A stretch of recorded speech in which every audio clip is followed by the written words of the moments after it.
Oh, hey, how's it going?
Shoeface on his way to the cage right now. Former UFC veteran Antonio Carlos Jr. has a path at redemption tonight.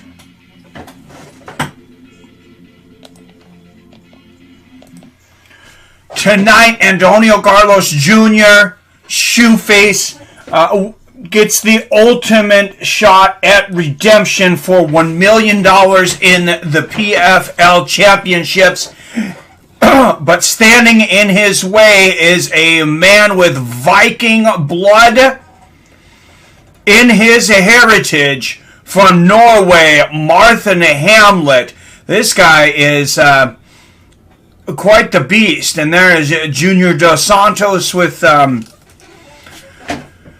nice looking young blonde lady next to him on his arm. He seems to be doing well for himself tonight. Antonio Carlos Jr., 2 years older at 31 years old, an inch taller at 6'2". He will have a 4-inch reach advantage at 79 inches. Martin Hamlet will have the slight leg reach advantage at 43 inches.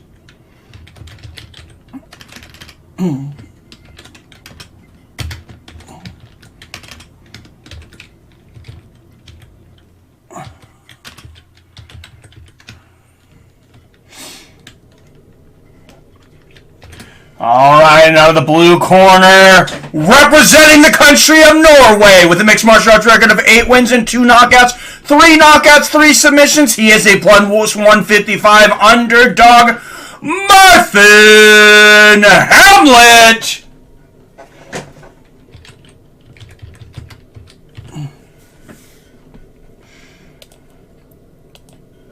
For $1 million here, boys and girls. $1 million. Representing the country of Brazil, he is 12-5 as a professional with 9 wins coming by submission. A minus 190 underdog. He is the 2019 PFL Championships runner-up and a former UFC veteran, Antonio Carlos Shoeface Jr. Keith, I smell like cigarettes and alcohol, Peterson on the case.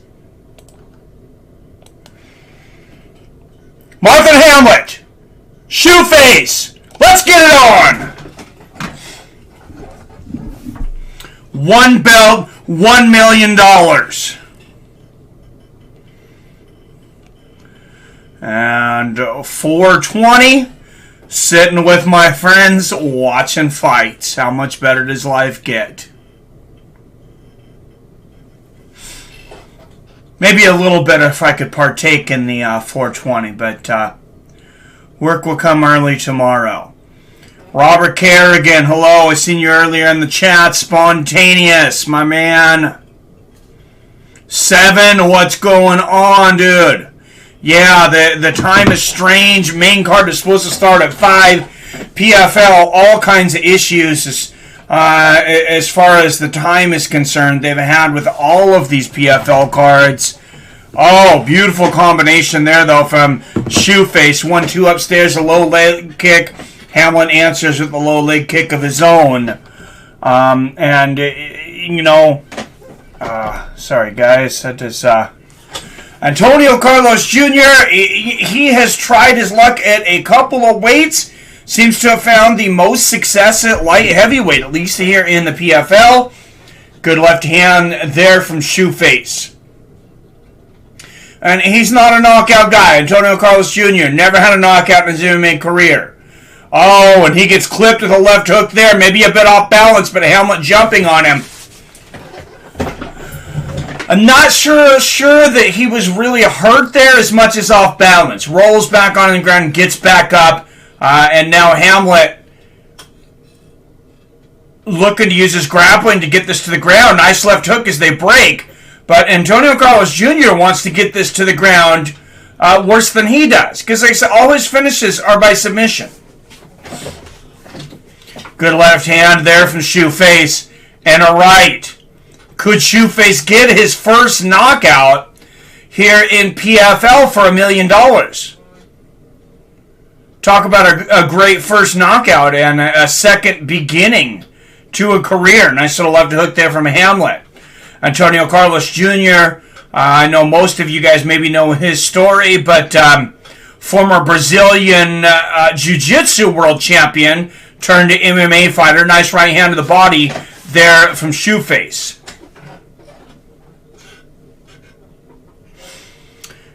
And coming up tonight, of course, Bruno Capoloza versus Ante Daliha for the heavyweight $1 million belt. But that big rematch, Ray Cooper III and Magomedkerimov. We're going to get to see Clarissa Shields take on Abigail Montez. Nice 1-2 to the body there from Antonio Carlos Jr. This first round is outside of that one little off-balance shot from Hamlet. This first round has been all Antonio Carlos Jr.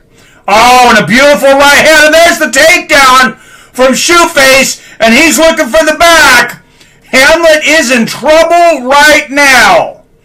He is calling on the spirit of those Vikings of his heritage right now, because he's going to need the whole damn ship to get Antonio Carlos Jr. off of his back right now. And if you're Hamlet, who's going to carry the boats? Who's going to carry the boats? Hamlet's going to have to carry the boats himself. And Antonio Carlos Jr. sinks in the sleeper hold, and it is all over. Hamlet has, and Antonio Carlos Jr. is a millionaire. Presenting the new light heavyweight champion of the PFL, Antonio Shoeface Carlos Jr. What a performance! Junior Dos Santos cheering on his fellow countrymen from the crowd. Guys, this is maybe our pinnacle of sports. Outside of becoming a UFC champion, I would say this is the pinnacle of our sport right now because of the life-changing money.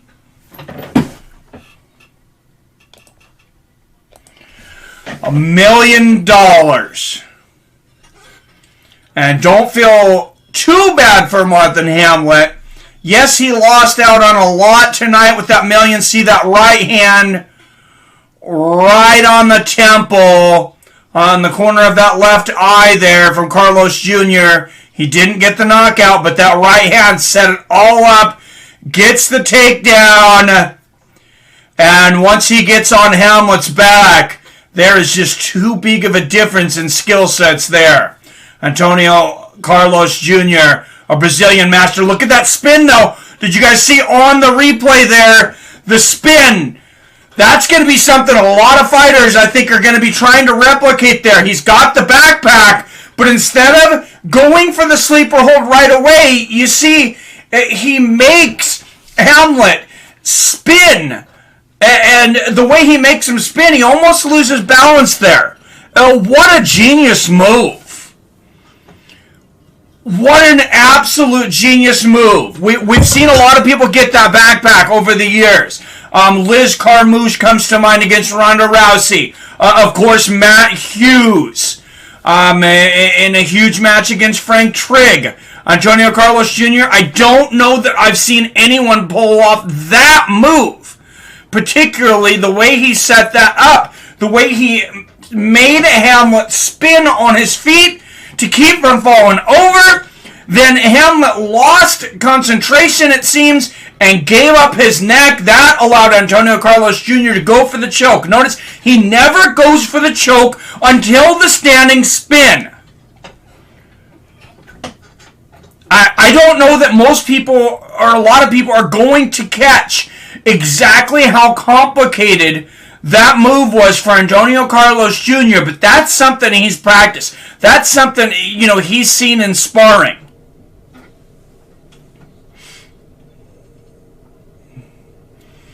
What's up, Benny B? Yes, it is. That is a cool view, man. Hello, Robert Kerrigan, Spontaneous 7, and Benny B. There he is, your $1 million champion, shoe face, Antonio Carlos Jr. Martin Hamlet going to make his way out of this cage quickly. 3 minutes, 49 seconds, the first round. Martin Hamlet, if you're feeling bad for him, he's going to get $200K for his efforts, though. Every runner-up tonight will get $200,000 in addition already to their PFL pay. And I have seen some of the purses, the PFL purses, guys, they pay very, very well, especially for a league in its third year. So I am very happy to be supporting the PFL tonight. My friend Randy Couture, friend of the channel on commentary at Cage Side, sitting next to former UFC veteran Kenny Florian and former PFL champion, light heavyweight champion. He was a champion in this same weight class, Sean O'Connell. 7 in the house, miss you, bud. Yeah, we've missed you, brother. Good to see you in here. Yeah, that is really cool with the ref classes.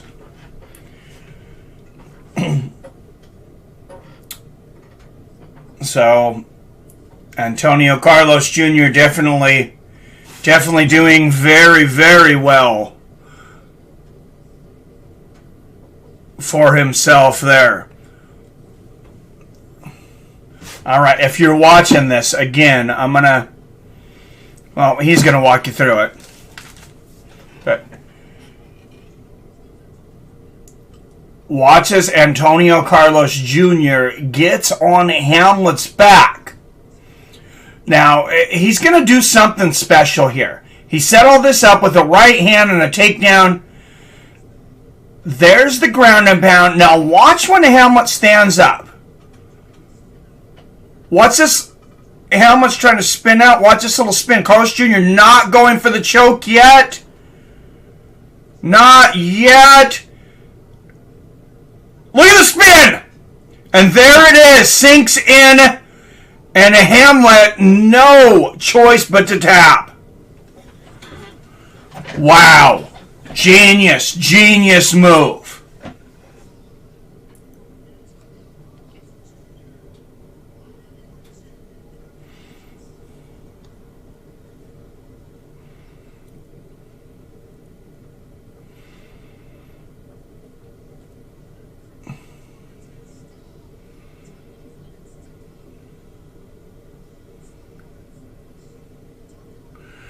All right, Antonio Carlos Jr. I am uploading this, the video of this for those that were not able to see it.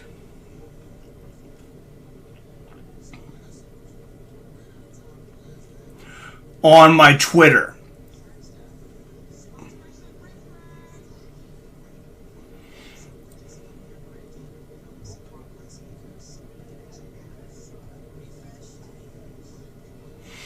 First round millionaire.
All right, and I just noticed an hour ago, guys, I had because I was just on my Twitter, I noticed they just sent an answer As I said, if Logan Paul defeated Floyd Mayweather Jr., I would take on every heavyweight in Street Beef's Scrapyard.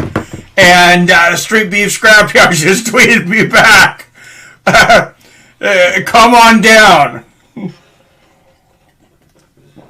Well, Logan Paul did not beat Floyd Mayweather Jr., but I still may have a fight in the future down there. What's up, Billy Hughes? Missing in action, brother. I thought you were dead. Been trying to get a hold of you, been messaging him. What a week coming up for Colorado UFC fighters. First, Corey Sandhagen, and then the next event, Justin Gaethje, Mile High Revolution time. Yep, Billy in the house. Team Evolution gonna dominate. I hope so, Robert. Yes. Hey, Billy, I missed you, brother. Been messaging you all week. I was hoping you were okay. Thank you for everything you do over the years, so brother. And real quick, just thank you, Robert, Seven, Greg Brimstone, Benny. All these guys that have been here forever, and Billy's co-commentating and everything throughout the years. He doesn't get paid anything when he comes on here, so I'm teasing him now, but a lot of respect. He's been a lot of help for this channel, and also during the week, he's helping me out with knowledge things. If I can't find something, the other week he helped me find out, how much fighters got paid. Or no, it was the pay-per-view. How much the pay-per-view was. The original Nick Diaz versus Robbie Lawler, that card.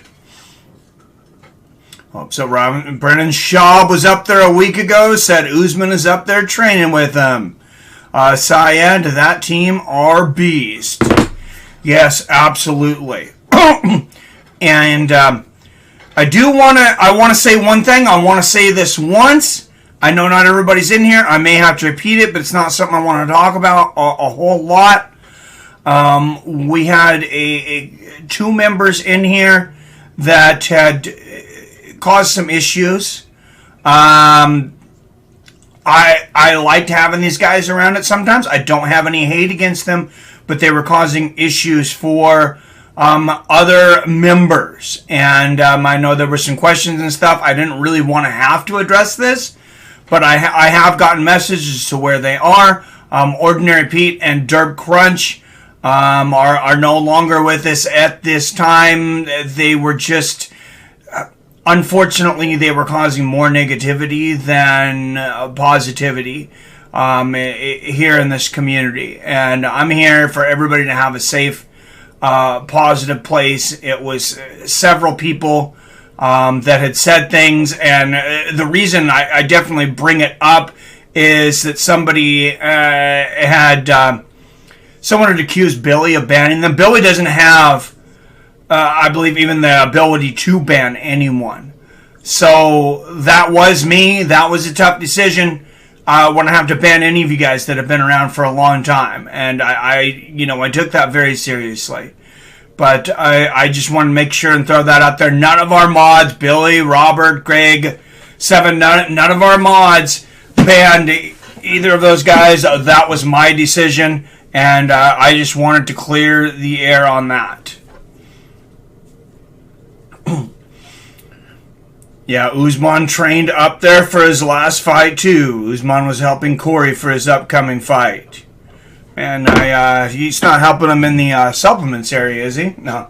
Man, I think Corey Sandhagen's got a great shot. I think he's got a great shot of upsetting Peter Yan. I kind of wish I would have, put a fifth bet on him. I did make it finally over to Snoqualmie Casino, though, which is where we bet live. And I put in my first bets, and I'll tell you guys that, oh no, I did. I'm sorry. I did take Corey. I did end up taking Corey Sandhagen, 190 over Peter Yan. So, oops, I don't want to put that on the bottom because I think you might be able to get my money. I got to figure out how these work and fold them over. Okay. So they're bet slips here in Washington State. You can turn them in. You can see it was sitting in my back pocket in a wild night of wild night at casino, the way us 40-year-olds party. No, not real wild, but also took a straight bet. Rose Namajunas over Wiley Zhang, and even money on that, or minus 110 on each. I thought that was pretty smart money. I talked about some parlays. I didn't get there in time for the 10-way parlay I had talked about. But, so this is the parlay I got. I got Dustin Poirier over Charles Oliveira Jr. And I have Justin Gaethje defeating Michael Chandler.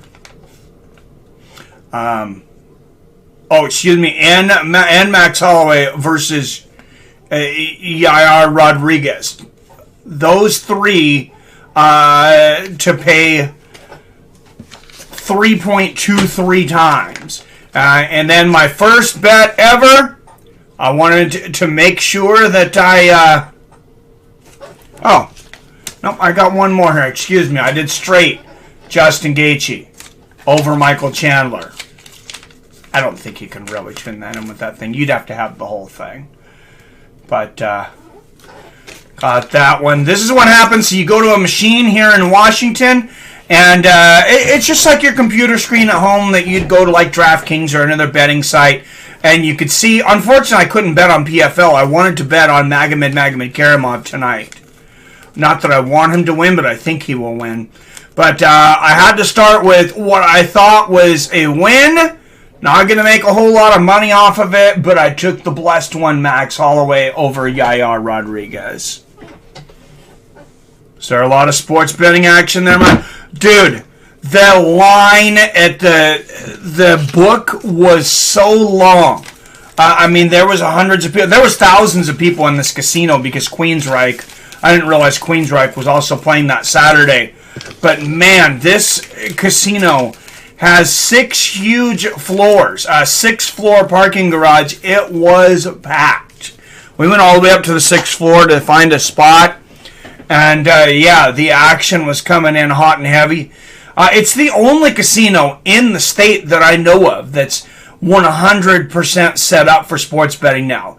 Like I said, they have the 24-hour kiosk, and then they also have the sports betting window. I was tempted just to throw like $5 or $10 on my Seahawks against the New Orleans Saints. I wasn't real confident in Geno Smith. They did end up losing, but I was going to take them straight with the 4.5 points, so I guess I would have won. Usman versus Colby will be just to go different. I have a weird feeling Colby may pull it off. He's definitely got a chance. He's definitely got a very good chance. He's definitely the toughest opponent that Usman has ever faced. And I definitely thought he was winning that fight for most of it until it turned. And I don't know that fight needed to be stopped. You guys know that, if a fight goes over, I'm going to be one of the first ones to come out and say, hey, this fight, fighter safety, this fight should have been stopped. That's not that fight for me. What's up, Jordan Brown in the house? Good to see you, my man. Dana White shut down the potential fight between Tony Ferguson and Nate Diaz. Like, that's a good fight. Why not make it? What's up, Billy? Queensryche, silent lucidity is the best. Yeah, Queensryche's great, man. We ended up having breakfast with right next to me and my wife. It was like 4 guys that have traveled the road with Queensryche and stuff. And, these guys were like the top-notch Queensryche fans. They were all around my age or a little older, I believe. But, no, Billy, I disagree. I think Usman destroys Colby this time more brutally. He's going to KO Colby. There's a problem for Colby. There is a problem for Colby, is that since their first match, Usman has just gotten better. How much better has Colby got? We have not seen him in the cage as much. What, it's just the one fight against Robbie Lawler? No, the fight against Robbie Lawler, that was after the Usman fight, right? And then, Tyrone Woodley. Tyrone Woodley, excuse me. Fight Island is going to have tons of fights in 2022 because of visa issues. Not going to see many international fighters fight in the U.S., sadly. I'm okay with the morning cards, though, as long as everybody starts getting used to it. And here's the cool thing with the morning cards, Billy, is if there's a major boxing match later on in the day, we can double up. So, or, you know, we get it done early in the morning, and then we can go out and do something else that day since it's the weekend. Thank you, what? Yeah, Woodley. It was, I believe, Robbie Lawler and Woodley were his 2 fights since the Usman fight. I don't think RDA was in there. I think that was before.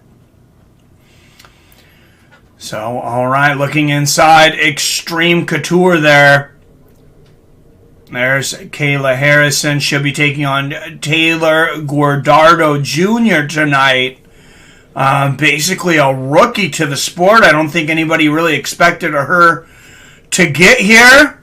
But bringing in Mexican pride against the 2-time judo gold medalist, Kayla Harrison. Taylor's got to really hope that Kayla Harrison really underestimates her. And Kayla Harrison has been the kind of competitor that she is not happy. When she had one fight in the PFL, I know that she did not finish, and she was legitimately upset and frustrated, and showed it. She was not happy at all.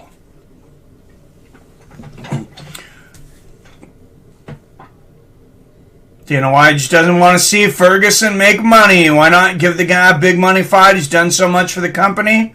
I step up to save UFC 249 to fight Justin. Schmear. Yeah, he's done so much. You're right, man. So if they're not going to make that fight, well, we'll see what Billy's going to say first. He might be about to say the same thing I am. Does Nate have 1 fight left on contract? Yes. Or is it Tony? I know one of them only has 1 fight left. Seems like everyone loves me in the chat. Of course, Torin. Family brother. No, 1 fight left on his contract is Nate Diaz. And they're going to try, I think Dana White's going to try as hard as he can. They've always wanted to make that Conor versus Nate 3 fight. And if Tony Ferguson's not going to get one of those guys, I would like to see him face the winner. Good luck and against an Olympian, right? What? No, I think Kayla Harrison's going to tear through her like a chainsaw through an old diseased tree. But we will see. I agree, Tony. That bum Conor and get him a payday. Give him the Yeah, that's the thing with Tony. I'd like to see him get a fight. I don't know how many fights he's got left on his contract, unless he re-upped recently. I doubt it's very many. But this is Nate's last fight on the contract. Even Dana White came out and said that. And said, yeah, we're going to get Nate a fight. He's got 1 left. And what do you do with Nate if you're the UFC? If you're a cynical person, which I can sometimes be. And so can Dana White. You give him somebody very, very hard to beat. Because bargaining tools, if he wins, it's easier for him to go straight over to boxing and make a ton of money. Which, if I'm Nate Diaz, unless Dana White backs up a truckload of money, I'm at least going to go over to boxing and fight 1 or 2 fights. You can always come back. You think the UFC is not going to want you back? You print money. Nate Diaz prints money. Everybody knows it. He can go over to boxing, defeat one of the Paul brothers. I mean, ideally, you fight both Paul brothers. You got Nate Diaz versus Logan Paul. You beat Logan. Jake, the more experienced one, tries to come back and get revenge for his older brother. And beats him. You beat both Paul brothers. Then you come back. If you come back to the UFC, you come back with a tremendous bargaining chip. UFC or Bellator. I don't see him coming to PFL because of that $1 million payday for, at the end of it, he's going to make over $1 million a fight no matter where he goes. As well he should. I heard a strange rumor that Nick fought to complete this deal, and when Nate finishes his contract, they want to start their own organization. Was this Nick's last contract on there? I thought he had at least one more. I'm not sure though. Chris Wade and Magomed Karbalayev at featherweight coming up next. Featherweight championship, another $1 million given away here on PFL.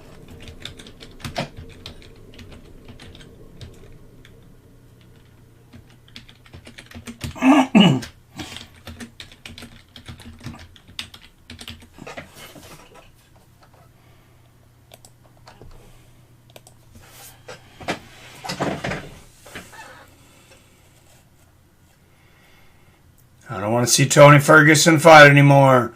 Well, if he's going to fight, I would like to see him fight against guys. Give him guys that are his, at his level. There's definitely guys he's going to go in there and beat. Definitely. Put him in there against Clay Guida. I think they can both do 155. I think he mops the floor with Clay Guida, fairly easily. If you brought Diego Sanchez back, that's a great fight to bring him back against. And I think Dana's open to that. Diego just has to talk to the UFC. And I'm actually trying to get Diego on the show. And hopefully, it'd be great. I mean, I just hope he opens up communications anywhere. But if he can open up communications on this show, because we have a couple of close mutual friends. I won't go into it too much because I don't want to, I don't want to divulge too much and upset Diego. I have a ton of respect for him, but I really think that he'll end up being on the show in the near future. Conor claims he would kill Ferguson. Yeah, that's not going to happen. Conor versus Tony would be fun to watch. Yeah, I think so too. UFC will never book Conor versus Tony. They know their cash cow will get beaten and blathered. Well, I mean, he's already lost. Look at the fights he's already lost, though. I mean, they booked Dustin again. Of course, he wanted that fight. But, I mean, how many of us really thought he was going to beat Dustin the first time? I know I didn't. I mean, did I think it was possible? Sure. But I mean, if you were gonna ask me to bet on that fight, I'm taking Dustin all day. And especially in the rematch.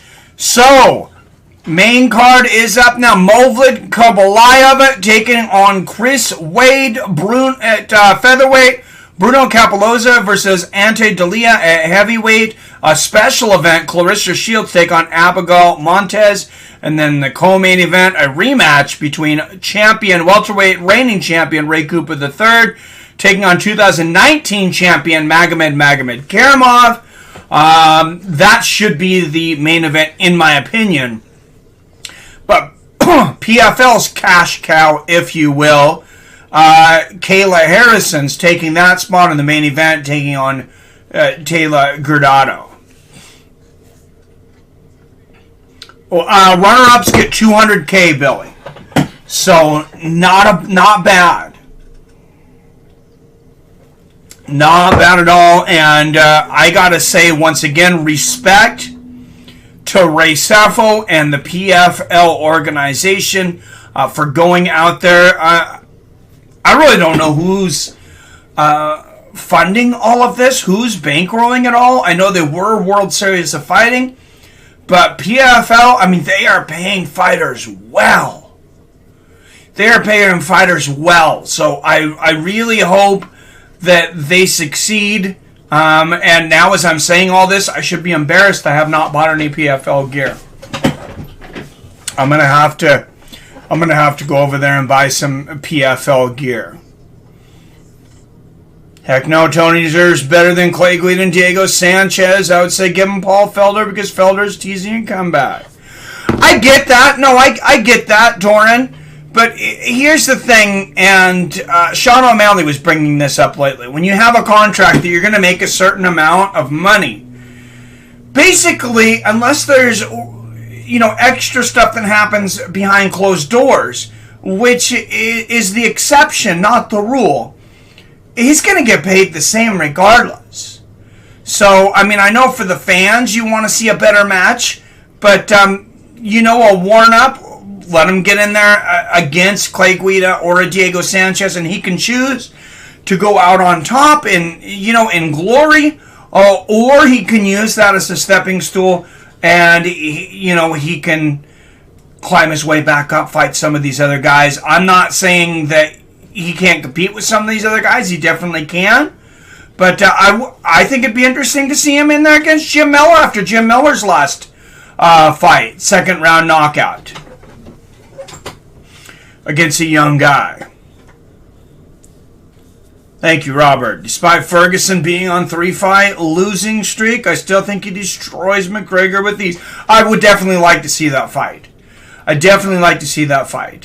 And here's the thing when it comes to Tony versus Conor, is Tony's not worried about wrestling. He's not worried about getting taken down. Now, Conor, he's got that one-punch power, but I'm working this out in my mind for the first time in quite some time. And yeah, I really like Tony in this, because Tony's one of those guys, you're most likely not going to put him away with one shot. I mean, look at all the punishment he took against Justin Gaethje. Just one second here, guys. I need to take a call. I will be right back. Hello? Oh, hey, Grandma. Oh, okay. Hey, Cassandra? Cassandra? Oh, maybe she left the house. Oh. Okay. She's taking a nap after work. That's right. I'm sorry. She told me and I forgot already. I'll text her to call you. I'm in the middle of a YouTube stream right now. Oh, I'm glad you called me though. I tried to call earlier today. So all right. Love you too, Grandma. I'll talk to you soon. Okay, bye. Always got to take a call from your grandma, boys and girls. Never be too important to take a call from your grandma. All right, guys. PFL main card starting in 3 minutes. But you want to see that finish of Antonio Carlos Jr. Over Marthin Hamlet to win $1 million, guys. Go to my Twitter. It's Seattle Mike at Fights W Friends. Let me just link the damn video. That's going to be a lot easier.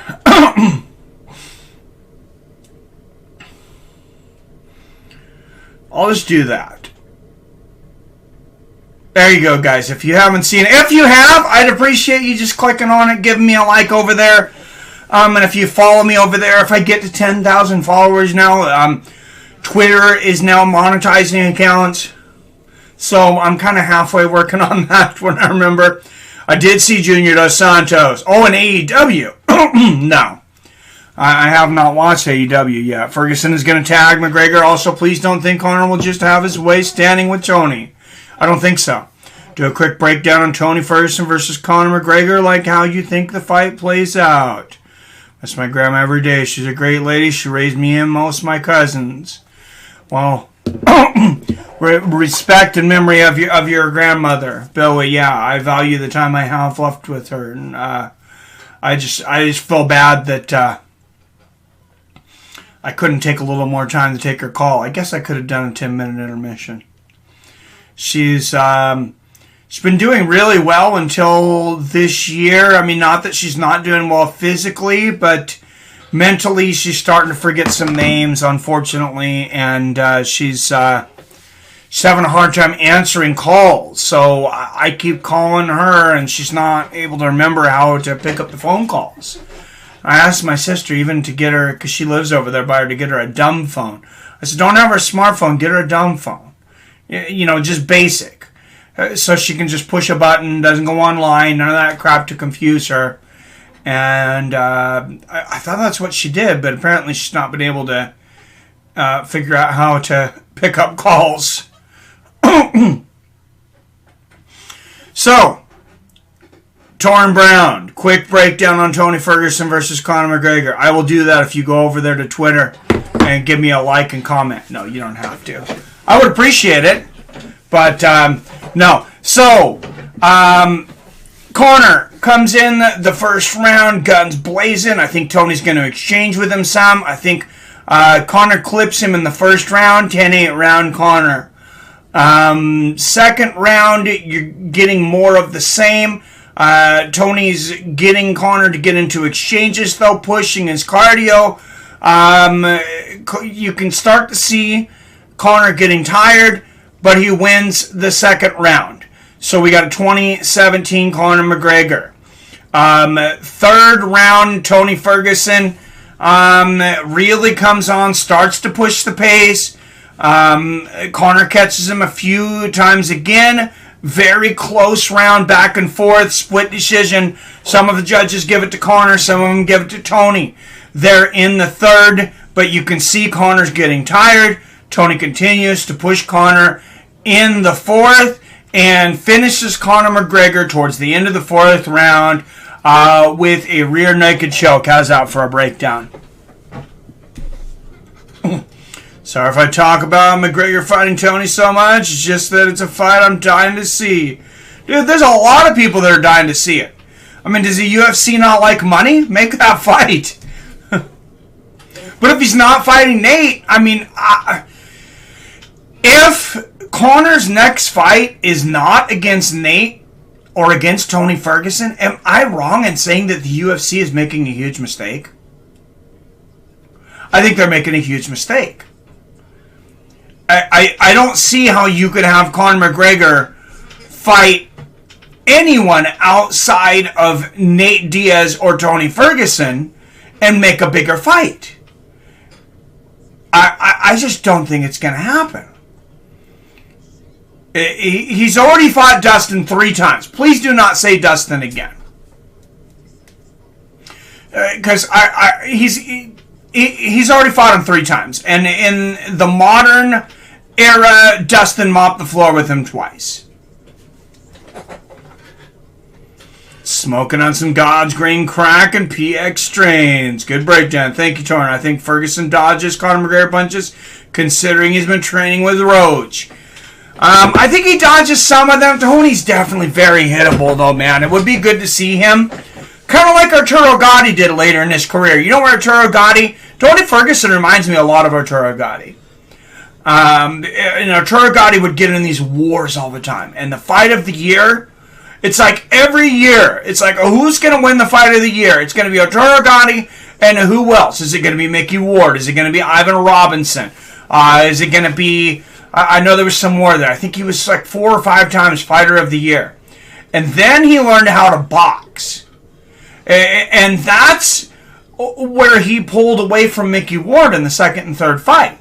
The first fight, Arturo Gatti, he got in there and he warred with Mickey, and he made it one of the greatest fights in the history of boxing.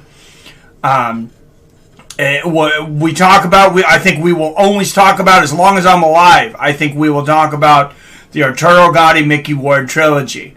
But in the second and third fight, Arturo Gatti started to use his boxing more and get on the bicycle, and Mickey Ward struggled to keep up with Arturo Gatti in that area. When they warred, it became an issue for Gatti, and Ward had that great left hook to the body, that great liver hook. But no, if Tony's able to do something similar at this point in his career, I'd love to see it.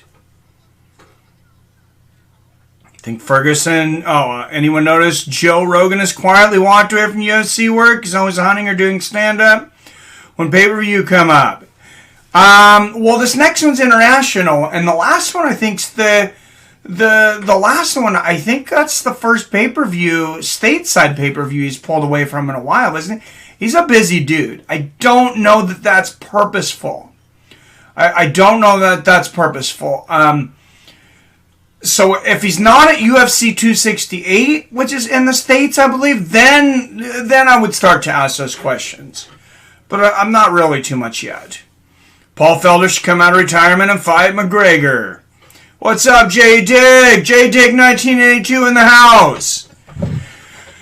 I mean, that's a great fight, too. I said, who could Conor McGregor fight outside of Tony Ferguson and Nate Diaz? Paul Felder's probably number 3.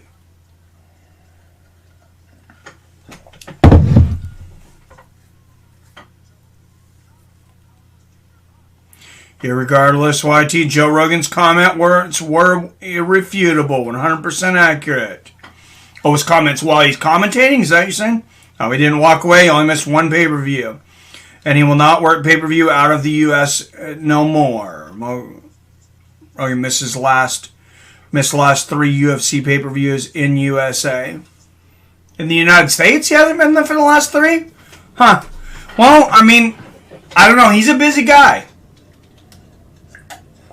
I did not realize that, but he's a busy guy. He's doing like 3 podcasts a week. He's doing comedy shows. He's opening up a comedy store in Austin, Texas. He's hunting. He's, maybe he just doesn't have time to be a fight broadcaster. I think he'll come in every once in a while. I think if anything for a while, he'll always be like that special nostalgic voice that at least comes back a couple times a year. So I don't think he's done. Also think Justin G will knock out Conor McGregor too. Not just saying that because Dustin knocked out Conor. I've always felt Justin G can KO him.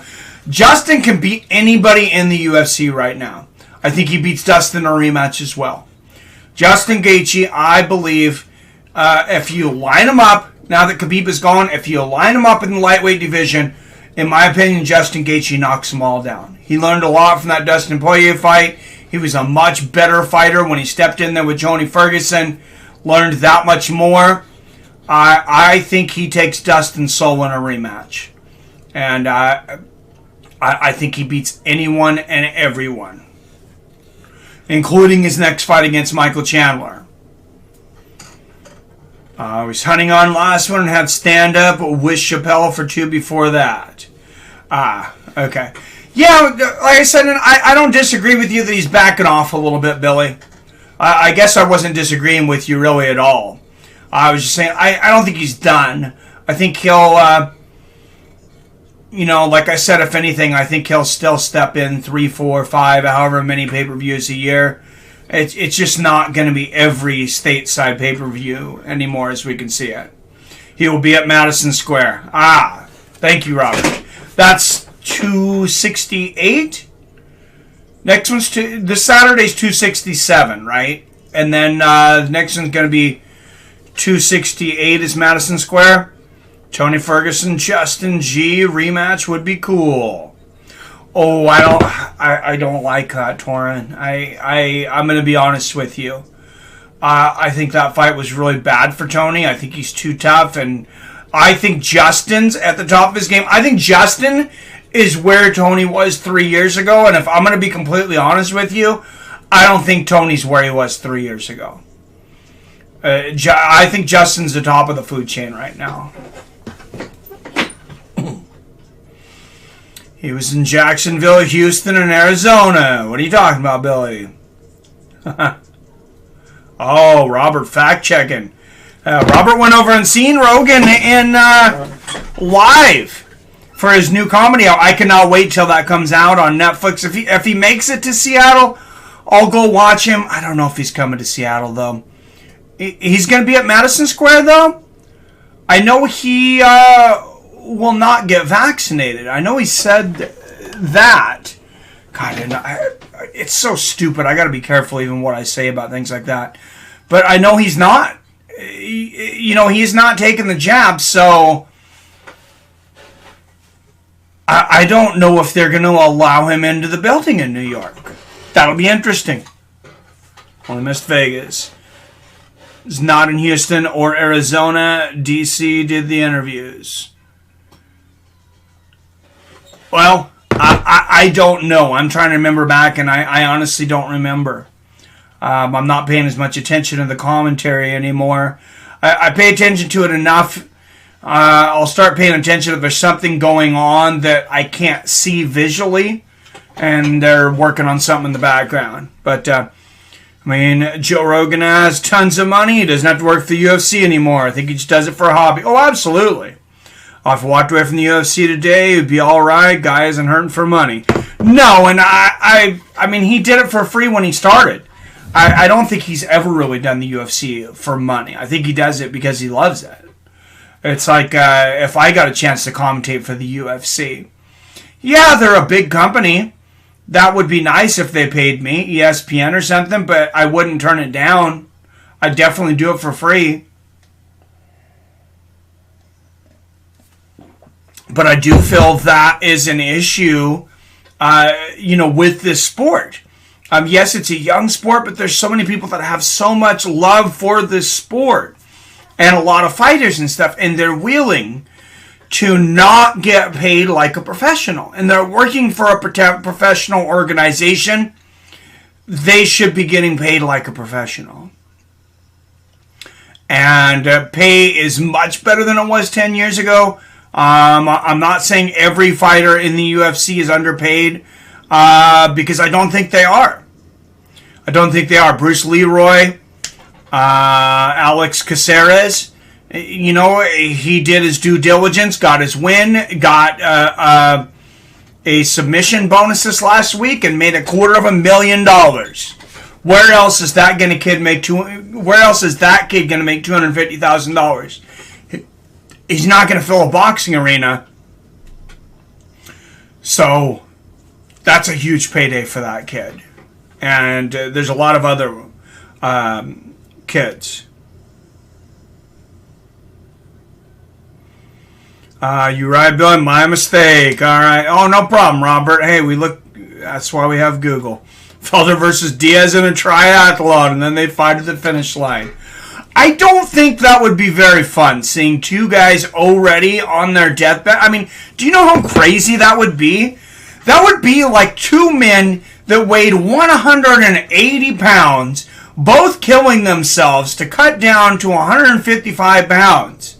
Imagine this. For like a week. Imagine if they did that from 180 pounds, cut all the way to 155 pounds. Then you had them jump on a scale 24 hours before they were able to get into the cage to be 155 pounds, and then rehydrated and put food back on them and tried to get back to normal for fight night.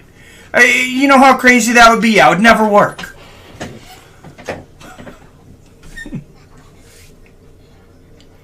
I like UFC doing 267 and 268 back-to-back Saturdays. Oh, that's right. I was trying to think when UFC 268 is. Back-to-back. Alex Serra's been on good winning streak as of late. Yeah, I love that kid. I like that kid a lot. I always have. And I'm glad to see him winning. I don't think he's ever going to be a champion, but he's just one of those kids that's fun to watch. And I still haven't watched Saturday's events, though. I know he won the bonus. I'm going to have to go back and watch it, though. Let's bring up UFC 268, though. These fools are all watching this dude, Wiz Khalifa. Let's bring up UFC 268 before Wade and Kubalaev.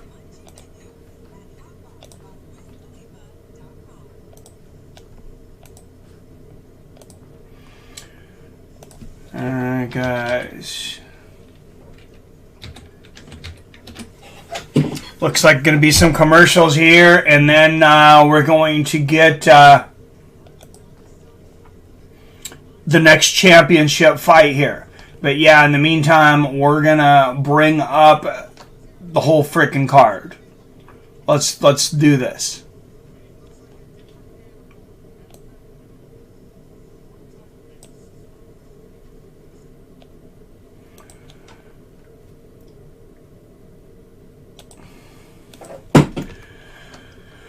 All right, guys. Early frigging start this week. Holy gee, 7:30 in the morning. I don't think I'm going to make 7:30, guys. And, oh, man, what a card. What a stacked card. This Saturday. Magomed Mustafa taking on Demir Azmagulov. That's a good one. Andrei Petrosky. I recognize that name. Versus Hugh Zheng. Mikhail Olexasek. I almost bet on this guy. I can't pronounce his name, so that's why I didn't bet on him. I'm like, if you can't pronounce your name, you can't bet on him. No. Taking on Shamil Ganzatov. That is a sleeper for fight of the night right there.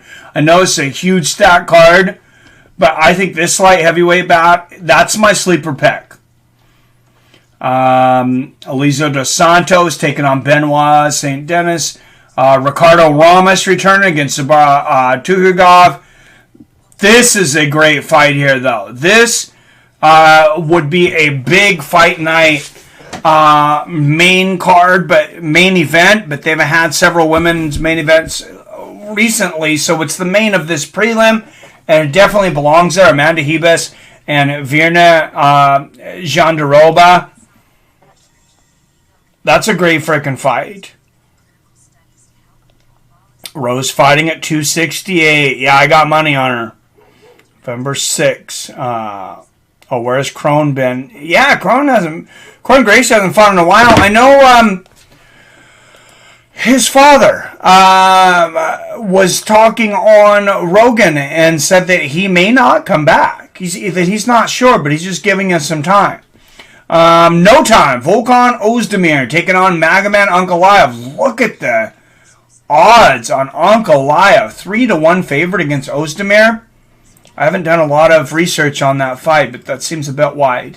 Li Jingli getting the unenviable task of taking on Hazmat Chimaev in his return to the octagon. Alexander Volkov taking on Marcin Tybura. I was talking with Wyatt Matheson on this. He's actually betting Volkov. He thinks Volkov should be a much bigger favorite. I think it's going to be a fun fight. Marcin, I think, could definitely land a shot and take him out. But yeah, I'm definitely leaning towards Volkov too. Oh snap! It's no time. Yeah. My opinion, seems like UFC is trying to use Ferguson as a stepping stone at this point. Keep giving him dangerous fights. They're trying to get rid of him. I hope not. Rematch Cowboy and Ferguson since it ended the way it did. Oh, there's another one. That works. I like that fight. Man, Dan Hooker and Islam Makhachev. Who has Hooker, by the way, on this fight? I see a lot of people coming out. Even though the odds are so wide, a lot of people coming out for Hooker. I'm not one of them so much, but at those odds, I'm not betting Islam either. So, that being said, maybe I'll give it some more thought. I did put a bet, like I said, on Corey Sandhagen at plus 190 against Peter Yan. Man, that is going to be a back and forth battle. I feel, in my mind, those odds are more like even. I understand why they're the way they are because of who these guys have fought, and Yan was the champion. But I think this is a very, very even fight. And then Jan Blachowicz defending his championship against Glover Teixeira. Glover could definitely get this done. I know a lot of people are going to say Jan, he was able to take Adesanya down. Adesanya is a middleweight. And Adesanya, he's not even a big middleweight. So, Glover, he's going to have his work cut out for him. I could see why Jan's a favorite. Definitely don't count Glover out, though. He can outbox Sean. I believe he can outbox Sean. I think he can stop the takedowns. And people forget about his submissions. So, I haven't made up my mind on an official prediction on that yet, but That's going to be a great fight. Tony destroys Cerrone again. Not even a competitive fight at this point. I think he does, but it'd be a fun build-up and everything. Islam all day. I agree, Robert. PBR, hello. What's up? Hello, me, Michael, all in chat. What's up, PBR Street Gang? Good to see you, my friend. Islam is going to beat Hooker. Most likely, yeah. I couldn't bet on him with those odds, though. Just, I mean, what am I going to bet? $100 to win 5. I mean, those odds are insane. I don't know. Tony's not the same since that beating Justin put on him. He's not the same, but I mean, I think he's got more left than Cerrone. He's definitely showed it recently.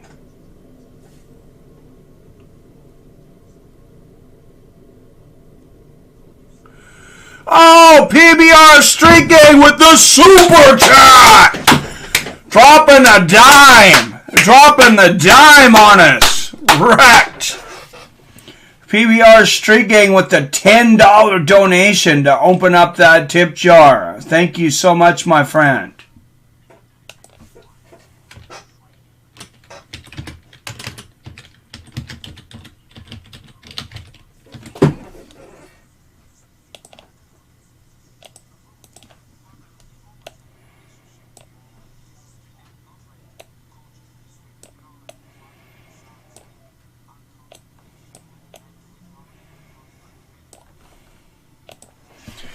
PBR Street Gang, everybody. I like that. I like the little wrecked emoji there.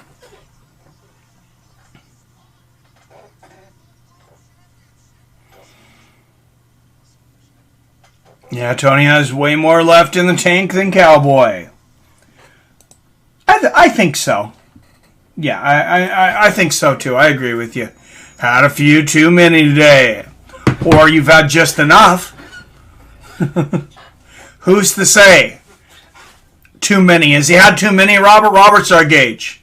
I did that last night, Saturday, drunk on shrooms, fell right on my ass. Oh, don't hurt yourself, man. Just noticed McGregor last win was against a weak Cowboy. Yup. Here we go, $1 million on the line. All right, 3-time semifinalist. Chris Wade, this is his first championship appearance. Walking to the cage. Taking on Magomed Kerimov tonight. PFL was not available at betting, in the live betting at the kiosk. So I was saying before, there was a few fights that I was interested in betting on, but they didn't have it. So I didn't see Bellator either on there. I just seen UFC and boxing, of course. But, and speaking of Bellator, Ray Cooper III defeated former Bellator champion Rory McDonald to get to the championship tonight. Magomedkerimov undefeated in 20 professional fights. He is a minus 190 to win tonight. And I say, take that. I would take that bet. I would bet Kerimov. If you're somewhere where you can bet for me. I think that's a good bet. I cannot bet live online still, though. Unfortunately. Islam is gonna mount that hooker. I like it. Call me a casual, but I really don't care about Yan versus Glover. It's a very uninteresting fight, in my opinion. I guess I agree it could play out that way. I'm interested in that fight. Both guys, good strikers. Both, legitimate light heavyweights. Both guys that, probably could fight at heavyweight. Blachowicz is huge. He's a huge light heavyweight. All right, Chris Wade, 3 years older. At 34 years old. 4 inches taller at 5'10". Reach is identical at 70 inches. Look at that. Magomedkerimov, 4 inches shorter than Chris Wade, just 5'6", but the arm reach is exactly the same. Chris Wade going to have a 4-inch leg reach advantage, though. I like that the PFL posts that because that's not generally posted. UFC 268 looks way better than 67. What is a pay-per-view? And 267, for those of you who don't know, is if you have ESPN Plus, UFC 267 will be on there for free. It comes with ESPN Plus.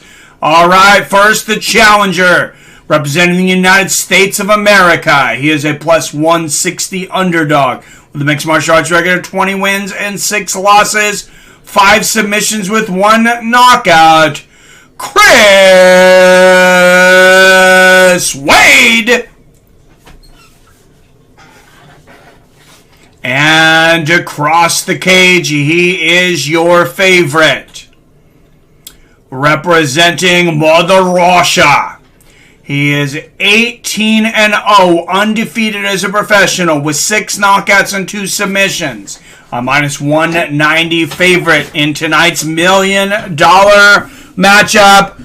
Magomedkerimov. And he may have just landed more punches to his own face than his opponent will in the first round. We'll see. Gary Copeland, the referee for this one. I like Copeland. He doesn't get a lot of major events, like in the UFC. But I like that he gets a lot of these PFL matches, and he seems like a good referee. All right, here we go. Kabayev and Wade. And Copeland looks like he could actually fight himself. Rip dude. Corignon, very exciting. I think it should be the main. Yeah, that's the people's main event. Nice left hand there from Kabayev, but this crowd chanting USA. Oh, nice 1-2 there from Wade. Nice left hand there from Wade, and he's making Kabayev miss badly. Nice front kick to the knee for Kabayev. Wade with a good inside leg kick of his own. I do believe Wade's going to have the advantage standing. Nice straight right there from the southpaw Wade. Oh, yeah, he's making Kabayev miss by miles. Is he going to be able to stop the takedown tonight? That's going to be his key to victory, I believe, though. Nice left hand there from Wade. Good body kick there from Wade. Kabayev lands a right hand. Kabayev seems to want to try to get it back. Big left hand for Kabayev over the top. I was going to say, Kabayev's ego seems to make him want to win the stand-up battle, too. Nice body kick there from Wade, but he's landed the best shot of the fight so far, that nice left hook. Oh, big 1-2 there. Lance Palmer, the only featherweight champion in PFL history, won 2018 and 19. Oh, big right hand from Kabayev. And he might have hurt Wade with that. Right on the temple. And Kabayev cutting the cage off. Yeah, I think Wade's just a little stunned here. A little dazed. Oh, nice left hook and a right hand there for Kabayev. And here comes the wrestling.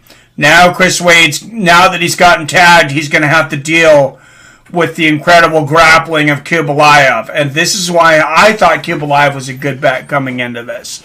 Live odds still the same. Oh, now they just went up. Minus 225 for Kabayev. Those live odds are a strange thing. I mean, not even halfway through this round. And I can see why, I guess, a little bit that the live odds move that quickly. But, man, I think there's going to be some overreacting on the live odds for a while. And it'll be interesting to see if they even stick around. Rumor has it Kimbo Slice Jr. is interested in coming to the UFC. A recent interview I saw. He's not very good, man. He's not done well in Bellator. I think he's like 3-3 or 3-4. Nice straight right there from Wade. Honestly, he's not even close to UFC caliber. Oh, nice combination there from Kabayev. Right hand, shooting for the takedown again. And he gets it one more time. I mean, I underestimated Chris Wade. I thought he was going to lose his last fight, though. So, I think that's a good move for Mike Perry. I think bare knuckle is I think that's a good matchup for him. A good match for him. I hope he's getting paid well. I think he's going to be exciting over there. I think he does have some CTE, though. And I think he's one of the guys that didn't need, and not that anybody needs CTE, but there's some guys that are kind of, you can tell they're kind of already struggling to begin with mentally. A couple of nice knees to the body there from Kubelayev. I thought that last one might have been low, but I didn't hear anything from Wade, so either it wasn't or it got him on the cup and his cup protected him. But, I hope he gets over there. I hope he makes a couple of good paydays, 3 or 4 fights, and then I would like to see him get out. Nice little elbow from Kubelayev. I think he's an entertaining guy with a good fan base. Take advantage of that. Sell a bunch of merch. Get your own podcast and just get on there and talk wild. I think he can make enough money doing that. Kubelayev going for Uchimata there, the judo throw, but ends up getting the trip. Anyways, you see the live odds moving to minus 390 for Kubelayev as he's getting hooks in on Wade here.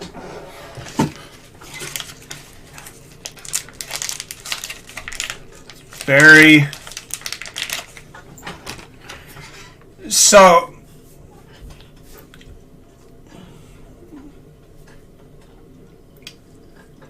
he's got deep hooks in. Wade was about to try to stand up. Decides not to. That would have been crazy to see 2 backpack chokes in the same event. But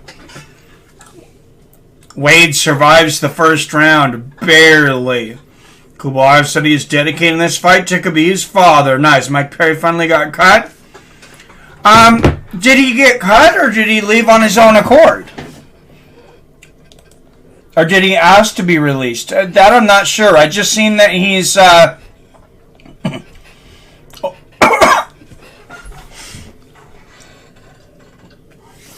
Excuse me. I just seen he's over in BKFC.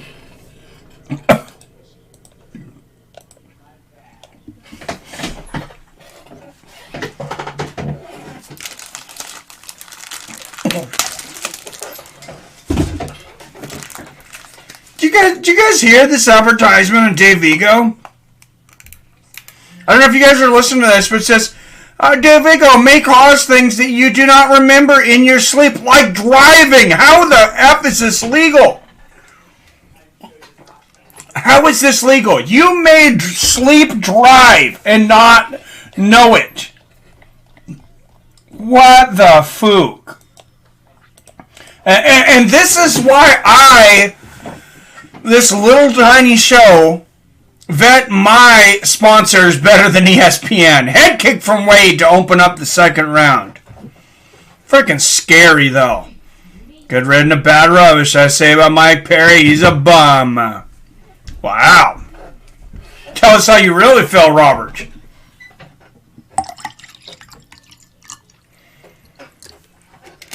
And Kubelayev getting in the clinch here. I mean, Wade can fight in the clinch. He's a good, dirty boxer. Kubelayev's on another level, though. Nice knee to the body there from Kubelayev. And I have a feeling we may not even see those live odds pop up there for a while. They would probably be astronomical at this point. Perry and BKFC makes sense. I agree, Billy. Hey, I'm excited to watch it, I'll tell you that, though. I'm excited to watch him over there. I was getting to the point I was not so excited to watch him in the UFC. So, big win for the fans, in my opinion. And hopefully a more comfortable life for him. Oh, nice left hook in the clinch there from Kubelayev. And a good knee to the body there from Wade. And I do agree he probably should have been cut a while back. He's got a great fan base. I like the kid. Nice knee to the body there from Wade. Copeland, I like him as a referee. Breaks him up. Nice 1-2 there from Kubelayev. Says, let's see some more action. Big 1-2 right on the chin from Kubelayev. And a left hand. Kubelayev really finding his stride here in the striking game as well. Wade started out winning the striking game, but it didn't last long. Nice inside leg kick from Wade. Right hand lands for Kubelaev. Oh, big left hand for Wade. Kubelaev answers with the right hand. And they exchange. Now we got a war. A big right hand from Kubelaev. Inside leg kick from Wade. Another inside leg kick from Wade.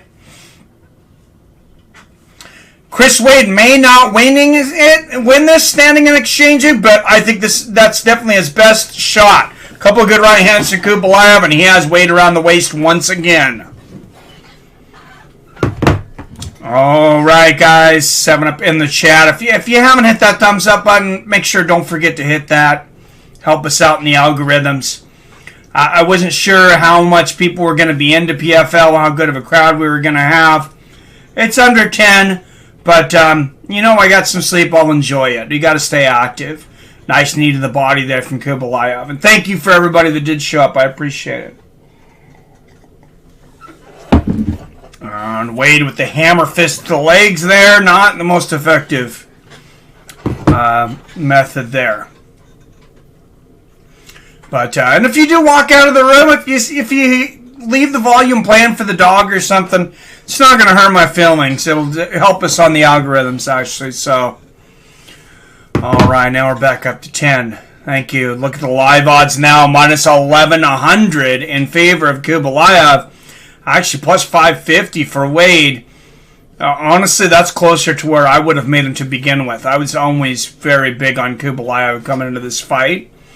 Nice knee to the body from Kubelaev.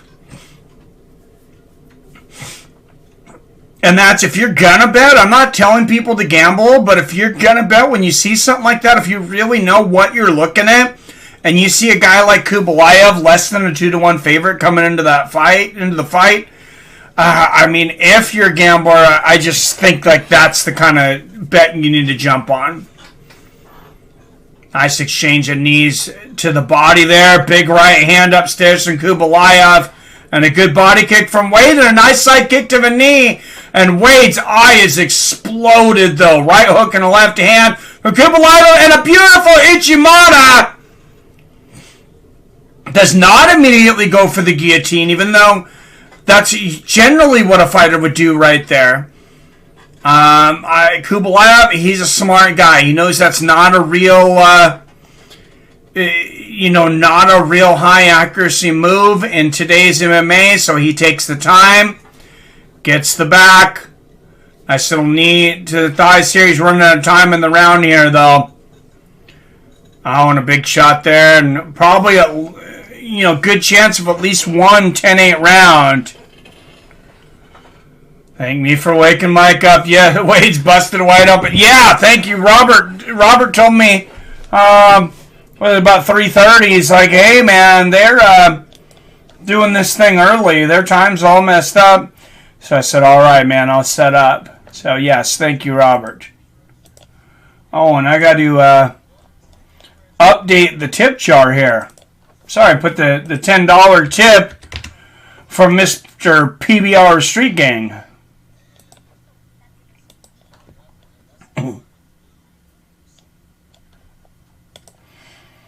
All right.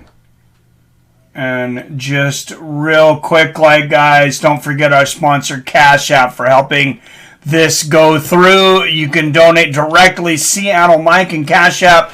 But I'm going to get you a little code here. So if you sign up for the Cash App, if you're not already signed up, you're going to get $5 free. You don't even have to put your bank account in. You just have to put in some kind of debit card. So it's pretty easy, guys. I'm going to put the invite up here. But you get $5, and we're going to give $5 to Wounded Warriors.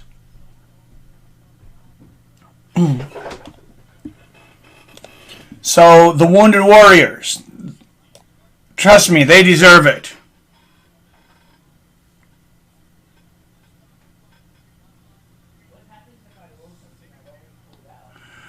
Alright, guys, there's the link. There's the link right there. Use my link, and you'll get $5. Wounded Warriors will get $5. Fights of Friends gets a kickback. And, flying knee and a couple of good shots there for Kubelaev and the takedown. What a relentless combination there from Kubelaev. My goodness.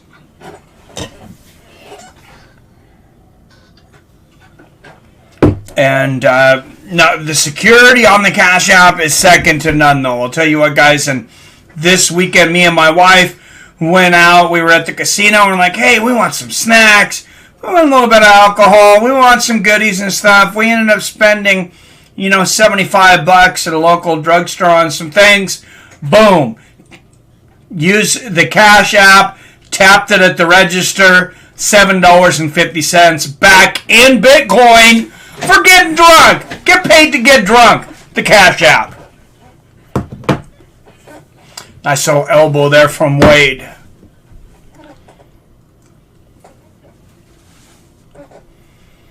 And Kubelaev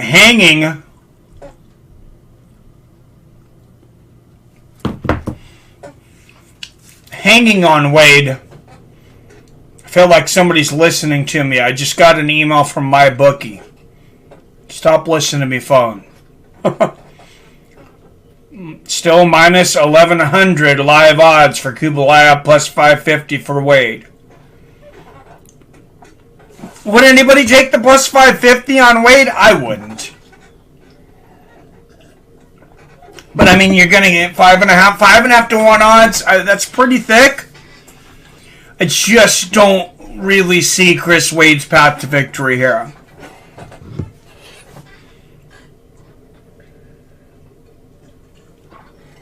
You made any bets recently, Billy? Minus 1,600 odds for Kubelaev now. Plus 650 if you're thinking about putting a dime down on Wade. Damn. I mean, get me to 10 to 1 right now. I just don't see Chris Wade pulling this off. I really don't. Nice knee to the body there from Kubelaev, hanging in the clinch. And Torin, we'll have to look at that UFC 268 card after this fight. We'll bring it up. We were talking about UFC 267. You said you think 268 is better. We'll take a look at it. Is it? It's not an 11. I bet on Vittori last week. Congratulations. You won then.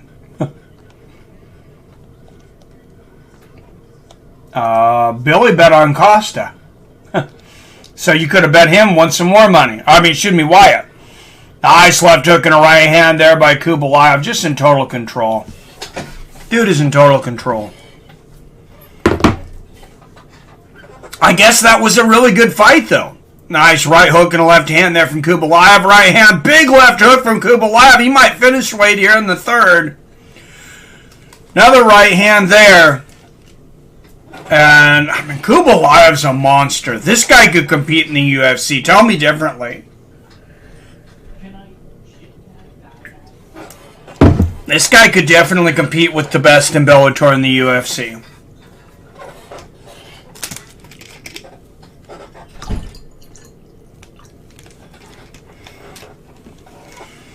So, what odds did you get, Billy?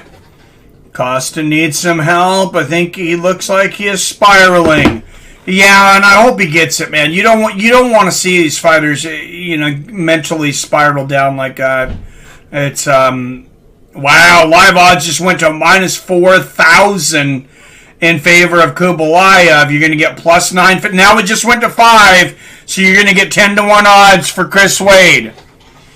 If you think, and Kubelaev's 9 seconds left. It doesn't look like he's going to finish it this round. He might have 3 10-8 rounds, though, to be honest. Absolutely dominating performance. Just like I thought it would be. I said when I seen those odds, I was like, those odds are crazy.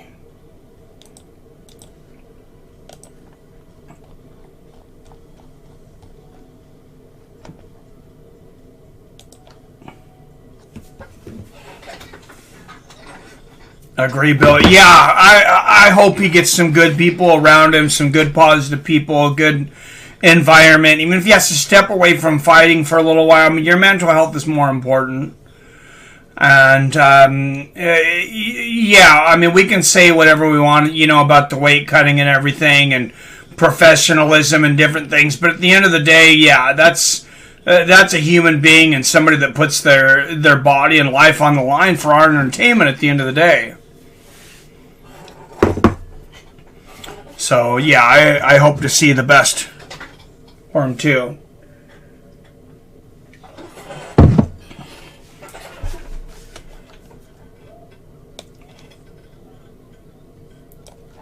All right, and we're going to start something new. I think we're going to start it tonight, and it's going to be called the 2-minute hot take. I noticed we didn't have any real organization. Oh, nice right hand there for Kubelaev. Immediately gets the takedown. Wade trying to turn him around. So,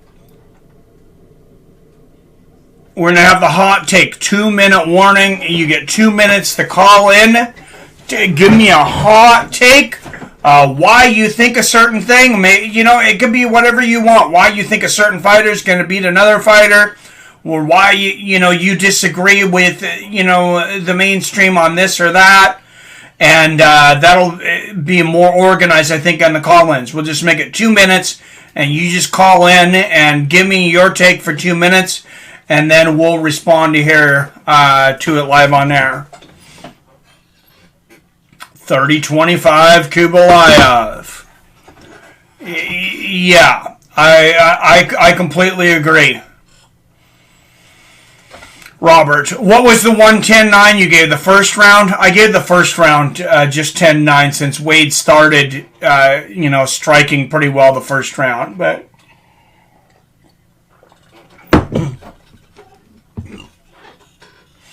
once Tony Ferguson retires, I'm retiring from watching MMA. Well, hope you don't retire from Fights of Friends, Torn, because we'd miss you, though. Spelling Russian names hard. But they are, I believe they are phonetic. I believe.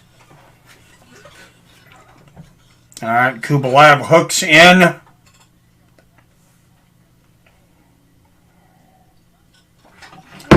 I don't even see the live odds coming up now. I think when they get that high, probably not a whole lot of action. I mean, Wade was a 10-1 underdog. Kubelaev literally 50-1.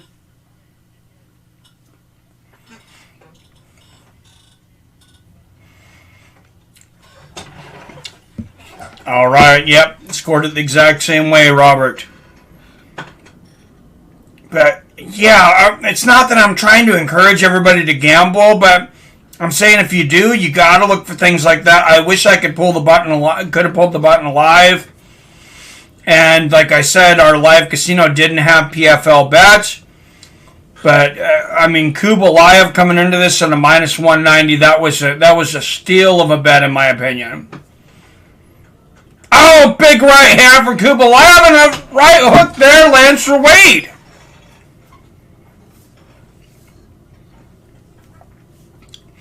Two minutes left here in the fourth. I mean, especially since Kubelaev was undefeated in this. Once I retired from watching MMA, I'm unsubscribing from a bunch of MMA channels. All right. Well, I get a turn.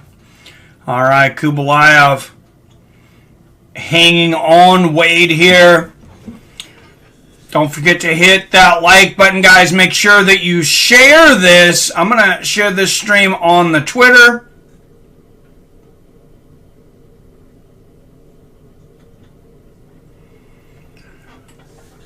Right now, if we get some Twitter, I know Greg Brimstone hangs out over there. Oh, thank you, Robert Kerrigan, for the likes and the comment. Technical over there on Twitter. Appreciate you helping me get some ground over there.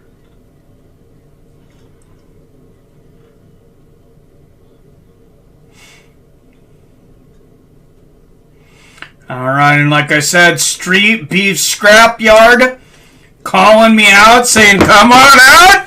Saying, Mike, dust off the gloves and come out and fight at heavyweight.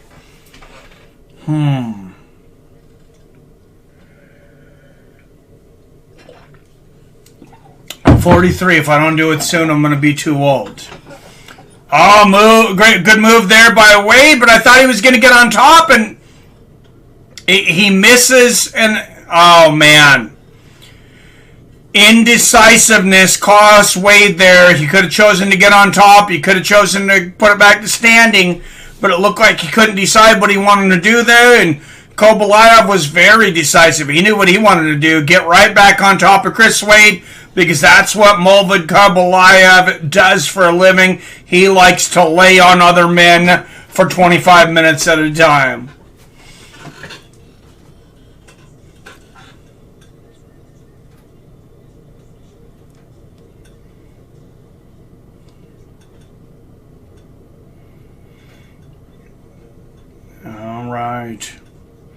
All right, 9 thumbs up and 6 watching, so can't ask for much better. 2 thumbs down, though.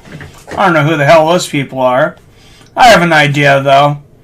I have an idea who those people might be. I think there's a couple people that come in and give me a thumbs down every stream, and, well...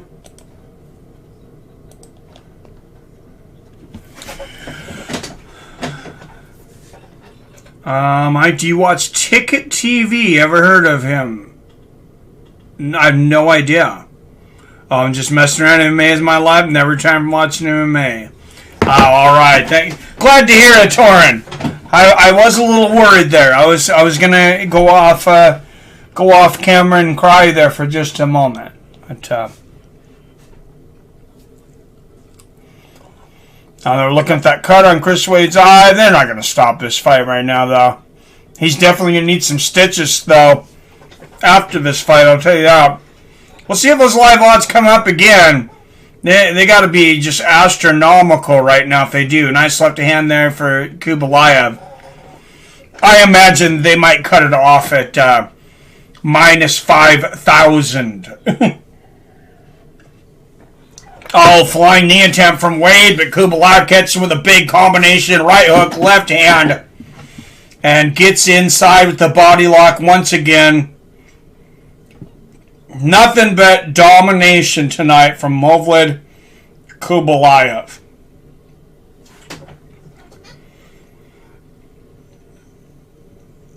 Takes it to the ground, get in the back. I mean, really the only question here for a while has been, is will Chris Wade survive? Clarissa Shields stretching there in the back. I believe that is the next fight. So Clarissa Shields, former 3-weight division champion, by far, in my opinion, the best female boxer on the planet today. And she has entered this world. She's 2-0, looking to go 3-0 tonight. Of course, later on, Ray Cooper III and Magomedkerimov will rematch in the co-main event. And the double judo gold medalist, 11-0 monster Kayla Harrison, will defend her championship against Taylor Guardado.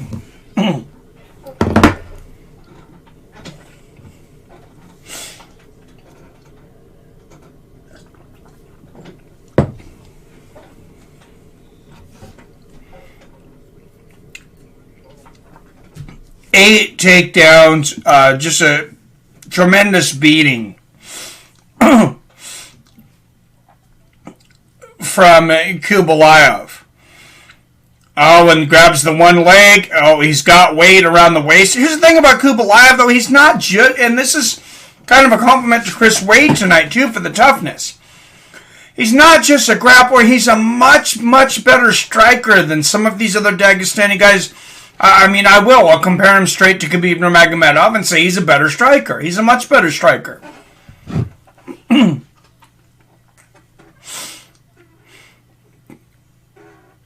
And Wade looking to break the grip of Kubelaev. I've not seen those live odds come up in a while. Yeah, Wade looking for a straight armbar. He's not going to get it from that angle, though.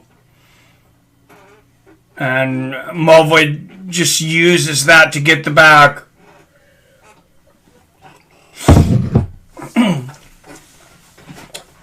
Looking to get hooks in again. And I'm sure Magomed, I don't know if he's going to be happy, honestly, with this performance. He'll be happy with the $1 million, but knowing him, I think he's going to go back to the drawing board and say, hey, why wasn't I able to get some of these submissions when I had the back, or when I had Wade hurt on his feet? It's just Chris Wade's a really good fighter. Tony Ferguson blocked me on Instagram for some odd reason, but he's still my favorite fighter, though. Always will be rooting for him. Dude, I have no idea why he would do that. But you know what, Torn? He's got a lot of fan favorites in here. I'm not guaranteeing by any means I could get him on the show, but that's one guy I should reach out to.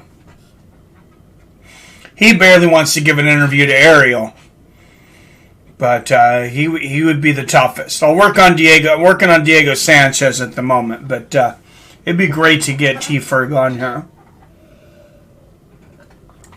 Oh, and hammer fists and elbows to the body here. Attempts from Chris Wade, but he is just trying to survive this leg lock attempt right now. And elementary here, just a rout for Magomedkerimov. Good hammer fists here for Wade's. You didn't even see the live odds show up in the 5th round, like I said. That's weird. I don't know much about Instagram. I don't know if it's easy to accidentally block people or what. I imagine if he does run his own Instagram, he's not the only one who runs his Instagram. So, I mean, to think that he personally blocked you, I would think not. But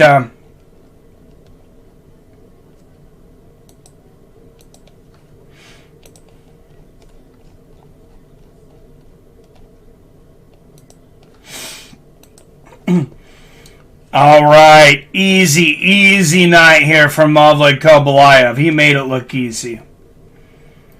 That's for damn sure. All right, let's take a look at UFC 268. This card, it's just like, is Kubelaev going to win, 50 to 45, or is he going to win 50 to 40, or somewhere in between? That's the only question going on here.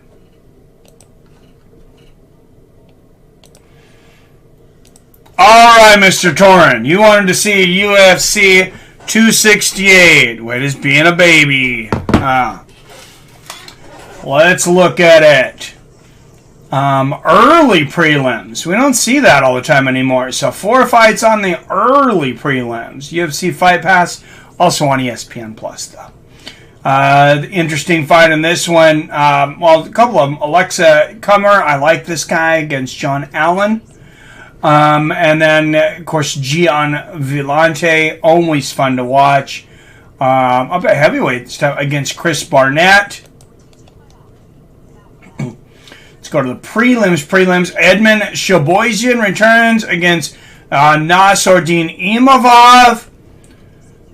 I'm going to take Edmund. I think they're beating him up a little too much on the odds for some of those losses he's had. And I think Edmund gets back in the winner's circle. Chris Curtis, good friend of the show, good friend of Mr. Smilin' Sam Alvey. Of course, we seen him on the Contender Series. Didn't quite get the spot. Temporarily retired. Went over there to PFL. Was in the playoffs. Their last playoffs. Didn't make it through to win the $1 million, but finally gets his dream fight in the UFC. He's taking on Phil Haas. Bobby Green and Ally Aquinta. That's a good one, man. Gian Village Boom. 268 should be a great. Oh, doesn't want to give him his respect. It can be tough. It can be tough losing. Al Iaquinta returning against Bobby Green, though. That is, stylistically, that should be a really, really fun matchup. And I like that comeback fight for Al. That's fair. I'm not saying he's going to win it. I don't know. And then Alex Bahia against Andres Michailidis. I think that's how you pronounce that name. I'm a little surprised that I think they might switch that up. I would want to see Al Iaquinta and Bobby Green be the last fight that you see before. This is definitely going to be switched up, I believe, because I would think Shaboyzian versus Imavov is the co-main for the prelims, and then Iaquinta and Bobby Green is the main prelim. That's just my opinion. But let's go to the main card here. Yeah, main card is stacked. Iaquinta versus Green should be fire. Absolutely. Frankie Edgar and Marlon Vera. I know Edgar's getting older, but wow, is anybody surprised to see Vera a minus 170 favorite? I am a little. I like the way Edgar stacks up against Vera stylistically, and I'm going to take Edgar as the underdog in that fight. Shane Burgos, Billy Carantillo. Not the biggest names, but that's a sleeper fight. Don't sleep on that. That could be a great fight at featherweight. Stylistically, that should be a war. And maybe the biggest war, something I've been looking forward to the most, Justin Gaethje and Michael Chandler, ever since this was announced. What a fucking fight. That's an incredible fight. Chandler and Gaethje. Man, I think Gaethje walks away with it. I think he's way better at Chandler than Chandler striking. I think Chandler's shot is going to be to knock out Gaethje in one shot. I don't see it happening. Justin Gaethje all night. Rose Namajunas taking on Weili Zhang. I'm surprised to see Zhang, these odds being even. And like I said, I put some money on Rose when I was at the casino last week. But Zhang, I thought she lost to Joanna. I mean, you could give it to her, but I would have given it to Joanna. She just got knocked out by Rose via head kick. Rose is in her head a little bit, I believe, from some of the comments she made during the week. And I'm a little confused by the odds. I know she's only lost technically one fight ever. But in my opinion, she's lost two in the UFC.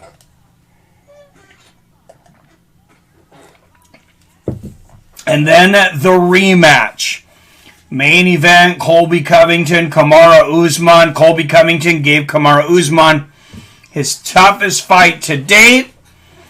Who's improved the most? Who can impose their will on that night? One thing I will say about Kamaru Usman is he's always talking about that issue in his knee, having almost no cartilage. When does all his physical ailments, start to catch up with him? Colby puts on a hell of a pace. Everybody's human. If it's going to happen at one time, it may happen against Colby Covington.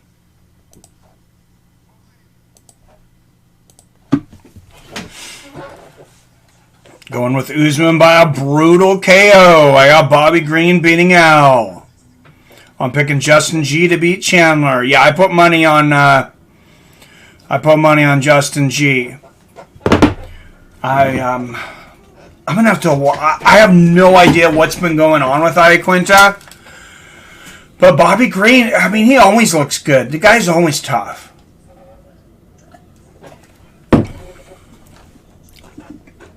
Yeah, it's hard to bet against Bobby on this one, Torn. I think I got to agree with you there. All right, guys. Next fight coming up, I believe, should be Clarissa Shields.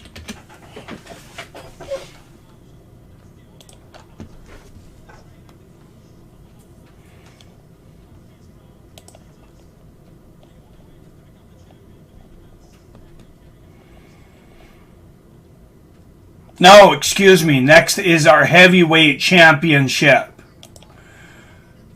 Bruno Capoloza and Ante Delia.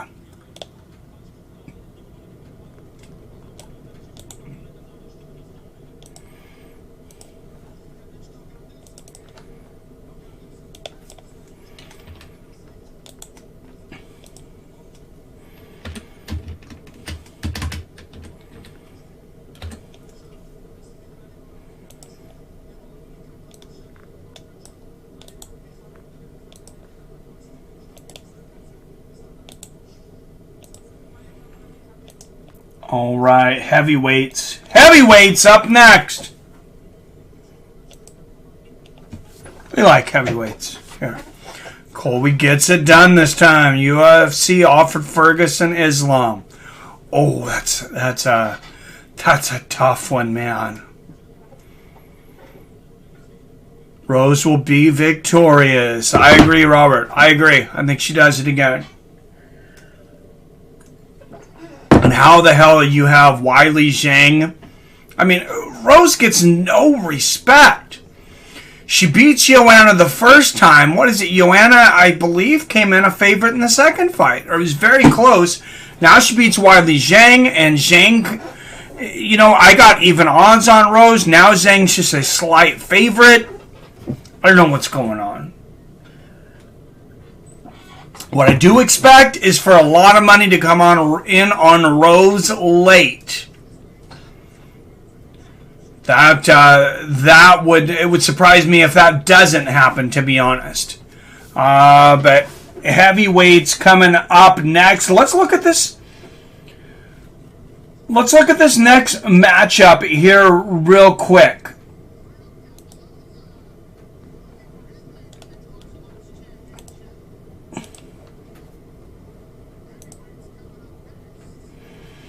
Bruno Capoloza and Ante Delia. We'll look at how these two guys got here.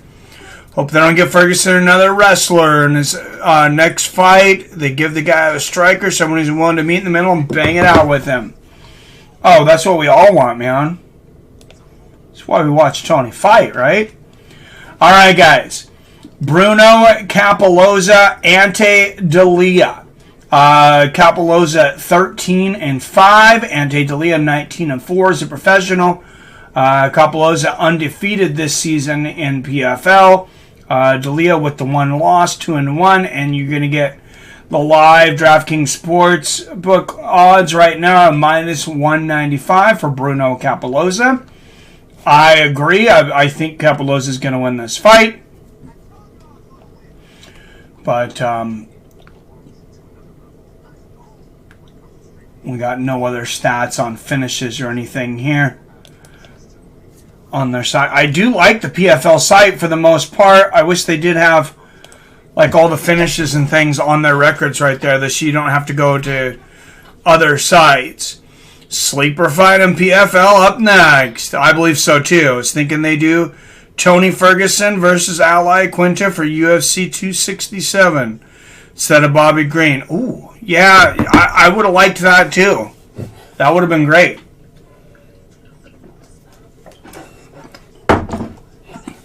I mean, why not? Or Bobby Green. Tony Ferguson and Bobby Green be a fun fight. Now, Al's name has more heft behind it. So that's... and then you have to move that fight to the main card. I think... 3 or 4. So, but I said odds for this next fight. -195 for the favorite, Bruno Capoloza. Not out of control, real similar to the last one. I don't expect this to be the same kind of beatdown that the last fight was. But Delia did lose this year. Capoloza was undefeated during his season. And, man, what do you think, Billy, about these odds? I don't know if you've looked at all the odds for PFL, but it seems like you could cherry pick some things. I thought that in the last fight, I kind of think that. I'm a big Ray Cooper III fan. Don't get me wrong. But Magomedkerimov dominated him in the first match, and those odds were pretty easy, or pretty even. I don't know what they are now. I don't know if they've changed. I'm going to have to look it up real quick. I'm going to bring up the PFL odds.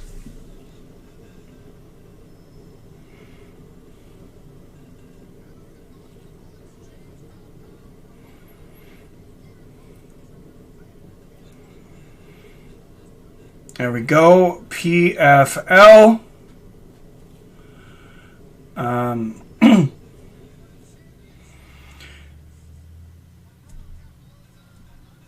Yeah, Clarissa Shields, a minus 180. Abigail Montez, plus 155. Ray Cooper III, a plus 165 tonight. Magomedkerimov, also a minus 195 favorite tonight. And a lot of minus 195s. And then you have Clarissa Shields, just a minus 180 favorite against Abigail Montez tonight. Dalia defeated favorites Dumas Goltsov in semifinals as a plus 245 underdog. So Ante Dalia, no stranger to being the underdog. He was a bigger underdog in his last fight. Trying to remember that last fight. I have no idea. Kayla Harrison, 40-1 odds coming in the gate. I don't expect to see too many live odds there. Minus 4,000. Taylor Guardado, plus 1,700. If you think she's got a chance in hell, hey, you can get 17-1 odds right out of the gate. I got Ante winning this time. Oh, nice. Who's the next big name to jump to PFL? My guess is Douglas Lima to make the jump for money bag full of $1 million. Well, he was just in a $1 million tournament. But, man, I think he could win that tournament for sure. Bruno won in 40 seconds versus Ante earlier this year. Oh, that was the... okay, so that was the match earlier. I was wondering what his loss was. I could not remember. Thank you, Billy. So, you going to put some money down on Bruno? Shoot, I would. Like I said, I would have put money on Kubelaev earlier. I would put some money down on Bruno. I would put some money down on, I think it was due to nerves. He will overcome the pressure this time. Ante Dalia, I mean, he's a good fighter. I'm not as confident about that one as I was about Kubelaev. Like I said, as much as I like Ray Cooper III, I think Magomedkerimov is just a nightmare for him on the ground. And if it weren't for the injury in, the cut that Magomedkerimov suffered in the tournament last year, Magomedkerimov would again be the champion in my opinion. He would be the reigning champion right now. So, guys, anybody buying crypto recently? I bought some of this Shiba Inu. I just threw like 62 bucks on it a little while back, and I'm up 960%. Guys, you're not making these kinds of returns in stocks. From $62, I have $644. Guys, go to Voyager. Go to Voyager right now. You want to buy Shiba Inu, you want to buy any of these other coins that are out there right now, Bitcoin, Ethereum, whatever it is, guys, I'm going to get you 25 free dollars. 25 bucks. That's a lot, guys. If you didn't know that. It's a lot. All right, use my code and you get 25 free dollars in Bitcoin when you download the app and buy and deposit $100. You can trade $100 in anything. Just put it in there. You're going to get $25 in free Bitcoin. And hey, you might get the golden ticket like I did in Shiba Inu and go 10 times your money. Wow, I didn't even realize till I looked at it right now that it was up 60-some%. The only reason I don't get as excited as I might is I just wish I would have bought more. Marco Krokop, friend, anti, trying to shock MMA world. Oh, he does train with Marco Krokop. Yeah, that is a certainly a big feather in his cap. But anybody on here buying any crypto? I think Billy was buying some. Wyatt's the one that ended up getting me to buy Cardano back in the day. Excuse me. I think I ended up buying it around the $1.20 mark. And then it went all the way up to like $3. Now it's like $2.20 or something. I don't know. But no, I thought all this stuff was BS, guys. But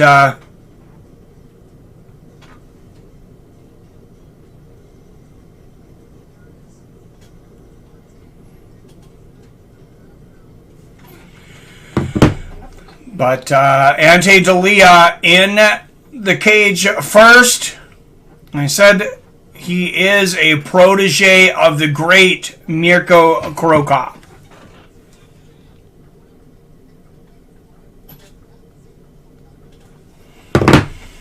All right, and by the way, if you do that, I also get $25 in free crypto. And where else have I been getting a bunch of crypto from?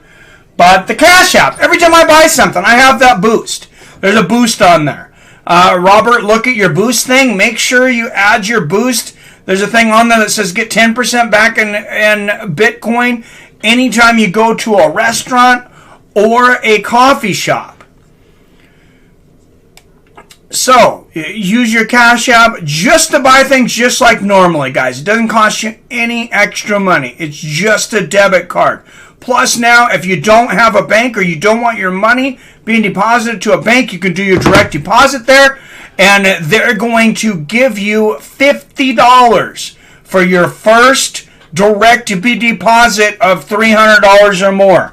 $50 in free cash from the Cash App, $5 just for signing up, $5 to the Wounded Warrior Project, and they give a kickback this way too. Can't lose. How do you do boost? So open up your Cash App, Robert. I'll send you a screenshot of it too. I have your text number.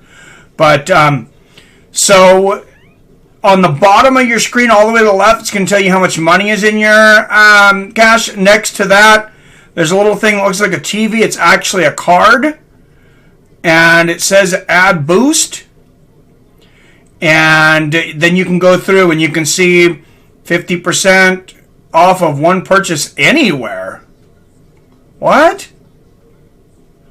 Oh, receive $300 or more in paycheck deposits to unlock this boost. Okay. 25% off Spirit Halloween. Money off Uber rides. Money off mattresses, off DoorDash. You guys get the point. I don't want to talk about Cash App all day, but all right. First, representing Croatia, 19-4 as a professional. He is a plus 170 underdog. Ante Delia.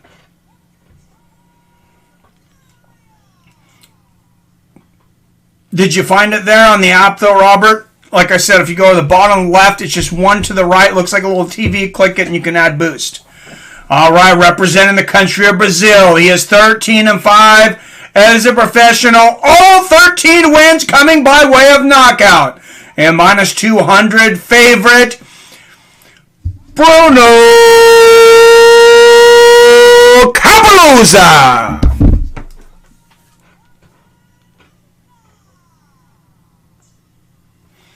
No problem, man. Start stacking that Bitcoin.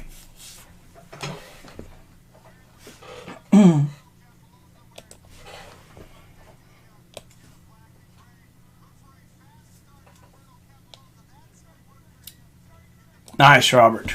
Good deal. All right, here we go. Whoa. And takedown attempt. Quick. Oh, a big shot for D'Elia. Or excuse me, for Kapoloza. Excuse me. Hurts D'Elia early. Wow. Quick beginning here. Quick start here in the first round. Kapoloza has D'Elia hurt. Of course, he beat him very quickly in the first fight.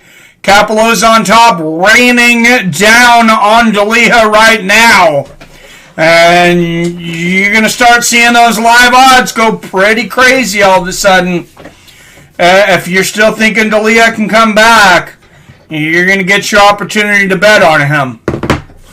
Are you able to bet on sports legally where you're at, Robert? I'm not trying to encourage anybody to become a gambling addict, but I'm trying to become one myself. So no. Oh, big elbows from the top here from Kapoloza. Oh my goodness, the ground and pound. Bruno Kapoloza making a hamburger out of Ante D'Elia right now. These are such hard ground and pound shots. Oh my goodness. Wow, he is raining down hell on earth on Ante D'Elia right now. Wow. Wow, wow, wow.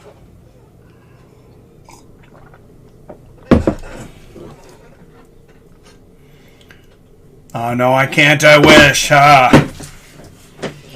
Yeah, I don't know. If I was... Oh, man, big right hands. If I was able to just bet anytime I want with a click, though, and I didn't have to go to the casino, I have a feeling I could get myself in trouble. But, man, Kapoloza on top, just dominating D'Elia right now. God, I really like the odds that they come out with for some of these PFL matches. So if you're really paying attention, it's like, do the odds makers not pay as much attention? It's possible.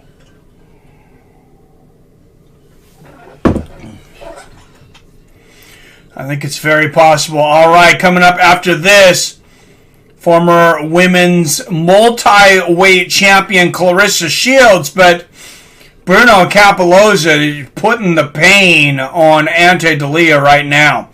57 now, just ground strikes landed here in this first round. 61 strikes altogether, and a lot of these were really hard ground strikes at the beginning.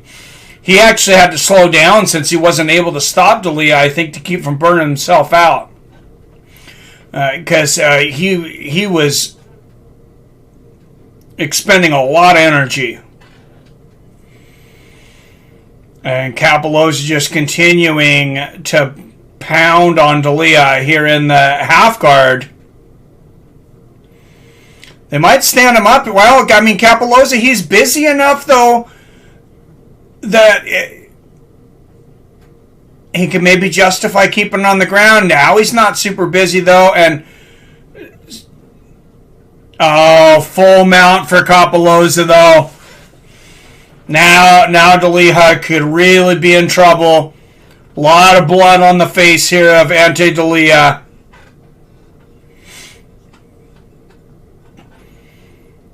D'Elia doing a good job pushing up on the chin. That's it. That's a great technique. At least it keeps me off you. Pushing up on the chin. Kapoloza minus 1,600 live odds right now. D'Elia plus 650. There you go. There's your crazy odds. Going for the arm triangle.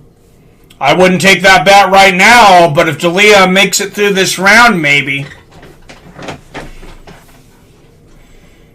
I think eventually Kapoloza is going to finish D'Elia, though.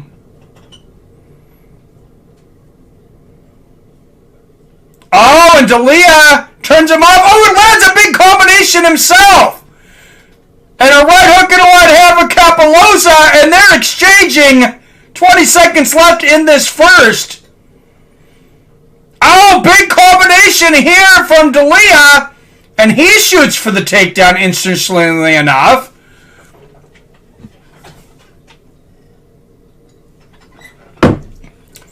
Nice little end and sign of life there for Ante D'Elia at the beginning. Now, how much energy did Bruno Cappelozza expend? I think I got a pretty good answer for that, and I think the answer is a lot.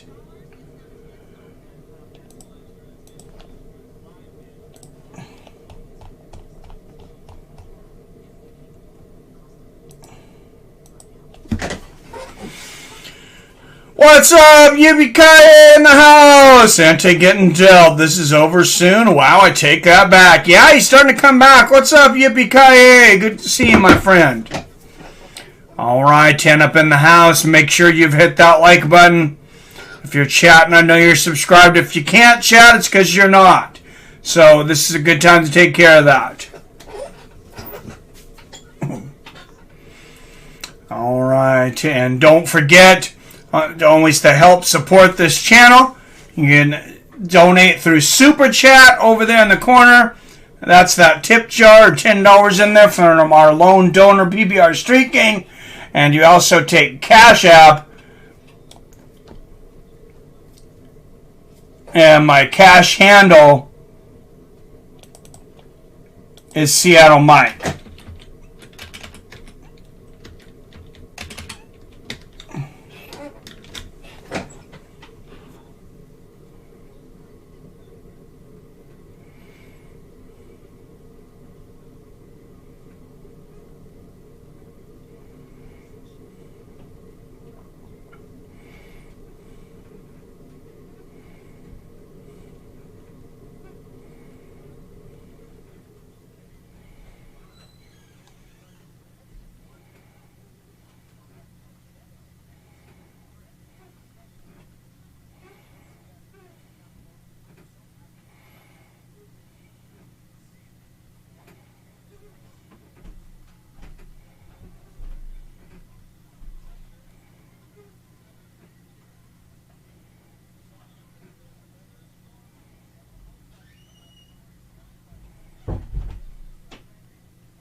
Sorry, guys. A text from another business owner. Yes, $1 million. I agree, Bruno. Or Robert, 10-9 Bruno. Definitely could have been a 10-8, though. Just because the fact that Ante D'Elia, had his rally at the end of the round, though, could end up making it a 10-9. Nice outside leg kick there from Cappelozza.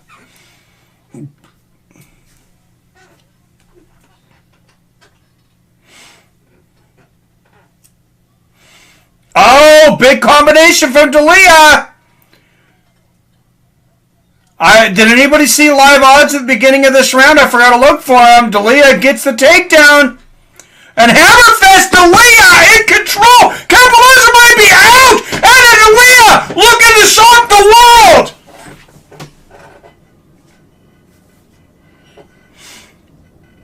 Big Hammerfist. Bruno Cappelozza has won all 13 of his fights by knockout. Ante D'Elia still a plus 245 underdog right now. Those live odds are going to be changing quickly. Quickly, put your bet down right friggin' now if you think Ante D'Elia could be about to finish this fight. Wow. And I imagine Cappelozza is exhausted.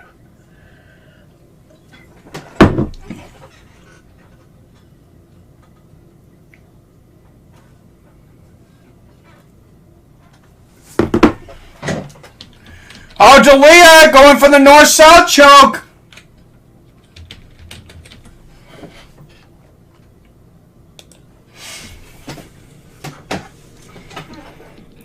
And Ante D'Elia here in half guard, now in dominant north-south. Told you Ante not going quietly.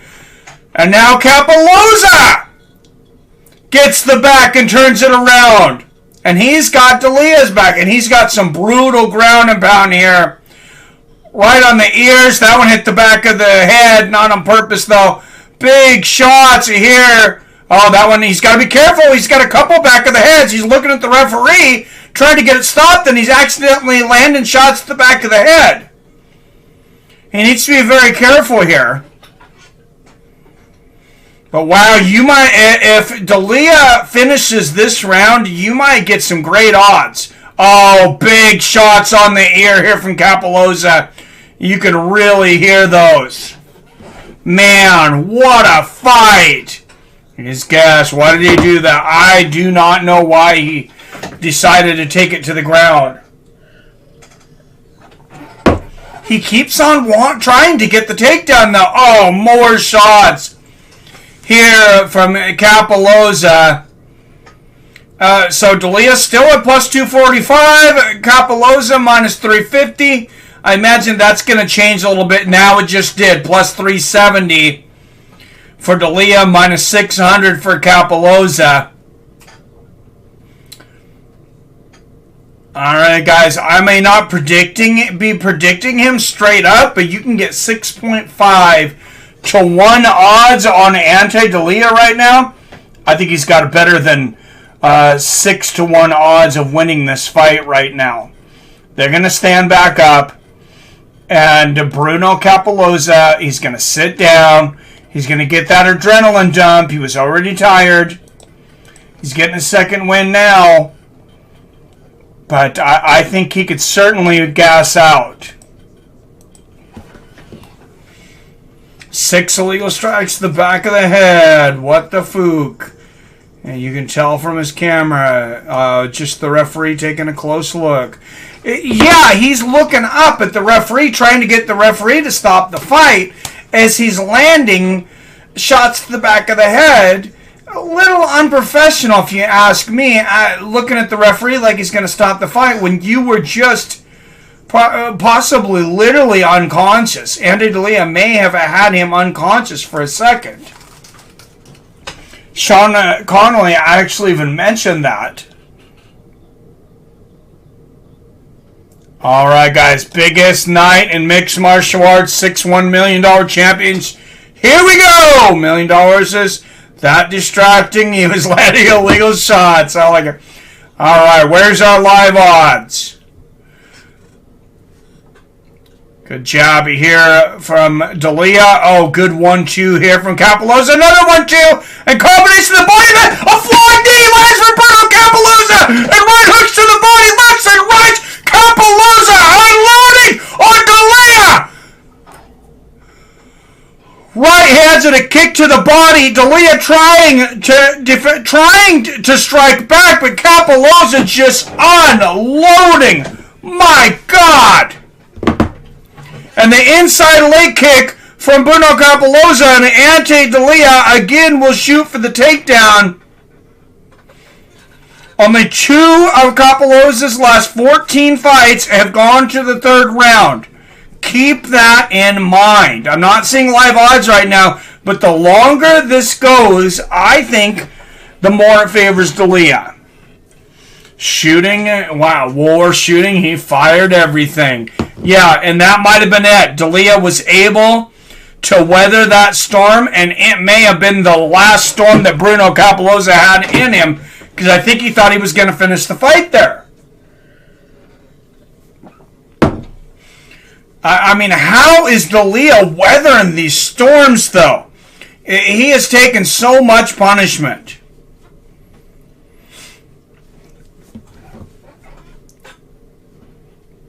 Those went through. Yeah, he's landed 155 strikes in this fight to 36 for Delia. And I am not... They might be pulling live odds off the table. I don't know. I should have the DraftKings live odds up over in the corner. I'm gonna make sure I'm watching them. Oh, congratulations for everybody beating my ass in fantasy football right now, by the way. Thanks for that. No, good job, guys. I am getting destroyed on a weekly basis. There we go. Live odds, minus 320 Kapalozza, plus 230 D'Elia. Shoot, D'Elia actually had better odds earlier. But they may know Kapalozza, man, if you could get up to 3, I would take plus 245. They just moved. For D'Elia, might be time to pull the trigger. Hey, Billy, can you put $10 for me on D'Elia? I'll cash app it to you right now. Plus 245. I want to put $10 on D'Elia. I'm going to message you.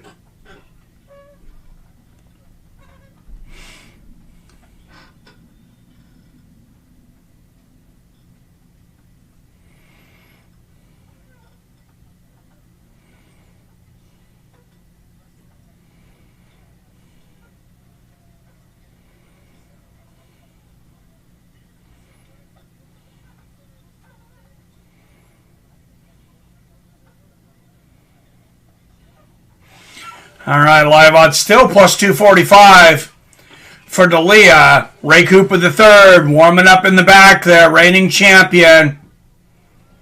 Fight of the year. Oh, yeah, it's a great fight right now. Oh, nice 1-2 there from D'Elia, and D'Elia shoots. Kapalozza doing a good job of stopping the takedown there. If it keeps delivering. Yeah, and the fact that these guys are heavyweights, Kapalozza's got to be dead tired. But D'Elia might be tired too, and he's taking a lot of punishment. Took shots to the head and the body. See the new Halloween movie that just came out. I have not seen it yet. Is it just in the theaters, or is it on HBO Max too? If it's on HBO Max, I'll watch it. I slept it. My wife won't go to theaters with me anymore, which is fine. I mean, we bought an 82-inch big screen because we're like, you know what? That's going to pay itself off over theaters. Nice 1-2 from Kapalozza. D'Elia shooting again. He's got to be real careful there, though. He's just opened himself up for a lot of strikes here. And 3 rounds in the books. I gotta say it's 30-26. Bruno Kapalozza. It's on Peacock. Oh, okay. Oh, yeah, I think I remember that coming up now. Yeah, I'll have to watch it. My wife won't watch any horror movies with me, and unfortunately my daughter just moved to Spokane, so I don't generally enjoy watching movies by myself, but I might watch that one. I might get somebody to go to the theater with me. Forgot they were heavyweights. Yeah, it's easy to forget, man. It's easy to forget these guys are heavyweights. They're just putting out, expending so much energy. How was the get-together last week, Robert? You had some plans, baby shower and some stuff? Maybe some drinks? Maybe some extracurricular supplements. No, they do not fight like heavyweights, right? All right, Bruno Kapalozza versus Ante D'Elia. That Burger King commercial cracks. Are we all in agreement that the King is the creepiest mascot of all? I mean, I know Jack's like right there. But the King is just super creepy. Nice 1-2 there from Kapalozza. Up 3 rounds to 0. D'Elia shooting. Kapalozza's got the back. Seen it last weekend after fights. Drunk on mushrooms. Don't remember too much except it was a trip after rewatch. Oh, big ground and pound here from Bruno. Seeing that they're about to start showing UFC fights at the movies like the big pay-per-views. Yeah, they have been here for a little while. Big shots here from Bruno Kapalozza. That would be fun. Oh, man. Big hammer fist from Kapalozza. If we're all able to meet up, I don't know where everybody's closest to. But it would be cool for us all to invade a theater sometime and go watch a big pay-per-view on the big screen. But like I said, unless I'm going to IMAX, which is the giant one. I mean, Avatar 2, I don't care if anybody goes. I'll go fucking watch it myself. When Avatar 2 comes out, I have to watch that on IMAX. Shots the body and the head. Kapalozza staying busy here in the clinch. See, the problem with this, with Kapalozza burning out, is I don't think Delia's got much more energy himself. He seems just as gassed. Oh, and you hear the corner saying Delia's going to try an Ichimata on you. Delia now plus 600. Kapalozza minus 1,200 favorite at this point. Bartender tried getting me fooked up. He failed. He was going to keep bar open for me. Give me a ride home. ATM was broken, so left early. Make friends everywhere, especially if you're a bartender. I'm sure you do, Robert. Me and you are going to have to hang out sometimes and close some bars down, my friend. And Delia on top. Raining down some ground and pound. I just don't know if Delia's got enough left to finish this fight.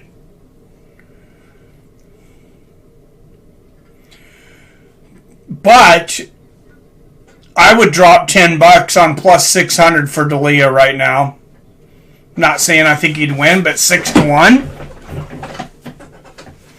I like it. Kayla Harrison getting her hands wrapped right now. She'll be on deck after this fight. Up next, Clarissa Shields. Oh man, Delia just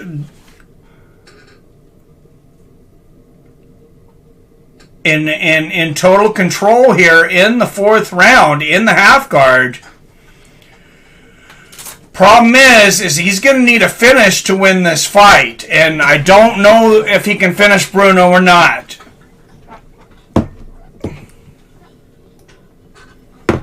And a cut on the top of the head now of Bruno Kapalozza. I mean, that's going to give him this round, but he has to be up 3-0, 3-0 on the scorecards. I don't see how any of the judges could have given Delia any of the first 3 rounds, but he's winning this one. And big shots, and Sean O'Connell saying he thinks it could be 2 apiece. I mean, I guess it could be. It's not on my scorecard, but it could be. A fly out to Washington if you have a place for me to stay. All right, sounds good, Robert. Hey, yeah, actually, I do not have a spare room right now, but once it gets ready, I am going to have a spare room here soon.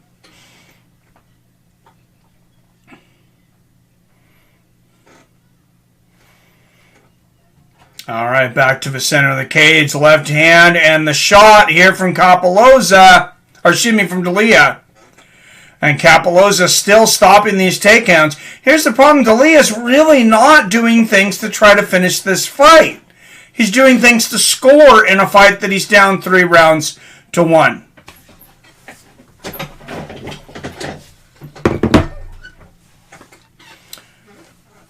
Nice knees to the body there from Delia. I need to see more of the country myself too, Robert. So I'm going to try to... I got to try to make it your way. If you were still in California, it'd be a little closer, but that's what we have planes for.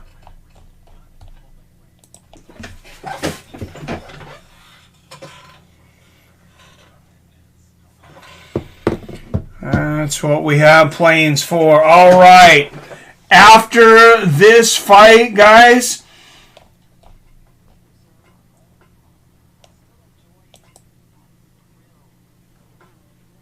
we're going to start the 2-minute warning. After this, call in to give your opinion. 2 minutes. Whatever your take is, call in 2 minutes.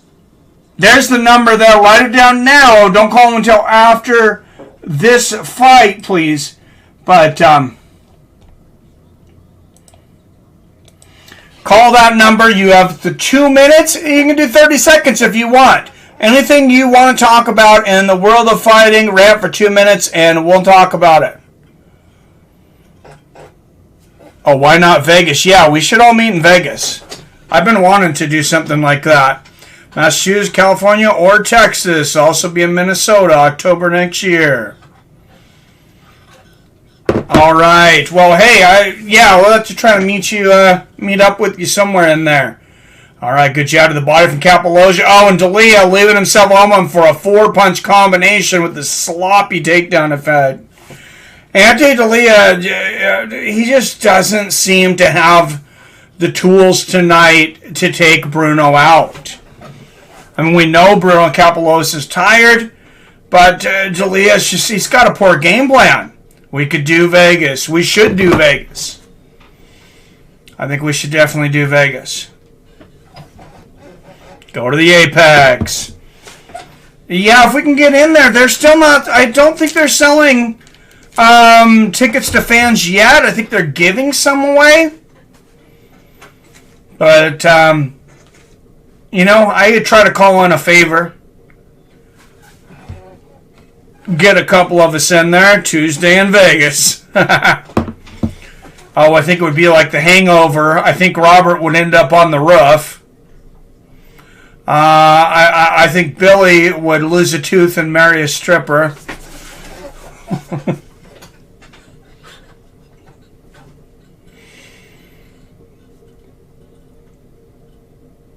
And Kapolozha on top, ground and pound to the head and the body. Bruno Kapolozha, I disagree with Sean O'Connell saying it could be 2-2.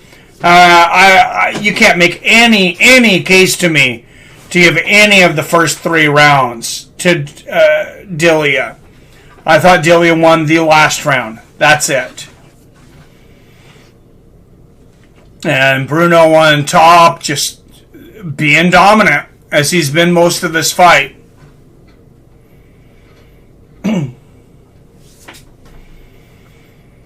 I said coming up next, Clarissa Shields. Need to win VIP experience contest. You and 8 friends get to go to Apex. Oh, that'd be sweet. How do you sign up? We should all sign up for that. Well, 8 of us should sign up for it. All right, Kapolozha got the back here halfway through. Oh, man, big shots in Kapolozha. I wonder what... Oh, and D'Elia flips Kapolozha off, but he's not able to take advantage of it. Another missed opportunity from D'Elia. And that has been a big story in this fight. The few opportunities D'Elia has had, he has squandered.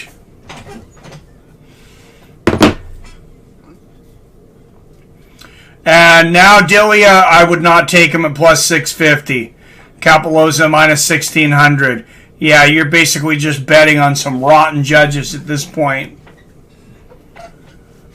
What's up, Mac 209? Hey, just having a good time watching fights with my friends. How are you doing? Good to see you, my man. Premium member Mac 209. I'll take the kick to the kidney. Damn. That doesn't sound fun. I wish Benson Henderson was still in the UFC. Well, he just lost to Brent Primus, though. Yeah, I mean, there's some fun fights for him there. I wish he would... I want to see him fight. Is him and Henry Corrales around the same weight? I think they are. That's the fight I'd like to see next, is him and Henry Corrales.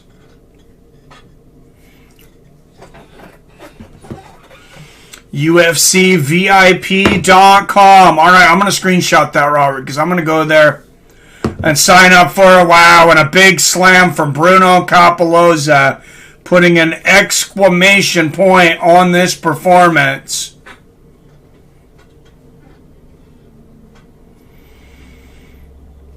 Yeah, 4-1 Bruno Capoloza.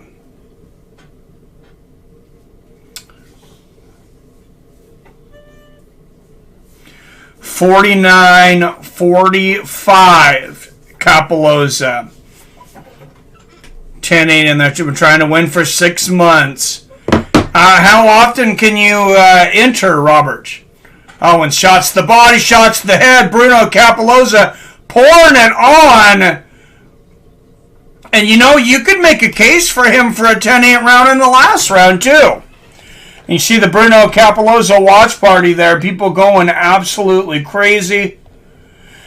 Because they know that their native fighter just won $1 million.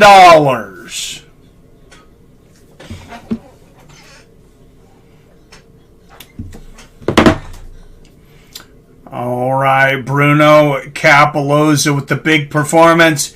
And then immediately following this decision, we're going to take a call in for our first 2-minute warning.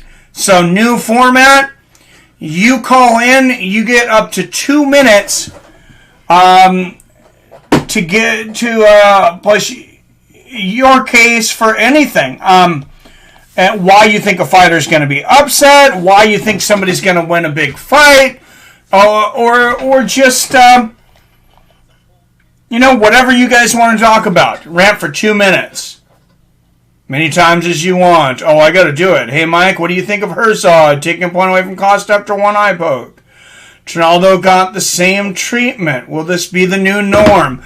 I have not watched the fight yet. I know it's a judgment call. He's well within his rights. I don't like it. I'd like to see more penalties just because, 1 point is it's just so much in MMA. But that's not the referees or the judges' fault. That's the fault in the judging of fighting. You see boxing, very, very rare that points are taken away in boxing. There's so many more ways to foul in MMA. And there's so many more ways to accidentally foul in MMA. So I don't like it, even though Jason Herzog's maybe been one of my favorite referees, if not my favorite, for a while now. I don't like to see points taken away, especially after one foul, unless it's one of those flagrant fence grabs where they just grab two handholds of fence to stop a big slam. You choose fight as well. Oh, nice. I hope it's not the new norm. I still have not watched this last week's card though. So I tuned in a little bit to the Bellator card because it was at the same time streaming on my phone as my wife was driving. She wanted to go to the zoo first so I could miss the rest of the card. No, we had a good time, go to the zoo, then we went to the casino, put out some sports bets. We should all enter. One of us has to win. Oh, I'm definitely going to enter. UFCVIP.com. I'll put it I'm going to pin it.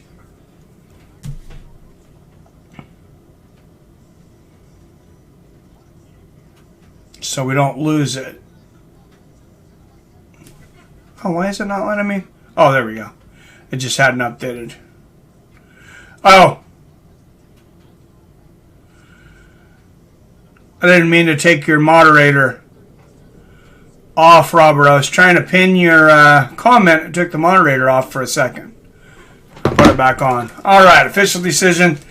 This should be pretty easy, but think about what you might want to say if you call in. Like I said, you got up to 2 minutes. I'm going to set a 2-minute timer.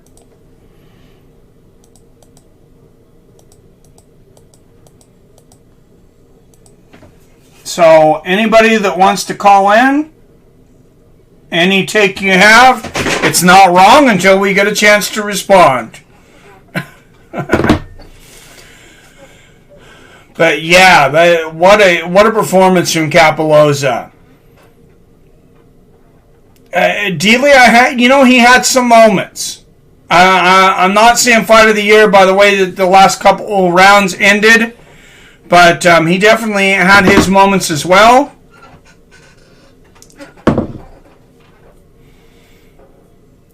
Yeah, that was a back and round. That second round was a back and forth battle. And it seemed at that point that Dalia might burn Capoloza out. I have a feeling if Dalia's cardio was top notch, he might have been able to finish Capoloza. But Capoloza was very close to finishing this fight several times.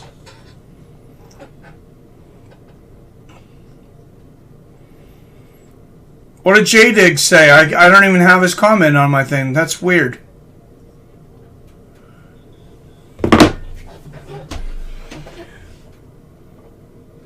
All right, guys. We're waiting on...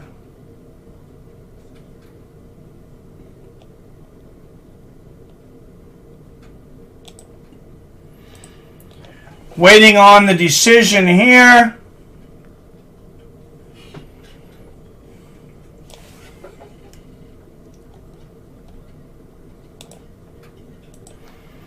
But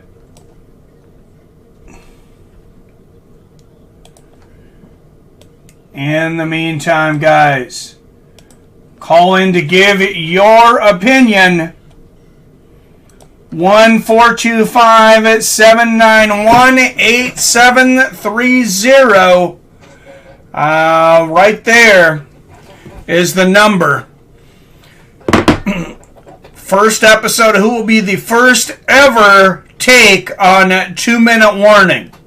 As soon as you call, I will start the 2 minute warning, and you can rant about whatever it is you want. Whether it's a popular take, a hot take, an unpopular take. Something about Jen's Pulver nut shot. Or something about a Jen's Pulver nut shot. No.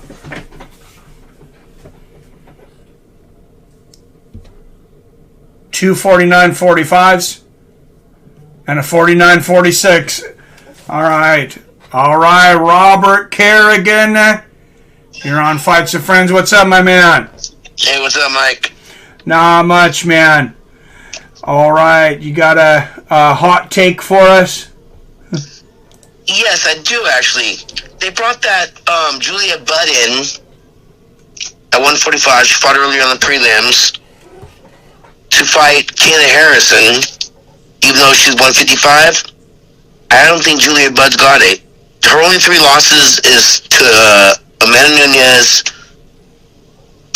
Cyborg, and Ronda Rousey. But watching her earlier on the prelims fight this girl, I can't remember the girl's name, it wasn't that impressive. She won, but it wasn't that impressive. I think if they brought her in to beat Kayla, it's not going to happen. Yeah, I don't think anybody there is going to beat Kayla.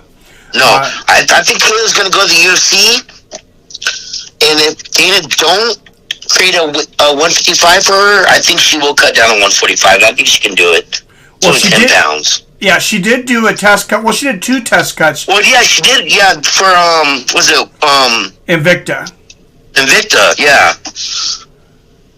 Yeah, she had the one fight she won there, and then I believe she made weight for the other one, and the other That's fighter. That's during COVID, right? When PFL wasn't doing it, she went to Invicta, right? Yeah. Yeah, that's right. Oh, okay. I couldn't remember why the fight was canceled, but I know it was canceled. Yeah, so she went to. They allowed her to go to another organization, and she won. That's right, at 145. I remember that. Yeah, which good on them. Good on PFL. I feel like they have, they've treated her well, and they've treated all the fighters well, and paid them well. So good. I wish the UFC still played ball like that, like they used to with Pride and everything. Yeah. Like I wish they just play ball with Bellator or even PFL like that. Kabulev, he should be in the UFC, like you said. He's got it. Yeah, he's very good. I was really surprised by those odds coming out too. I was like, wow, that is. Yeah, he dedicated that fight to Khabib's father. Yeah, he said earlier this week, if it wasn't for Khabib's father, he wouldn't be where he's at. highly motivated. The guy at that skill level, I was like, what are the odds makers thinking on that one? But dominant performance. So, all right. Well, thanks for calling in, Robert. Always appreciate it. No problem. All right. Talk to you all later. Have a good night. All right. Thank you. Thank you, Robert, for calling in. We'll have a few more minutes here, calling to give your opinion. I'm going to go refill my water glass real quick before this next fight. Clarissa Shields is up next. And then, so here in a minute, if you want to call in and tell me why you think Clarissa Shields is going to lose, if anybody thinks that.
All right, guys.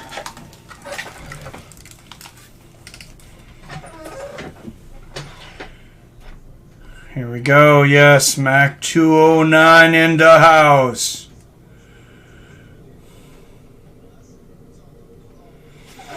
Time to give a shout out to all of our premium members.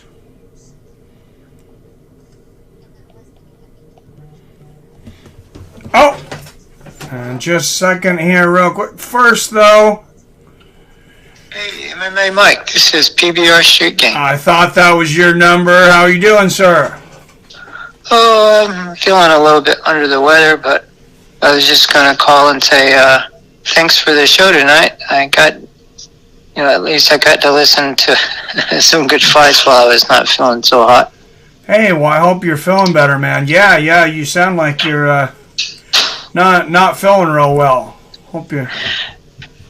Yeah, the throat's kind of been giving me some problems, but some good fights tonight. I was, oh God, what's that, the 18-0 guy?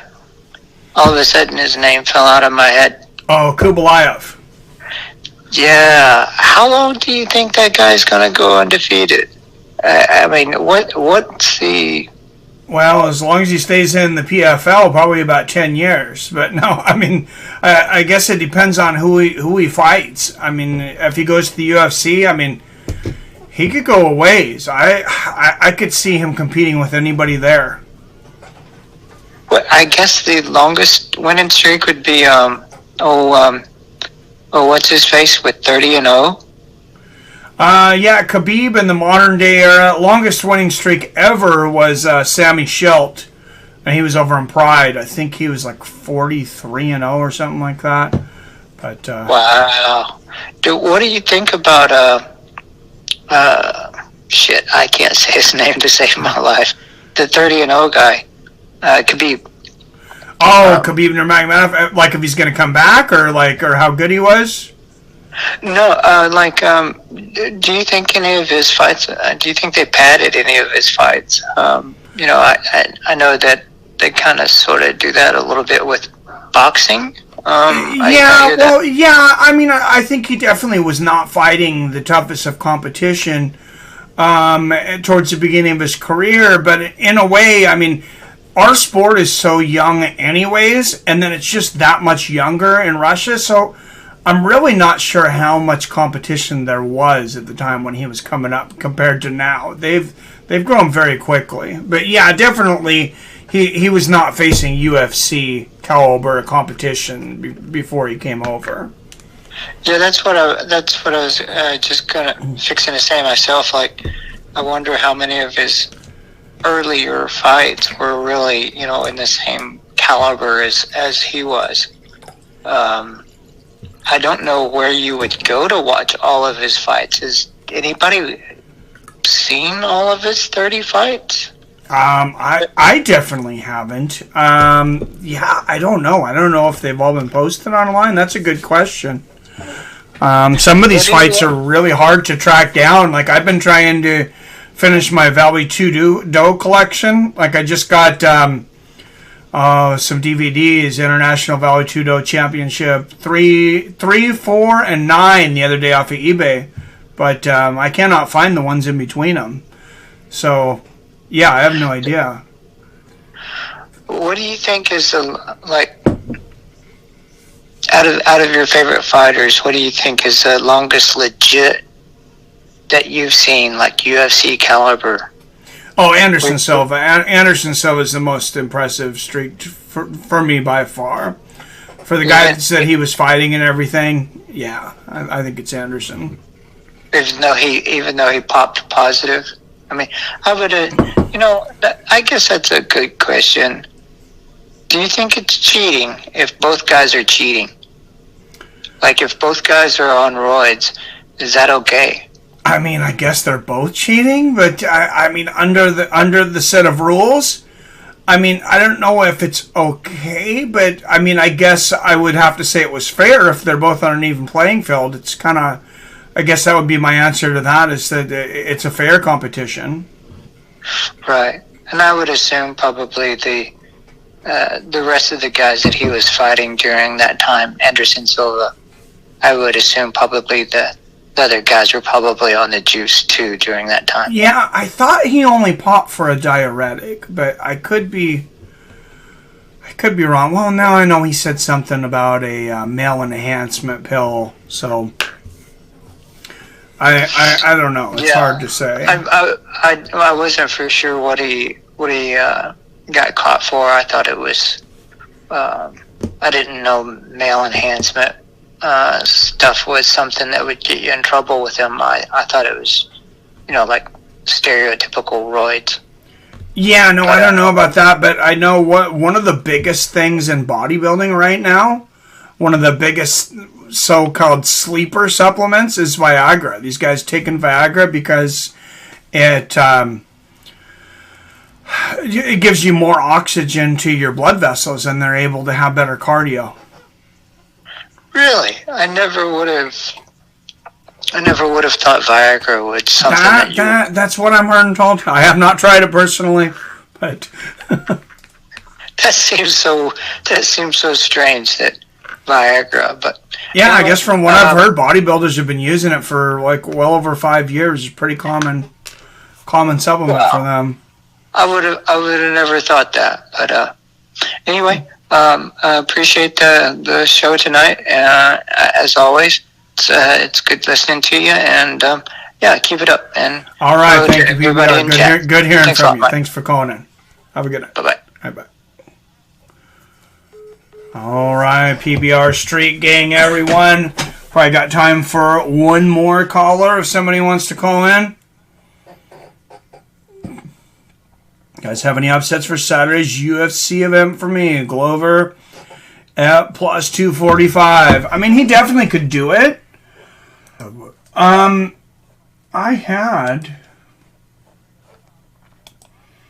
thought I called an upset. I'm trying to remember what I even predicted. Yeah, stay positive. I hope you're feeling better.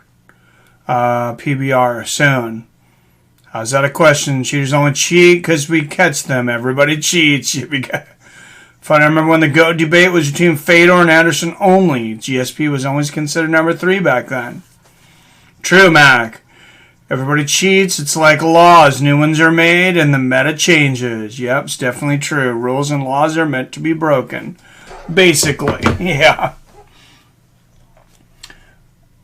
All right. I'm going to look at the odds. You said you got Glover Teixeira. As an error. Yeah, I got Corey Sandhagen. Plus 190. I got a bet slip for it. I just bet on him on Saturday at the casino.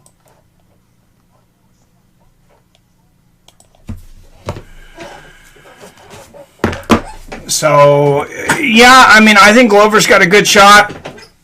I mean, a decent shot. I would take Blachowicz. I think Sandhagen has a very good shot. I mean, I would say, in my opinion, at least that fight's almost even. I'm really impressed with Corey Sandhagen, and I think he just gets better and better every time out of the gate.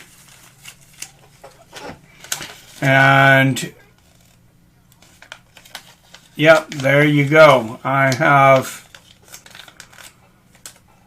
That's a bet slip. They give us his bet slips at Snoqualmie Casino. $10 to win $29. So I will definitely be rooting for Mr. Sandhagen.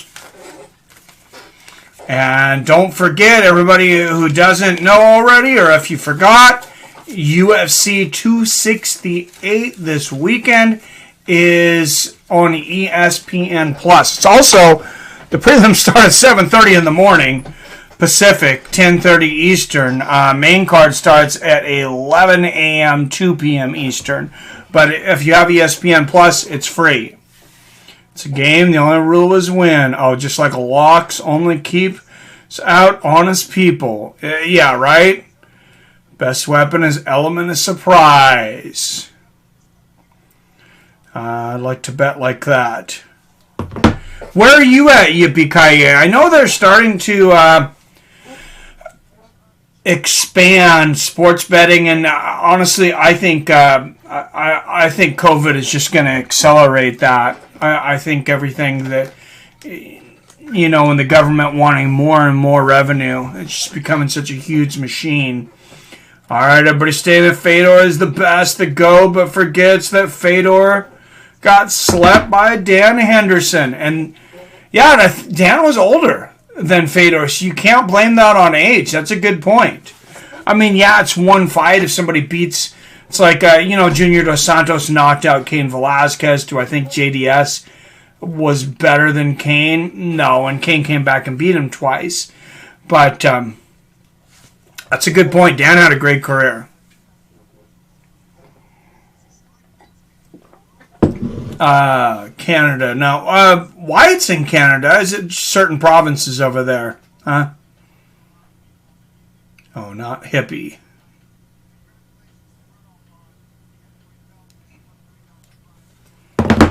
Okay. All right. We'll take down the number for call-ins. Nobody else wants to call in tonight. Thank you, Robert and PBR Street Gang.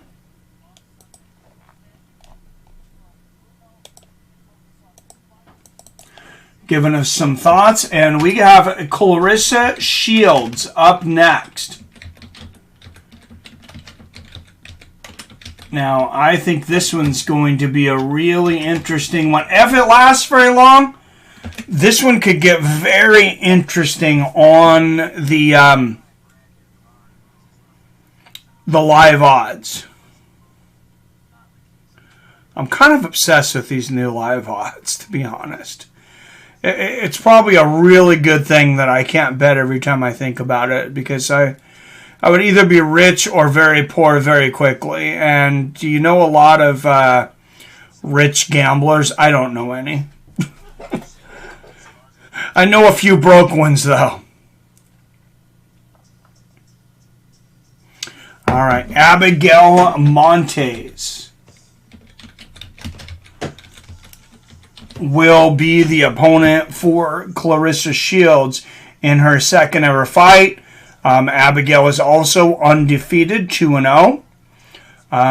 Clarissa Shields, minus 170 favorite. Abigail Montes comes into this a plus 150.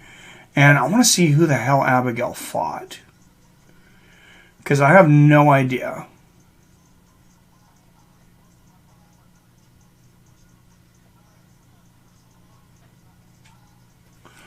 Apparently PFL is trying to copy Triller here, having Wiz Khalifa coming out. Oh no, they got the $1 Million Moment song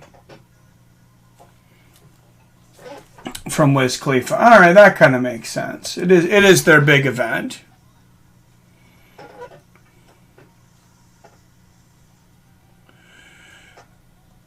All right, 2 wins, 1 knockout, 1 decision for Abigail. Her first opponent was Claudia Zamora.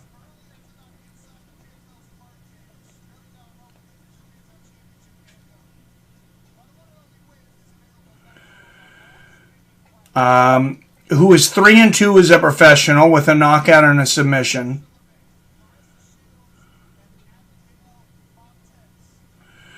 And then Abigail's last fight was an Icon Fighting Federation 6. Brock Weaver was at the top of that card. Chris Curtis also won on that card. So interesting. April of this year, there is Clarissa Shields, 3-division boxing world champion, 11-0 in boxing. Abigail Montes was the first fight, and yeah, she fought someone in her professional debut from Mexico City. Clarissa, yeah, I'm taking Shields, and at -170, I'm taking her. I'm taking her hard. See, Tony Ferguson's net worth was $2 million. Not sure how true that is. I don't believe any of those net worths online because I've seen so many of them that I know are BS. Because I've talked to the people. I've talked to the people where it says a net worth, and they're like, either my net worth is nowhere close to that, or I'll tell you, or I won't tell you what my net worth is, but it's a lot more than that. Yeah, I don't know where they get their information for those, but it's they do a pretty horrible job. Couldn't remember him, darn, from Mexico. Probably all his fights added up. I'm not sure. Did you guys hear the Sean Strickland interview today? He was honest about how he used to be a neo-Nazi and fantasized about murdering people. Holy Jesus, no, I did not. Still fantasize or fantasize then? Wow. That is nuts, man. Ouch.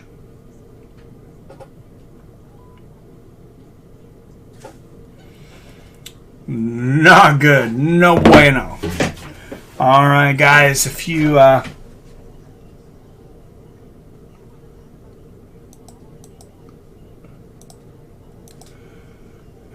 want some of those if I can talk right now.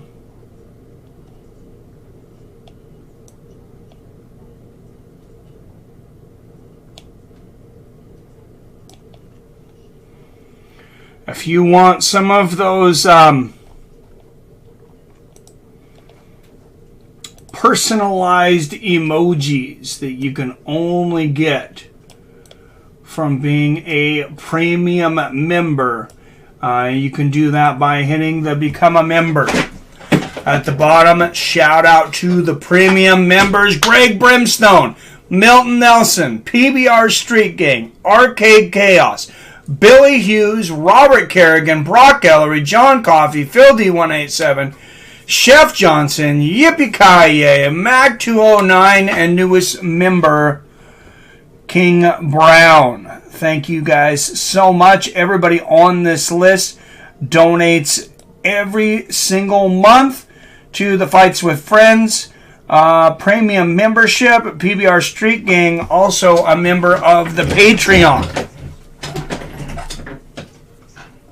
Once a Nazi, always a Nazi. That's scary. That's really scary. Some reason Sean Strickland gives me evil person vibes. You know, I never really paid that much attention to him before. I don't pay much attention to a lot of these guys outside of the cage until they make headlines, unfortunately. Maybe I should. Maybe I should pay a little more attention to them, but I mean, I like watching them for fighters, but I don't know. Gives me bad juju. I don't ever remember feeling that in particular before you guys, before hearing that. So, but I don't remember. I really didn't have much of an opinion on him at all.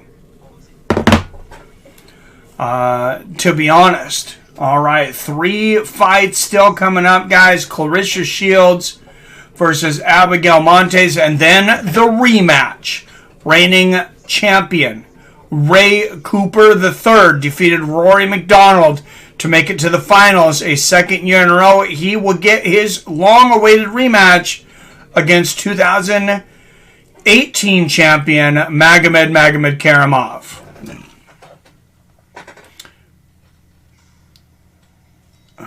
Oh, that guy. He's been blunt, to put it short, as of late. Not a good sign or look. No, and especially when you got somebody that can fight, and there's somebody that's gotten hit in the head a lot. That seems like a guy to keep an eye on. I'm sure he's on a watch list somewhere. Probably a few of them. All right, guys. I said, don't forget about Voyager.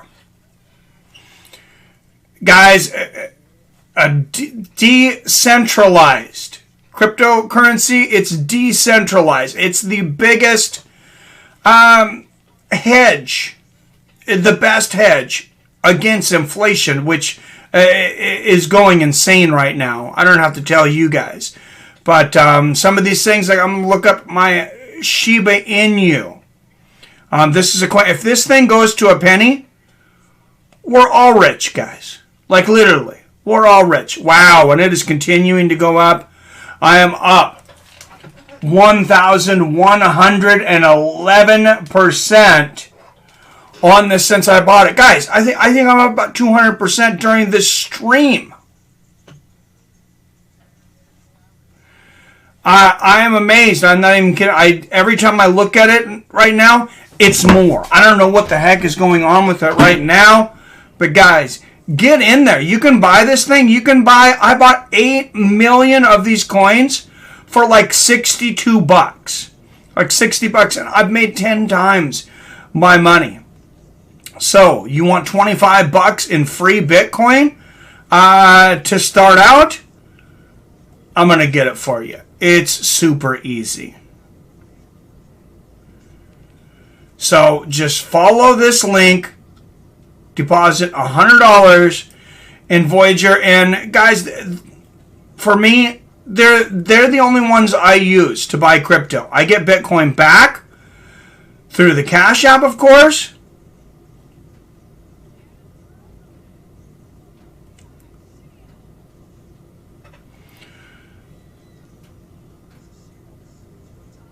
But yeah, definitely use that, guys. Trade $100, get $15 in free Bitcoin. I had no idea I had made so much money just while this stream was happening.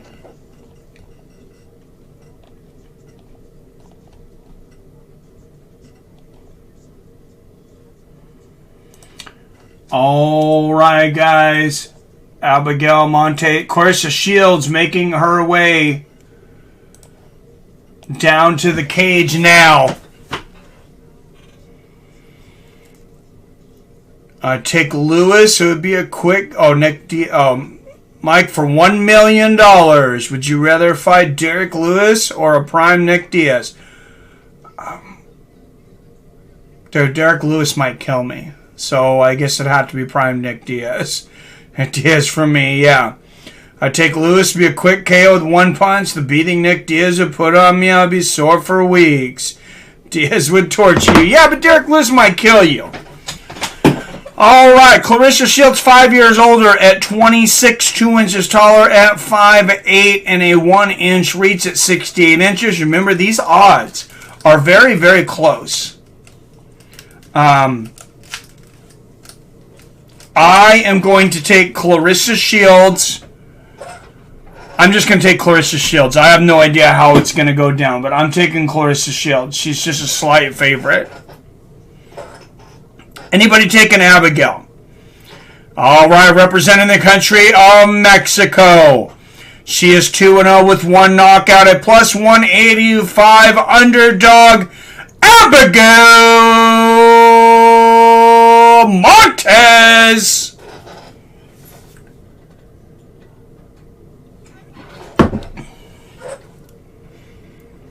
And out of the red corner, two-time Olympic boxing gold medalist and 3 weight division champion. She is 1-0 in MMA, representing the United States of America. She is a minus 225 favorite, Clarissa Shields. Oh, see, she opened at a minus 170. So if you bet her earlier, you're going to get some pretty good. How many fights are left? 3 counting this one. Abby by second round arm triangle. All right, J-Dig. And what's up, Prime Time? Prime Time also. How hard is this to do? Oh, why won't Abigail win? What do you mean? Like to bet? I'm not sure what you're asking. UPKA. All right, Shields and Abigail, they exchange leg kicks at the beginning. Remember, Clarissa Shields been training nonstop with Greg Jackson and all the people over at the Jackson Wink camp. That's bothering me. I had some hair out of place there. There we go. Inside a leg kick for Montez. Montez, you can tell she probably generally doesn't fight at 155. Right hand lands for Shields. I'm saying Shields, guys. I think she wins this pretty dominant. Inside a leg kick there for Montez. But I don't think Montez usually carries this much fat. I think she's got that extra padding because she knew she had to fight at 155 and the needed opponent for Shields.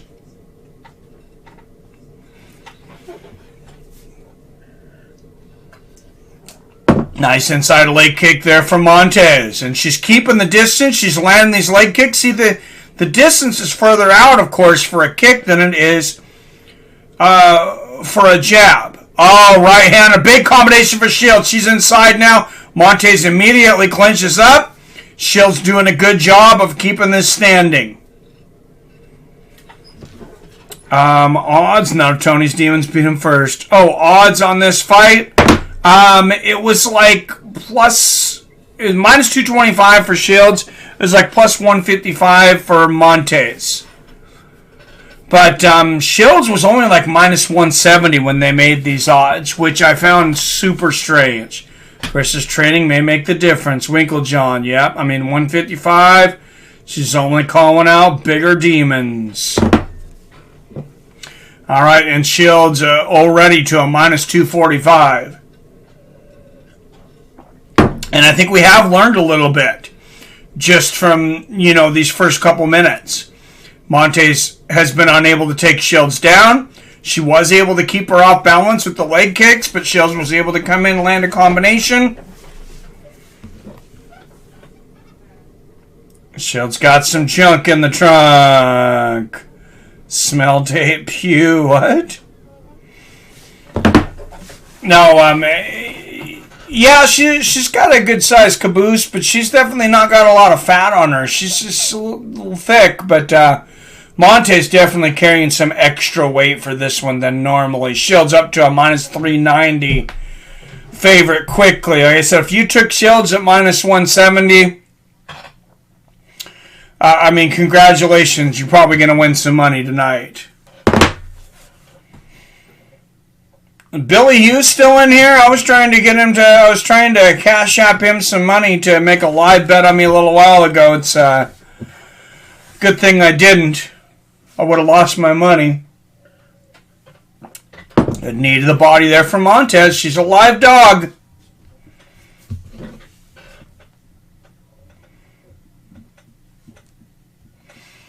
Oh, smell that.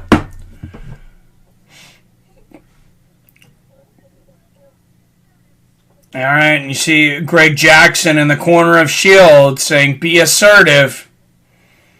And really, a pretty boring first round here. Just both women fighting in the clinch. And not being busy, and Greg Jackson is saying, keep working, left and right, keep working. Just needed the body there from Clarissa. Nothing doing much damage here, but I agree with them. Stay busy. Nice knee there from Montes. And I would have broke him a minute ago if I was this referee, but haven't seen Billy. Probably fell asleep on keyboard again. Yeah, I haven't seen him in a while, but he's still in here. His icon's still in here. So he's helping me, giving me the watch time. All right, 16 up in here, everybody. Don't forget to hit that like button.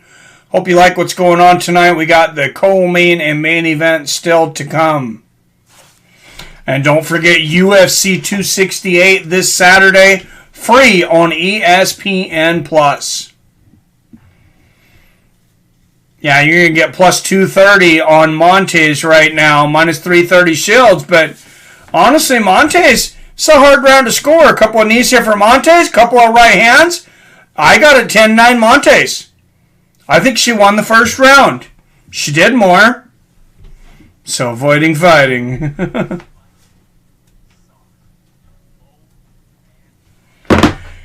Yeah, I have it 10-9 Abigail Montes. And I would sure as hell take those live odds. I'm not saying Clarissa Shields is going to lose necessarily, but you're going to give me 2.5 to 1 on a girl that just won the first round in a 3-round fight? Thank you very much.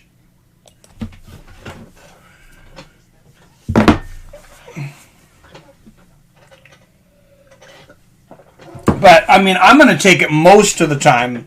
If you have two fighters that I feel are pretty evenly matched in a 3-round fight, and you're going to give me the person who just won the first round, you're going to give me 2.5 to 1? Yeah, I'm going to pretty much take that every time. Amanda Serrano, unified featherweight boxing champion in the crowd.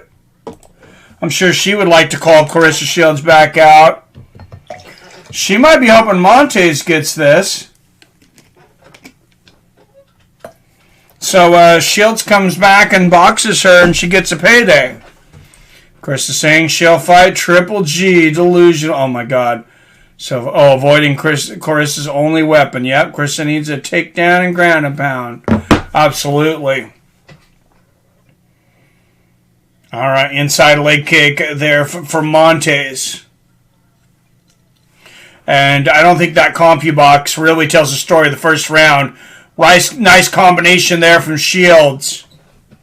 That's what Montes definitely wants to stay away from.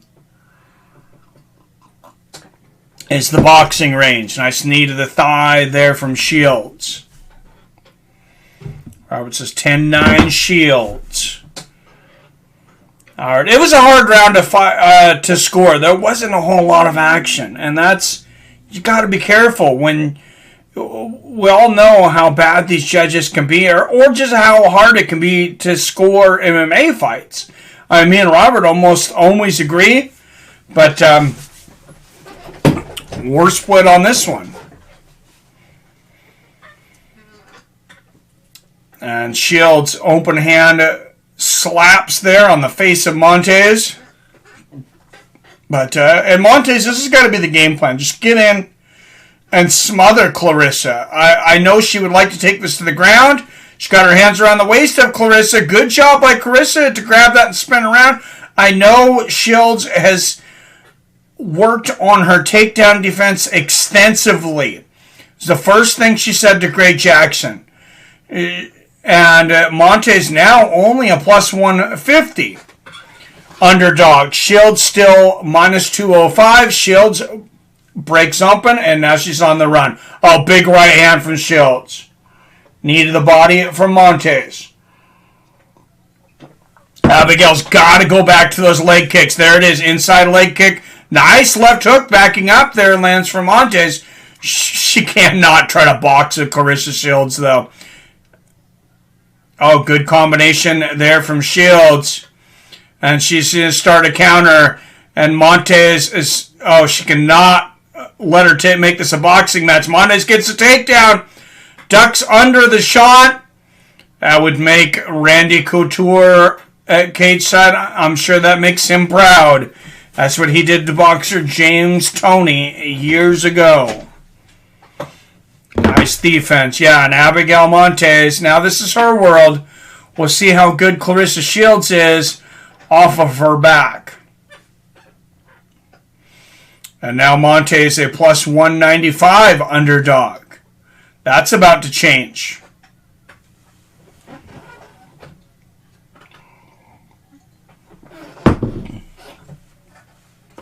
Shields still a minus 275.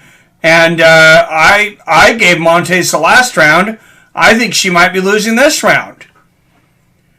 And shots from the top here from Montes. And Greg Jackson really has to give Clarissa Shields some more intelligent coaching here. He's just going up, Clarissa up. She knows she wants up. All the way, go, girl, go. I'm not sure how that's coaching. Just get on your hands. There you go. He's definitely encouraging. It's just two hands, Clarissa. Two hands. And Clarissa not listening and getting beat up on the ground. 10-9 Shields, right? No, I gave Michael your Blue Moon Premium Brew.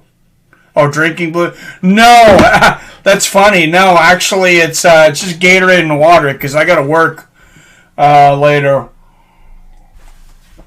And Clarissa Shields able to get to her feet. She looks irate, but I believe she lost the round. Shoddy coaching, right? Two hands. Shields now just a minus 160 favorite. Montes plus 120. If you can get plus 120 on Montes right now, I have her up 2 rounds to 0, 20 to 18.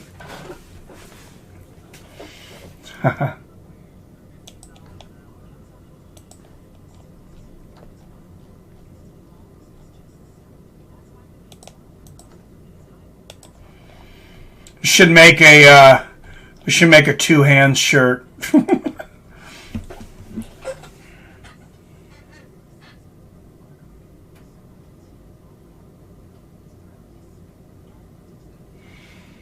Two hands. There you go. There you go, Greg. What does that mean, right? Sometimes I have to wonder sometimes how technical Greg Jackson really is. I mean, I hate to be that guy, but I don't hear technical advice from him out in the corner. And I would want a technical person over there. Especially if you're somebody like Clarissa Shields. You know she wants to win. She doesn't need to be motivated. She needs you to tell her what to do. All right, Ray Cooper III ready to go there in the back. And here we go. Clarissa Shields, in my opinion, back up to the wall. I have her losing 2 rounds to 0. Inside leg kick from Shields. Montes lands one of her own. Good combination from Clarissa. She might need a finish here. I mean, I would not want to let this go to the scorecards if I were her. Outside leg kick, right hand over the top for Clarissa.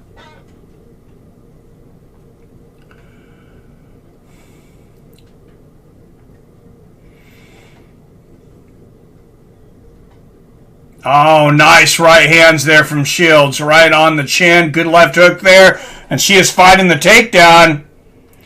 Oh, nice little uppercut she lands on Montes. She just needs to get away from this, though. Good knee to the body there from Montes. That was a legit takedown attempt. That was not a bad takedown attempt from Montes. And Shields did a good job of finishing that. And now Montes finally moves ahead in the odds. Minus 135. Shields plus 100. That's the first time Montes has been the favorite on the live odds.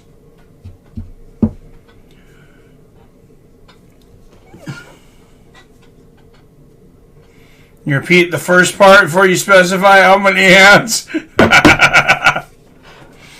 Oh, I love it.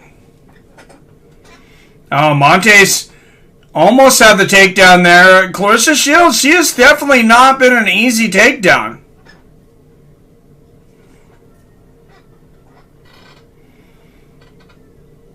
Oh, and Claressa going for a takedown of her own.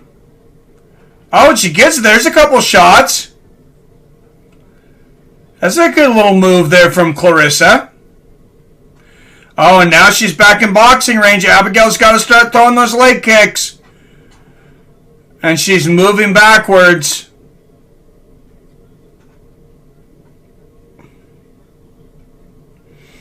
.240 left in this third. Oh, big right hand and a left hook from Claressa. Can she finish this fight? Inside leg kick lands for Montes. Another inside leg kick. Oh, Claressa is swinging for the fences here. Oh, and she throws an overhand right, and that's, again, when Montes is able to get the takedown right into side control, and now Claressa Shields is in trouble.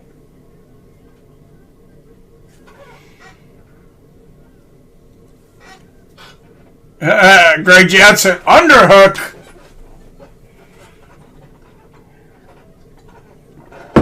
Let's use your knees, roll them. Hit him with your groin. Greg Jackson told GSP to hit Diego Alves with his torn groin. Oh, are you kidding me? Oh, that is hilarious. Breathe, breathe. There's more technical advice. Greg Jackson tells Claressa, underhook and scoot to your left.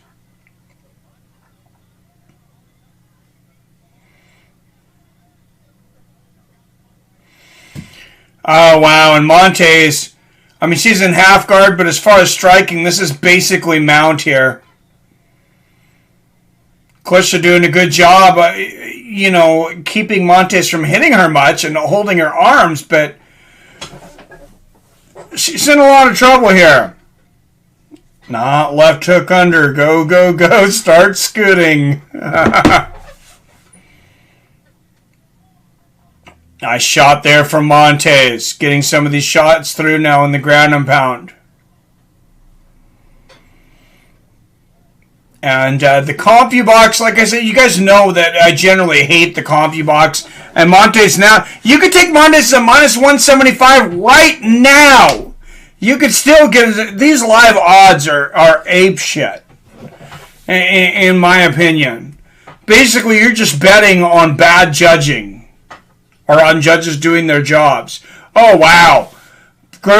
Big ground and pound here from Montes. And now she gets full mount. And going to town on Claressa Shields' face. And Claressa Shields trying to box on the bottom. I'm telling you guys, boxing is not a good base from MMA. Oh, wow. And Abigail Montes very close to stopping Claressa Shields here. Damn. 30-27, Abigail Montes. Robert, I'm so fucking drunk. Now we know the female boxer was here from Mexico. Yup. Claressa dying. 29-28 Montes, says Robert. Well, yeah, if you were watching live betting on this one, you just taking money. Just gimme, gimme, gimme. I'd be dropping dimes.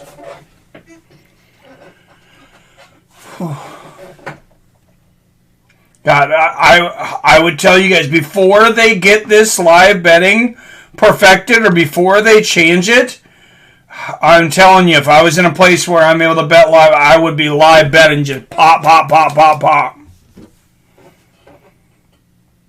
She got beat the F up. Starting to see double. Yep, boxing is only a good base if you have one punch KO power. Yep. It's bound to happen eventually as competition got tougher. Yeah, I mean, it doesn't happen. We don't have any examples. Do we have any examples of boxers becoming good? Go back all the way back to Art Jemerson when he came in with the one boxing glove. James Toney tried to take on Randy Couture, got absolutely schooled. I mean, he just went in there. It was the easiest fight of his life, literally. He just goes in there, takes a single leg, takes him down, chokes him out in like 2 minutes. I mean, James Toney never landed one shot, never had an offensive moment in that fight. You got to learn. She got to go to school. 155 pounds, R.I.P. Good point. Good point, Yippee-ki-yay. And yeah, if PFL is going to have Kayla Harrison back for another season, which I imagine they want her back if she's not able to make a better deal somewhere else, if I was advising them, I would say make that division 145 and make Kayla Harrison cut down to 145, make Clarissa Shields, if she's going to stick around, cut to 145, and you're going to see more competition. Because if this fight tonight had been at 145, I mean, Abigail Montes, she's a blown up bantamweight. She's a 135er. And she put on this extra weight, to fight Clarissa, but I don't know that weight's exactly helping her. Maybe it did in some of the takedowns and stuff. Lifetime in boxing, hard to change your instincts and reflexes after that. She was punching from the ground. Yeah, one of the worst possible things you can do in a fight. I mean, you guys know better than that. I mean, I really have to question all the coaching and stuff that she's gone through recently. To try to get into a firefight just straight punching from your back and having that little understanding of leverage. I mean, I know it was desperation at that point, but man, if you're going to punch from your back, you guys know you got to do it. You got to shrimp crawl over. You got to grab them by the head, lean up a little bit to where you can get a little bit of leverage, and then drop that Nico Price hammer fist.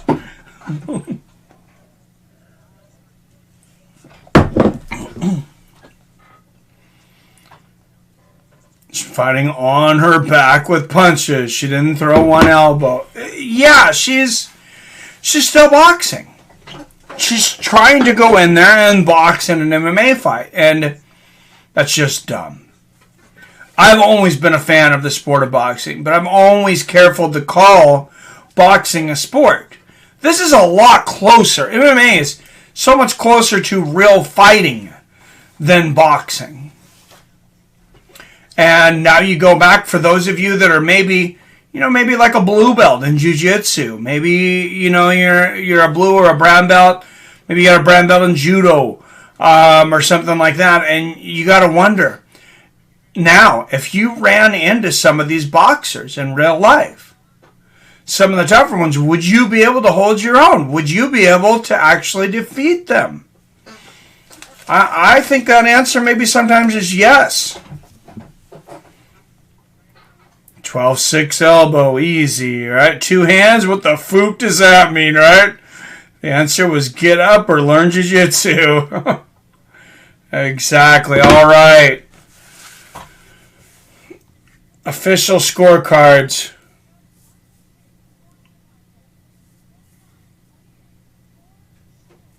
Tate closed at 29-28, Shields. 29-28 Montes. We got one judge, Victor Lopes. 29-28. Abigail Montes. That second judge, never, ever, ever judge a fight again. Never judge a fight again.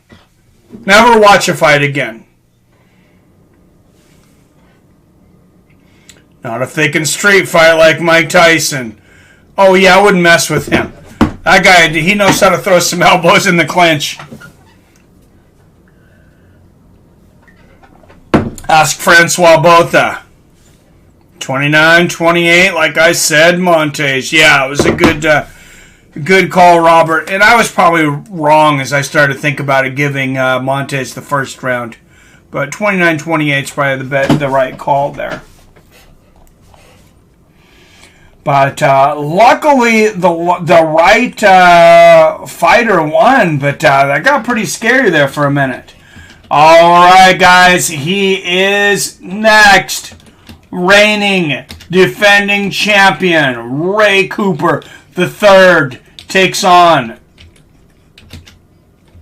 the man that defeated him, the last champion, Magomedov.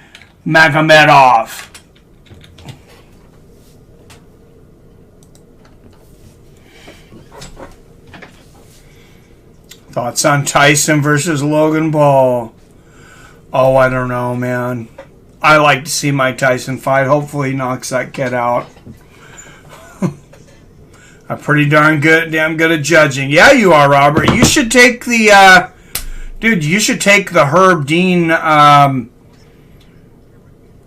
class on reffing or the class on judging. You could probably do either one of those jobs.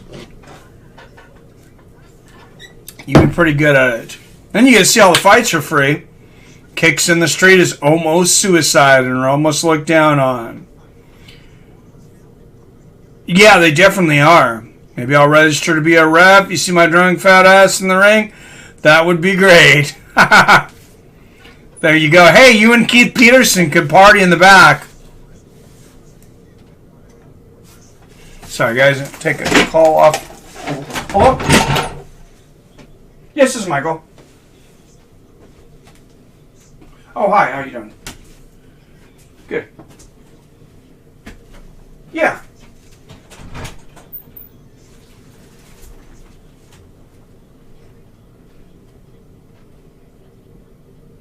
Sure.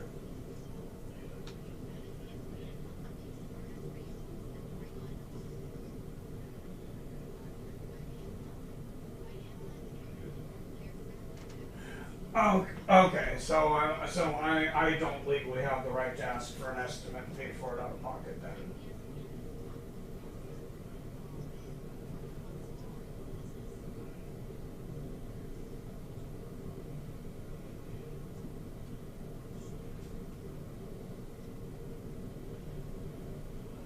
Is that a traffic violation on my record? I appreciate that. Yeah. Okay.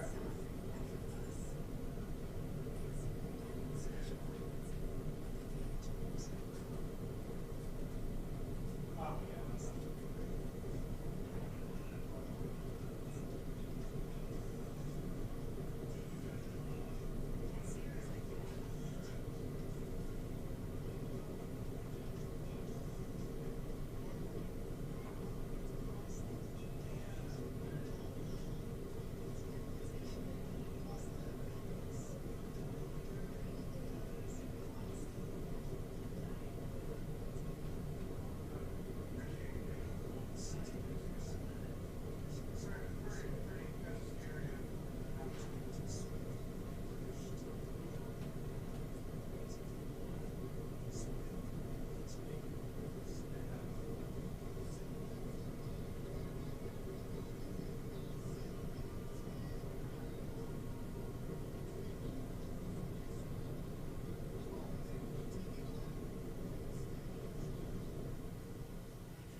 Can you text me the name and the policy number when you get it? Thanks. I just have my streaming away. I wasn't trying to be patient.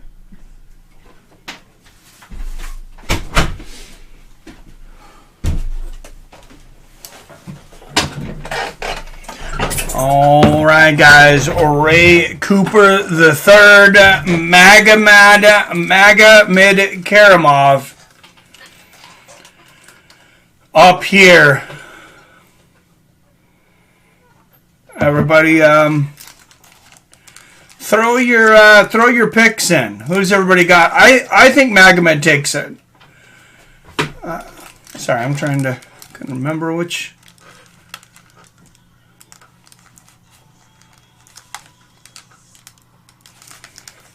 Side was which here, but Ray Cooper the third, if he wins tonight, I think he becomes a star. Yeah, I got Uncle Liev too, but he's a big favorite though. I mean, a very big favorite.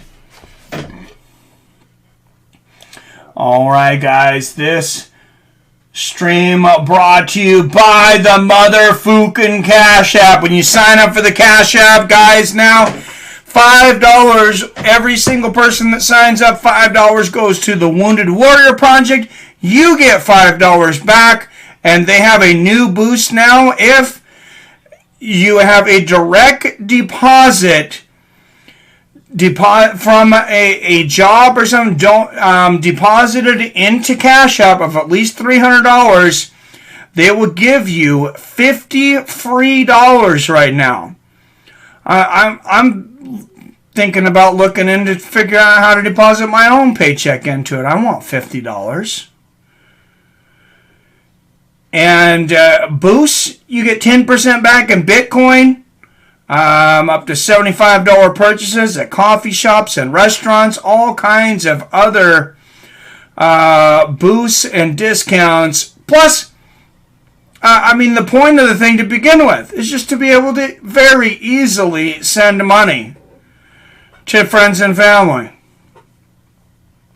So there you go. If you don't have the Cash App already, there's no reason to not have the Cash App. If you do have the Cash App, hey, I won't hound on it, but you can donate to the channel. Hashtag Seattle Mike, and I appreciate it. Magomedov, I like that.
All right, predictions. Magomedov.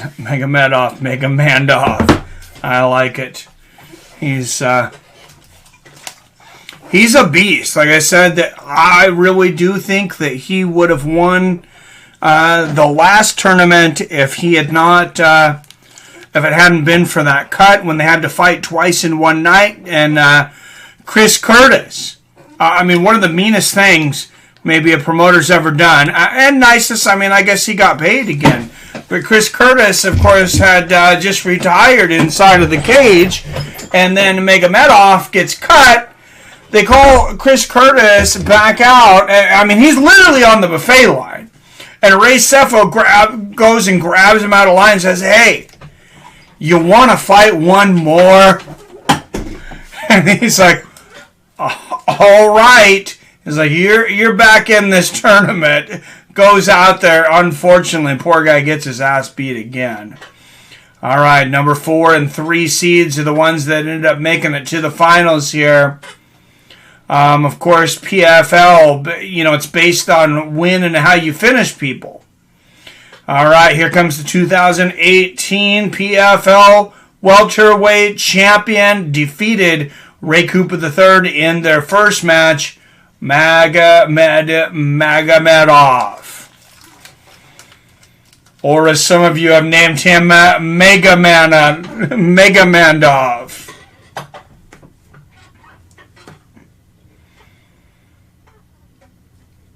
All right, representing Mother Russia. And Ray Cooper III, I mean, this is the rematch he has wanted for going on 3 years now. PFL's only 3-time championship finalist.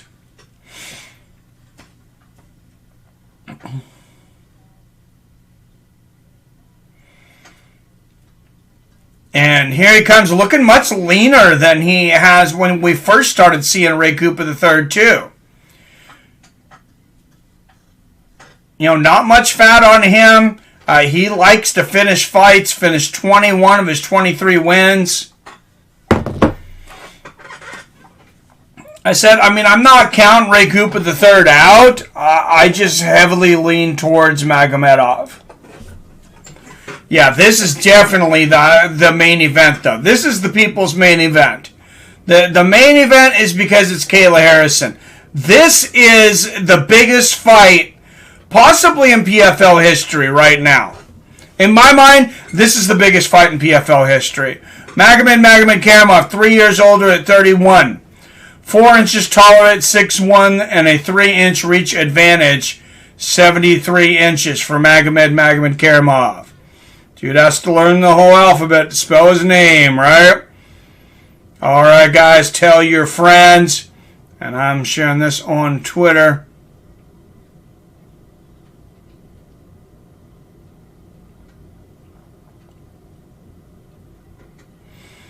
All right, share this on anything you can, please.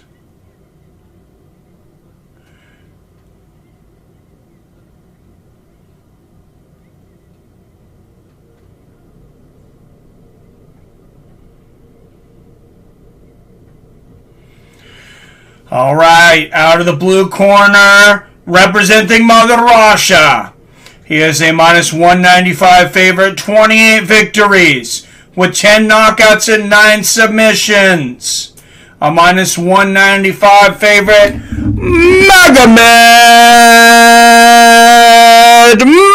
Magomedkerimov.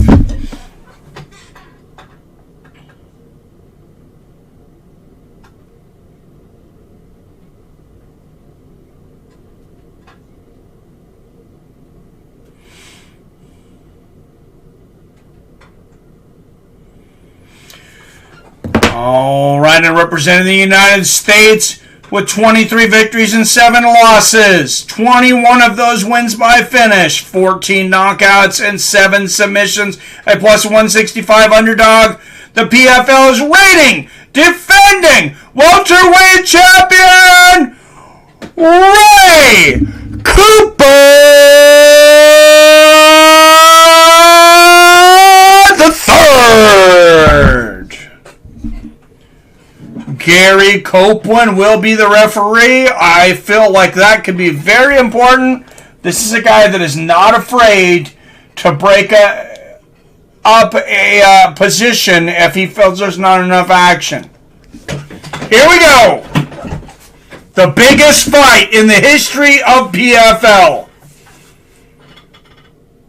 Oh, nice right hand right on the chin there from Ray. Outside leg kick lands from Magomedkerimov. What must be going through Ray Cooper III's head right now, facing his demons in the cage. Inside leg kick from Magomedkerimov. Big outside leg kick from Magomed. Now let's keep an eye on those live odds.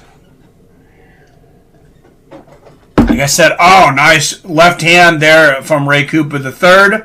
Magomedkerimov lands one of his own. I do believe Ray is the harder puncher. Outside leg kick lands for Magomed. And he's got to be pretty happy about Magomed willing to be in a kickboxing match with him early. Oh, and Magomed catches Ray Cooper.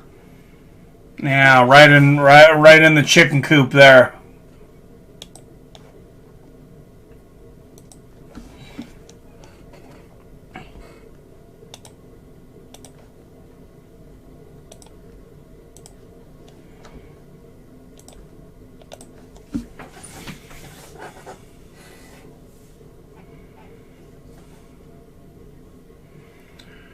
Says, watch that groin. No coaching.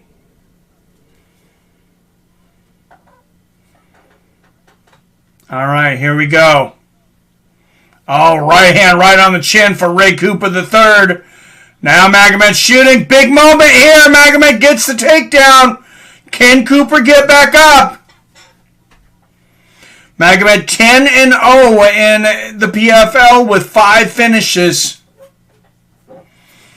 This is not good for Mr. Cooper, who is 10-2-1 in his 3 seasons with 6 knockouts.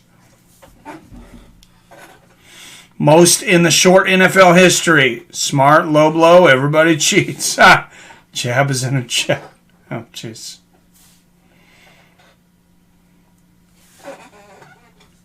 What's up, Josiah Perez? Ray Coop. Suplex, yeah.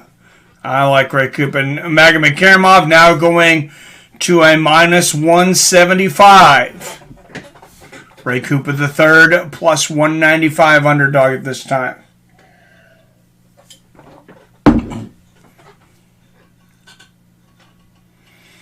Now, I mean, I will go out. I don't think I'm going on too much of a limb to say if Ray Cooper III wins this fight, it's going to be by knockout. Or it's definitely going to be by finish. I would say it's either by knockout or he hurts Magomedkerimov and is able to get the submission. He just cannot get out of this position. I mean, Cooper's got the guard here, but Magomedkerimov just very heavy on his front there. And see how he doesn't expose anything for submission attempt. He kind of likes to open Ray's guard up a little there. Now Ray closes it again.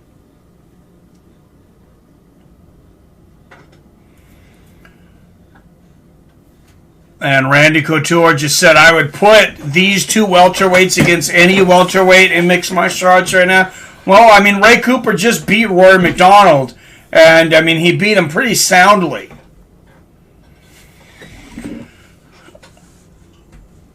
Ray is going to be held at bay. Oh, good defense, Ray. Right? Yeah, and Magomedkerimov just, I mean, you could stand them up here. Magomed, see, Ray's got underhooks here, so he's keeping Magomedkerimov from doing much damage. It's really hard for him to do a whole lot here. Oh, and there it is. Now Copeland is going to stand him up.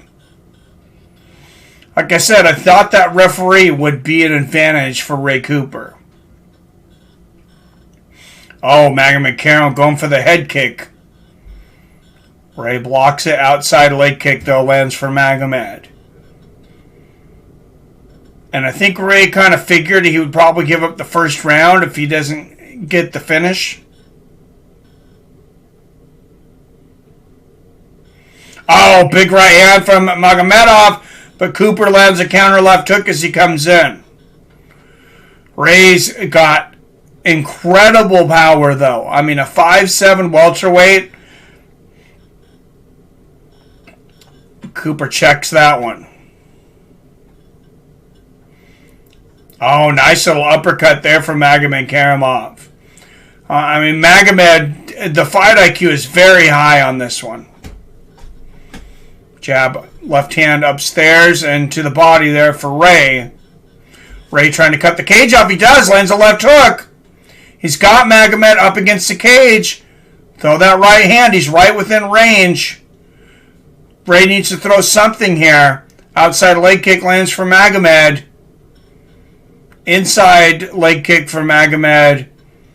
And first round, easily for Magomedkerimov. 10-9 for the challenger Magomed.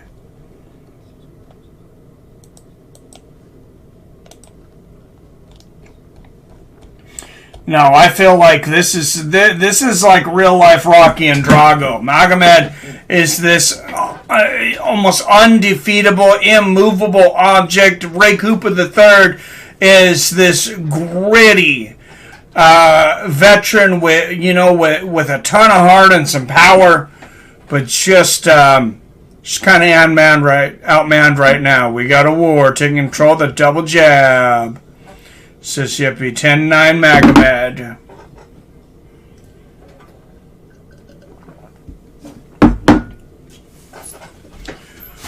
All right, here we go. Round 2 coming up.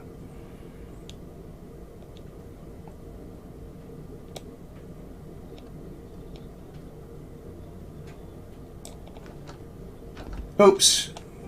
It is not 4 minutes, it is 5 minutes. I apologize. I changed it to 4 minutes for after the low blow last round.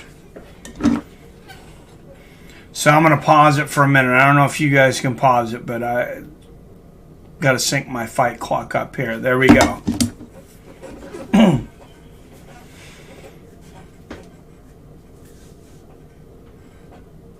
Oh, head kick there for Magomedkerimov. 1-2 for Cooper. A lot of fight left to go here. Oh, nice 1-2 for Ray.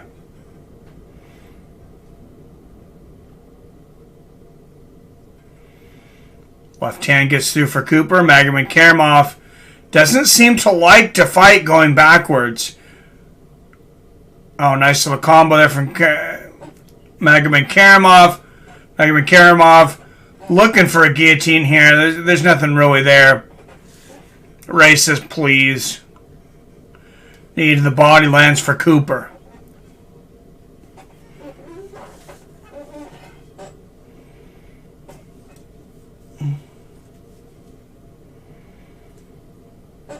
Oh, and Cooper dumps him. Ray Cooper gets the takedown.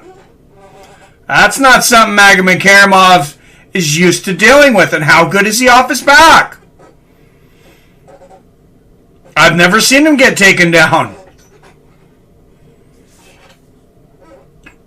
So here we go. Here's the ground and pound. Magomedkerimov tried to use that high rubber guard. Very flexible guy to try to get to a better position here.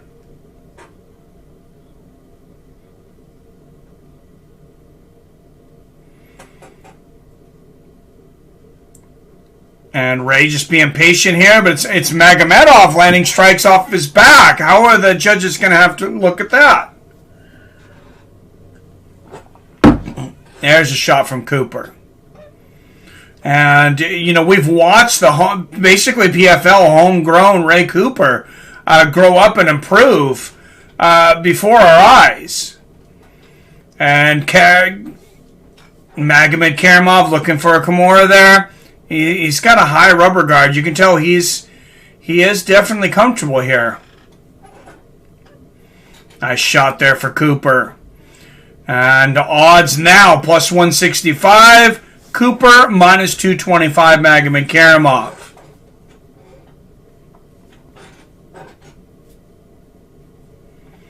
I mean, if Ray Cooper wins this fight, Hawaii's going to go absolutely ballistic. Ray's only landed 5 punches. Ray's big takedown. It's the high pace. Yep. 2 minutes left here in the second.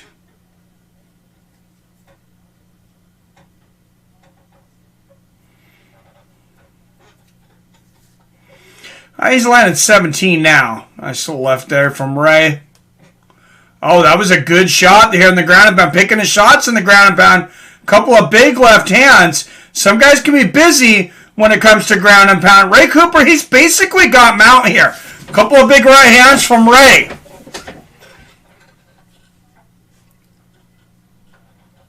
And Ray, he's just so unorthodox. It's got to be a hard guy to train for because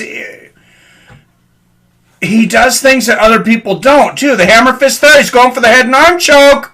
He might have it! Magomedkerimov not moving at the moment. It's hard to tell from the angle. He's not under the neck.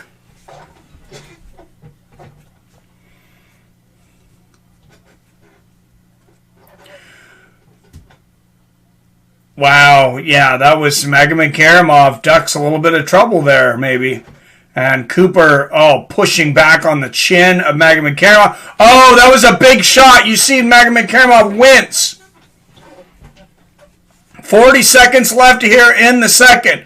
Who would have thought it would be Ray Cooper getting the takedown and dominating on the ground? Big right hand. Magomedkerimov does not like that head and arm choke. Cooper needs to remember that. Go for it again here if you can. 20 seconds left in the second.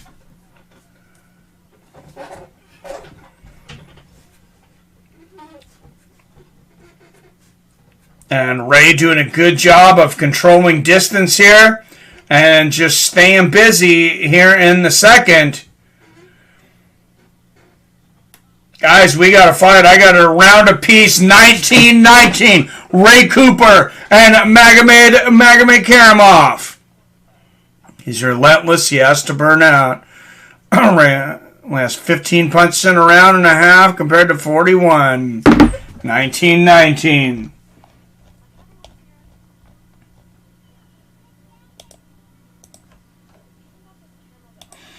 All right, guys.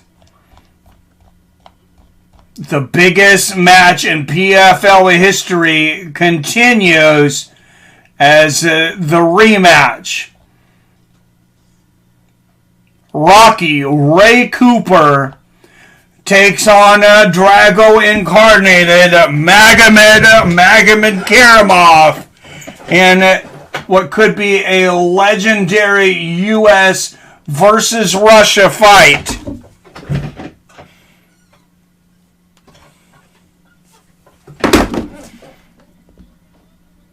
On three, come on, here we go!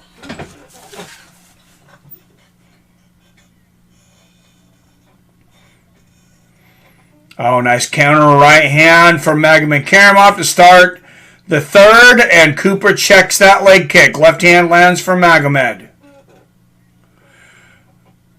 Oh, good exchange there. Good left hand for Ray. Ray doing a good job of getting inside the distance of Magomed and making him back up. Jab to the body for Ray. Outside leg kick lands for Magomed. He is doing such a good job of making Magomed back up. We'll see if he shoots for a takedown again when he gets in. They exchange left hands. Oh, a big right hand from Magomed. Right on the chin, and Cooper shoots for the takedown and gets it. What a battle of attrition so far. And Magomed's to his feet. Cooper's got his arms around his neck, though, and Magomed is free. They're back to the center of the cage. Who would have thought it was Magomed that would be trying to keep the fight standing? And a straight right lands for Magomed. Oh, great head movement there from Cooper, but he got clipped by that left hook, and Cooper will shoot again. This is the opposite fight from what everybody else thought it was going to be, and the odds are now plus 100, Ray Cooper III, minus 135, Magomedkerimov. Oh, big left hook and a knee to the body. Left hook and a right hand, Magomedkerimov teeing off. And Cooper missing big. Big right hand for Magomed and a knee. Ray Cooper III is hurt.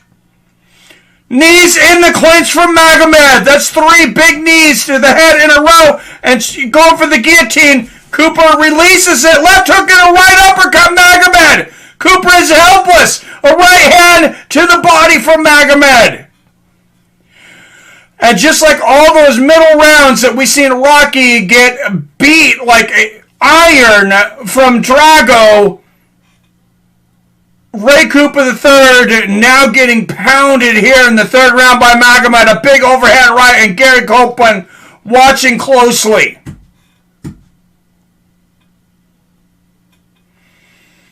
Left hand lands for Cooper, checks that leg kick. But it is now Ray Cooper III moving backwards too, and a big right hand for Magomed. Ray cannot allow Magomed to control the cage and move forward. Oh, a big left hook on the chin for Cooper! He's still got some fight left in him. Jab to the body for Cooper. Magomed is breathing a little harder. Big right hand for Cooper. Another right hand, Ray Cooper. Left, right, it's all over. Ray Cooper the third has won the rematch. Rocky wins. Rocky wins. Ray Cooper the third has knocked out Magomedkerimov, and this stadium is going insane. Wow. Wow! A superstar is born!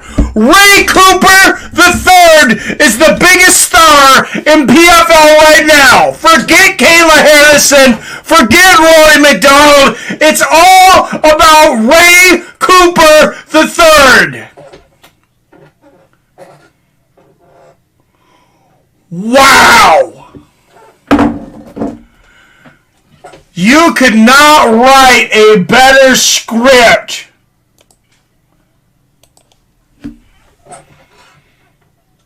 Two-time PFL champion Ray Cooper gets the revenge that he's waited for since 2018.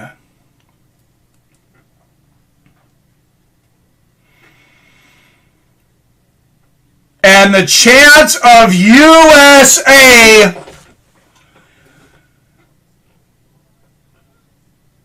and I'm going to tell you, that is the biggest USA win over Russia that we've had in a long time. I love my Russian brethren, but as a kid, I also, watched the replays of that 1980 U.S. hockey team beating Russia and was a big fan of Rocky. And tonight, Rocky gets the victory over Drago.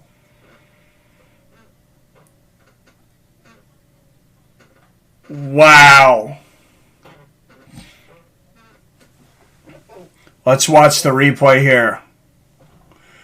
Right hand right on the chin. Misses the left. Right, and there it is all over. Let's watch it again.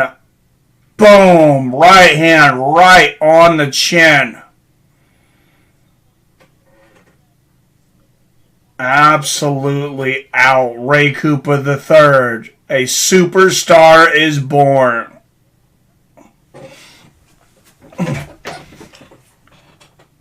Wow.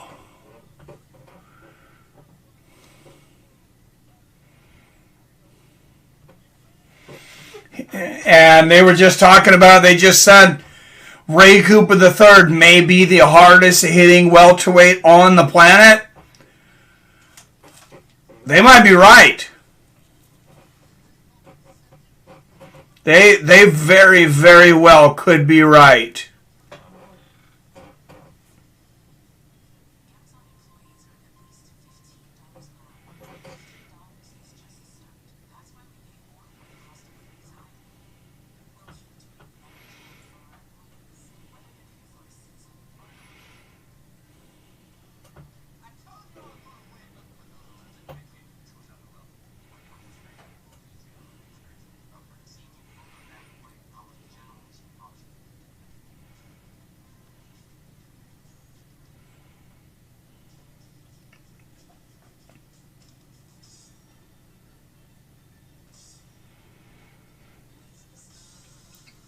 Wow, yeah, Ray Cooper III is on top of the world right now.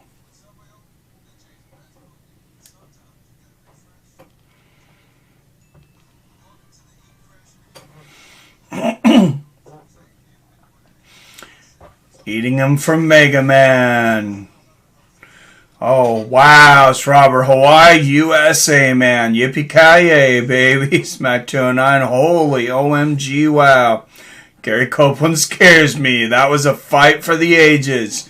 Overhand right, so ready for Saturday. Bring Wiz Khalifa back out. Guys, and you know the build-up. It's one apiece now. We could have a trilogy brewing, but for now, wow, Ray Cooper III celebrating and another $1 million in his pocket. He's going to need a living over there in Hawaii if he's still there. But,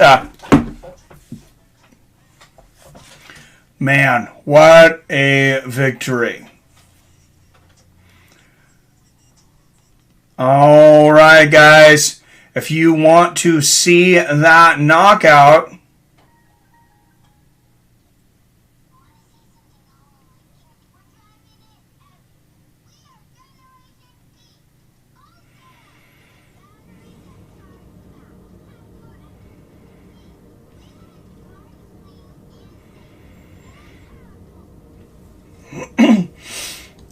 if you want to see that knockout, click on that link. If you got Twitter, it's going to take you right to it if you haven't seen it already.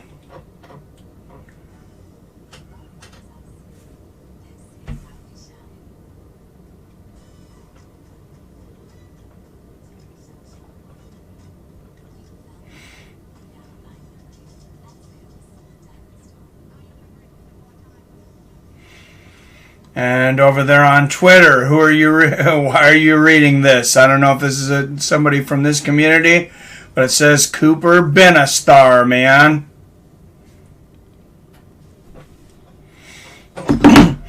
All right, main event still to come. Kayla Harrison taking on Taylor Guardado III. But wow, what a finish. Ray Cooper III. Yes, Kayla's next. Let me enjoy this one for a minute, though. Like I said, I thought Magomed would win it, but I've always been a big Ray Cooper fan, so he even proved me wrong tonight.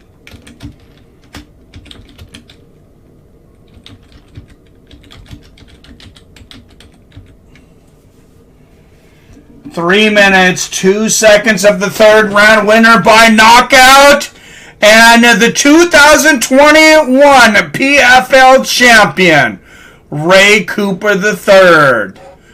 And remember the sportsmanship from Magomedkerimov. I don't want to overlook that. He was very congratulatory afterwards to Ray Cooper III, congratulated him, gave him a hug. You know, not everybody, especially it seems like, you know, this bug's getting in here lately of people not congratulating their opponent. Good for him. And Ray Cooper III, only guy that's been in every championship, and he's now won 2 of them.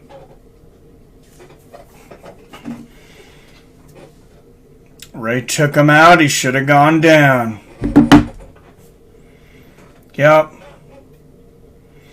And Ray Cooper III, a big Christian, giving credit to something bigger than himself. 56 views on my short little video over there on Twitter already. Don't forget to check that out.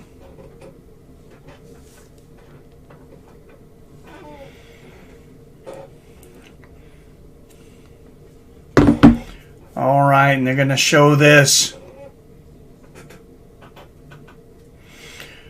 And show them the replay one more time. They're talking about to call it big leg kicks, but Ray checked a lot of these kicks tonight.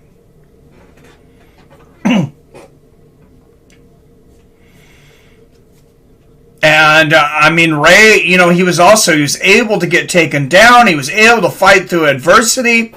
I mean, this fight had everything. And the Hollywood finish. He almost choked Magomedkerimov out there, as they're showing. He was very close to being out.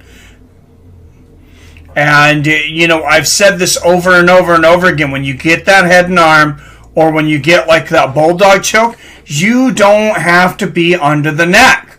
Remember that if you're ever in a situation where you have to defend yourself. You do not have to be under the neck. You can get that choke just from squeezing someone's head or around that neck. You don't have to be completely under the chin, I should say. It certainly helps. He says, I finished him. I told you. I was going to knock him out.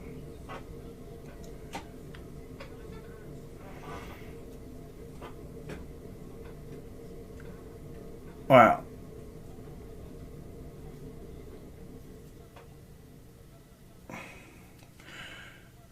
He says, I know I'm the best. I want to fight the UFC and the Bellator champion and unify the belts.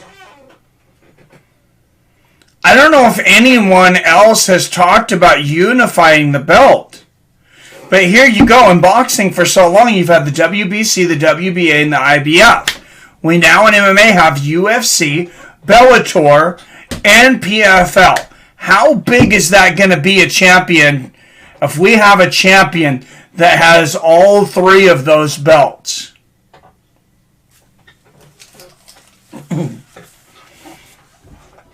That could really move MMA to another level. It's going to move up pay. God, I really hope to see cross promotion. One thing that might get in the way of that, even I could see Bellator and PFL doing cross promotions. But the thing that would more likely get in the way than the organizations is ESPN and Showtime working together. You got two different TV networks.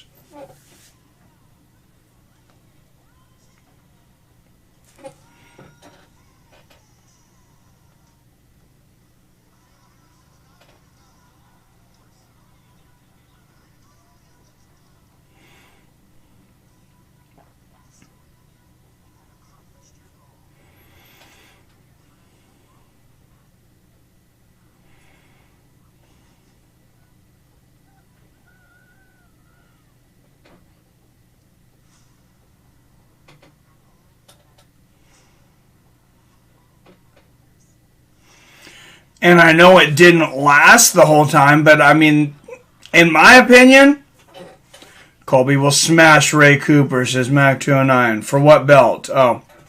The PFL belt. Oh, you're saying if it's...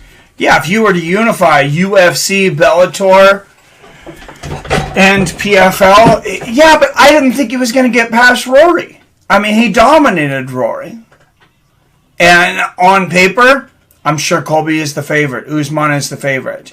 And I would most likely pick them. But, you know, Ray could surprise us all. I didn't think he was going to defeat Magomedkerimov. Magomedkerimov could definitely hold his own with any welterweight in the world. And Ray Cooper III just knocked him out. So I think you have to say the same about him.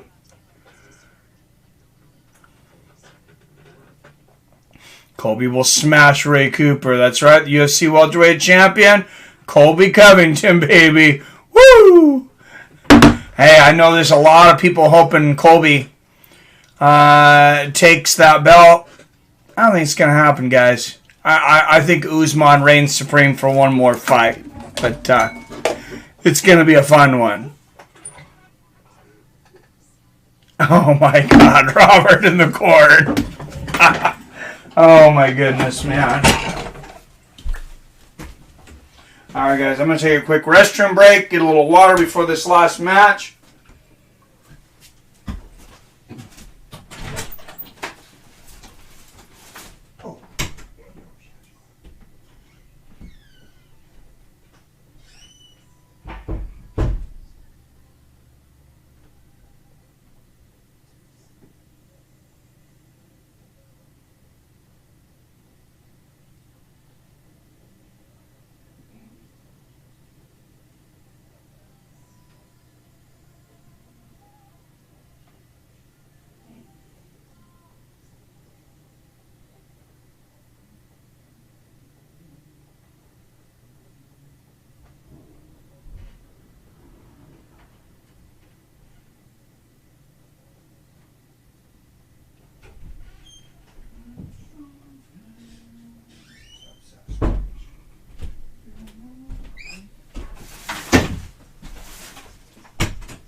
Oh my God, Robert. Come on, man.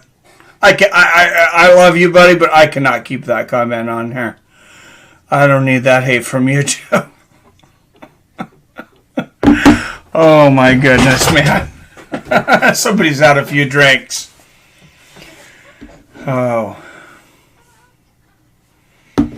Oh, Robert, I love you, my friend.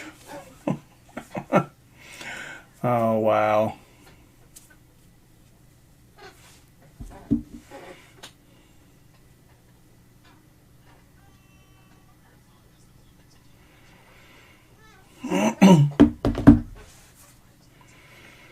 All right, I'm gonna maybe grab an alcoholic beverage for this last fight. I can get on that before work. Hello, Mr. Sasquatch. Hi, buddy.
Kayla Guardado warming up in the back.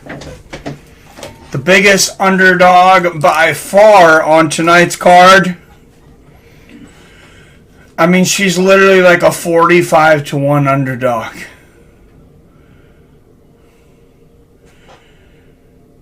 This could be another one, an interesting one to watch. You streaming Saturday morning? Hell yeah. A few too many. That's okay. Needs a drink after that comment, Robert. Yeah, I kind of do. PBR says, sure hope Colby wins. He was my man. It's all right, Robert. That was that is a moment I'm sure we'll remember it. Wow. Kayla Harrison minus 125 to win by KO or TKO. Minus 1,600 to win by finish. I would take that money. Minus 125. Kayla Harrison to win by KO or TKO. I think that's a good bet. Well, it's a decent bet, I guess. Maybe not the greatest, because she definitely could submit her. And we all know that armbar is very likely coming.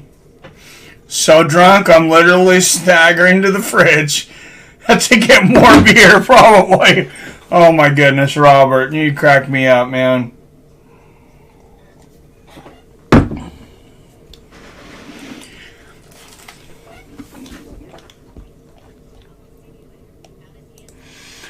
You definitely cracked me up. All right, guys, main event coming up, brought to you by the Cash App. Send money to anyone, anywhere, anytime. And now the newest boost, get $50 free when you have a check of $300 or more direct deposited into your Cash App account. I mean, they just keep sweetening the pot. I wish I would have waited to sign up now. I can still get that $50 boost, though, if I did a direct deposit, I guess.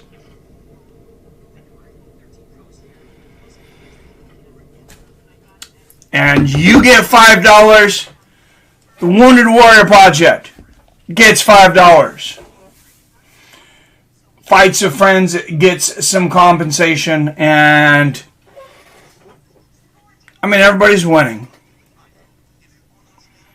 Everybody's winning on that one. And now, just real quick, I got to look over to Voyager at my personal coinage in Shiba Inu, which is now up 1,160%. 1,065% this month, if you think I'm lying. There you go. Bought about $62 worth. It is now worth $708.22. So, hey, you want to invest in some crypto? You want $25 free in Bitcoin? When you buy $100 of the Bitcoin yourself? Boom. Real easy, guys. I'm going to give you guys the link. And it takes a little while to get that first to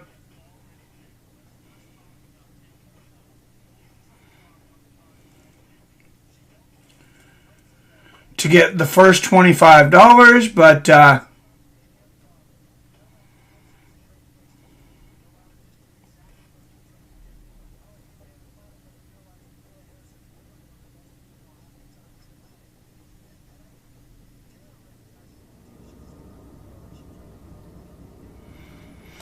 all right, guys, definitely make sure and check that out.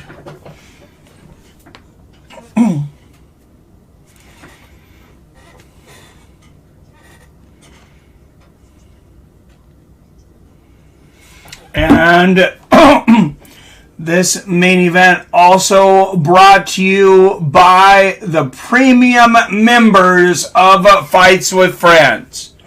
Greg Brimstone, Milton Nelson, PBR Street Gang, Arcade Chaos, Billy Hughes, Robert Kerrigan, Brock Ellery, John Coffey, Phil D187, Chef Johnson, Yippee Kaye, Mac 209, and newest member King Brown. I don't know, guys, that's 13. Is it unlucky? We need a 14th.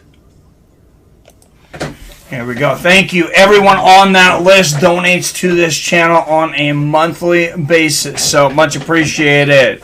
And Mac 209 using those customized emojis says, I'm not surprised, mother. On 420. And here she comes down to the cage. 3 straight first round finishes. The 2-time judo gold medal Olympic champion Kayla Harrison. And she is absolutely all business all the time. Pumping herself up. A couple of slaps to the face. And Taylor Guardado is about to... I have a feeling she's about to say, what the hell did I just sign up for?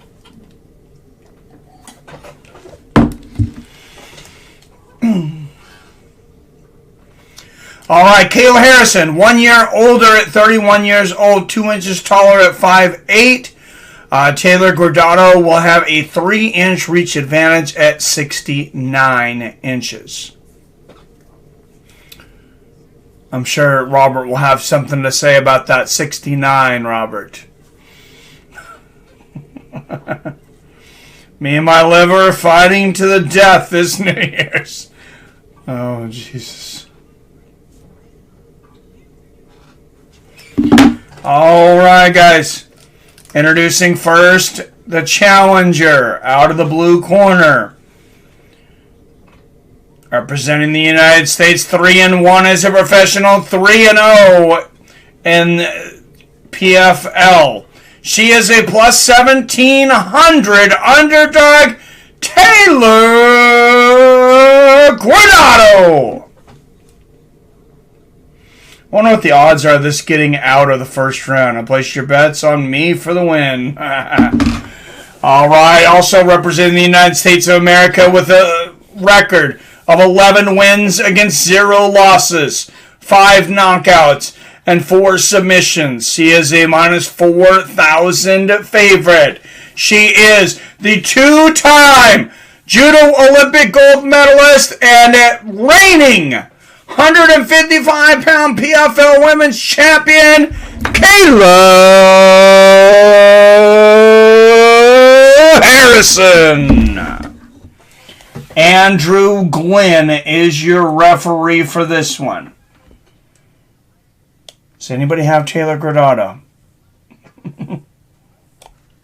Here we go.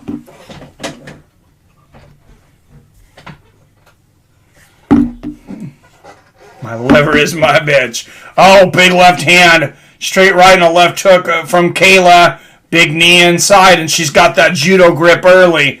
Knee to the body there from Taylor. Another knee from Taylor. Kayla says, I'll grab the back of your head. Nice little Ochigari inside. That's a Wazari in judo. That's halfway there. But now Kayla in the guard of Guardado. So far she's been very good at striking in the guard. Oh, body head. Look at the ground and pound from Kayla. Oh, and the left hook up top. Oh, big right hand. Landing almost everything here. Body head there for Kayla. Shooting for side control, but she moves to half guard, which she's been very successful with in her ground and pound. She could also get a head and arm choke here. It's like a little boa constrictor. Look at her. Look at the friction in her hips. You see her, the way she moved her hips back and forth there to side control. I'm not sure how many people missed it, but that was that's like a little Gegard Mousasi move. A little there. She just like kind of slid her hips back and forth, and all of a sudden she's in side control.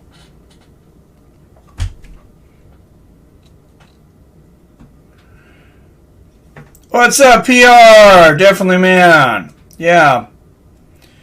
Oh, you missed it last fight. Yeah. Hey.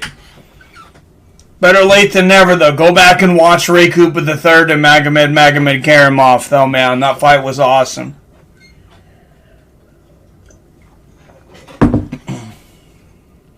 Oh, Kayla. She's got an arm here. I mean, Taylor's got one leg wrapped up. She's just hooking around that left leg. It's not going to save her, though. It's not going to save her. Kayla's going to be in mount here in a moment. She's going to do whatever she wants. And there she's kind of leaning in half. Mount there with the ground and pound. Looks like she's going to end up possibly with a rear naked here. Uppercut from underneath.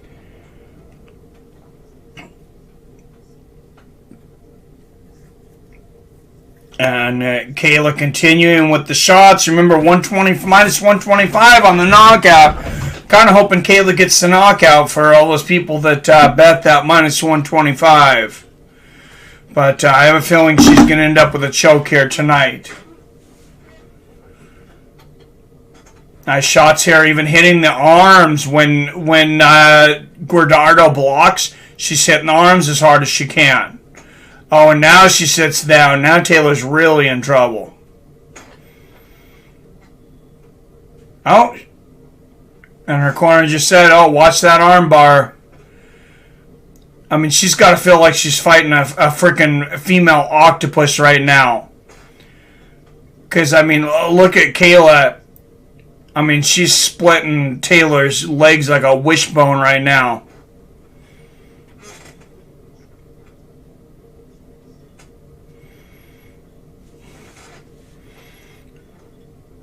Make a wish. I wish Kayla Harrison would come to the UFC and fight Amanda Nunes. Big shot from the top from Kayla. Oh, big right hand.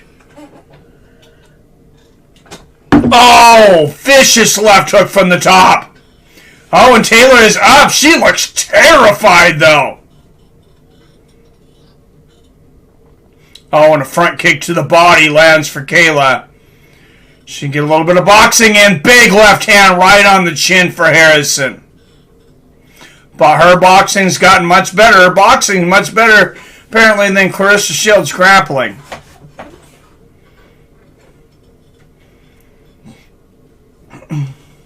Oh, another left hand for Kayla. And a huge Tayatoshi up against the fence.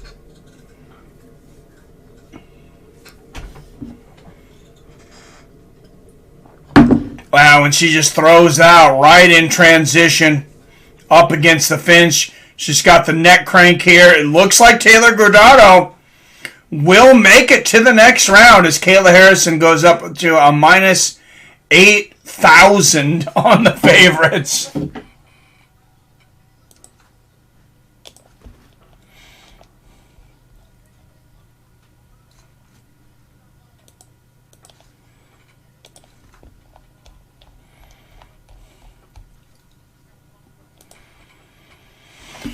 And you got to wonder if Taylor Guardado is going to be like, hey, I don't know if this is for me after this.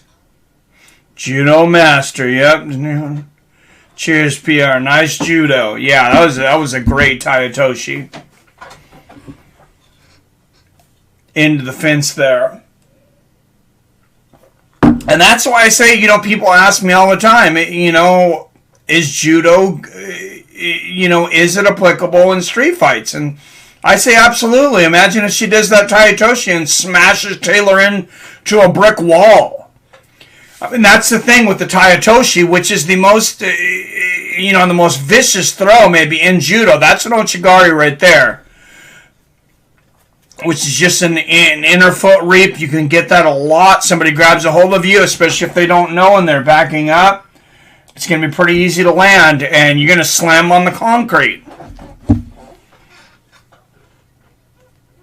But that Tayatoshi, you slam someone on the concrete, it's literally a knockout.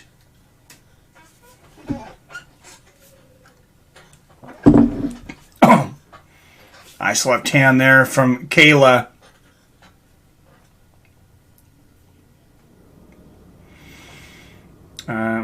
Not good 1-2 from Kayla. Almost a flawless performance from her so far. And so outside leg kick lands for Kayla. Oh, body kick there, but the right hand lands for Guardado.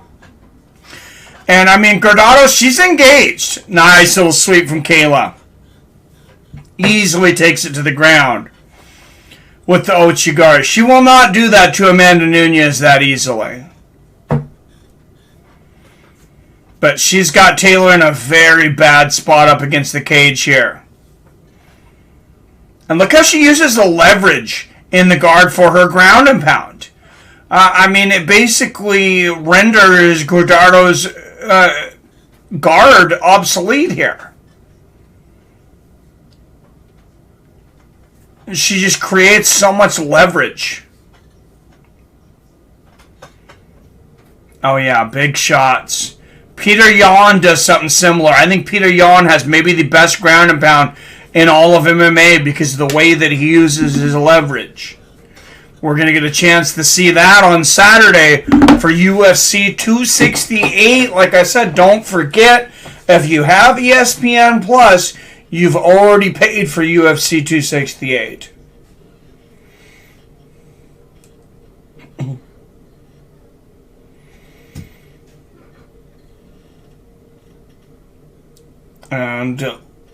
And look at how Kayla keeps her knee on the inside of Taylor's right leg. And look at that, straight to the mount. Like a boa constrictor. Good luck getting out. And live odds, that's about as high as they're ever going to get. Minus 8,000 for Kayla Harrison. She's literally a 80-1 favorite.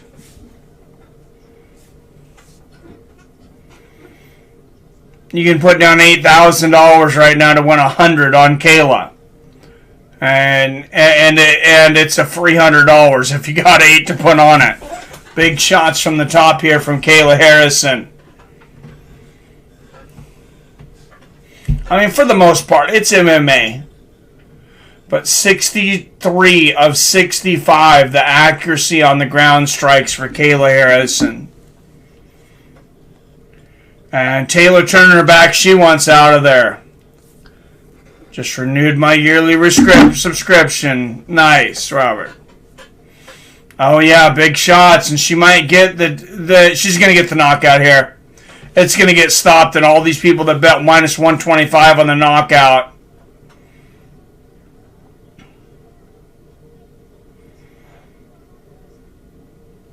Big shots for Kate. Well, if they don't stop it, she might end up going for the armbar here. And, I mean, Taylor, she stays alive. Oh, head and arm. No, here's back to the full mount. There's the arm.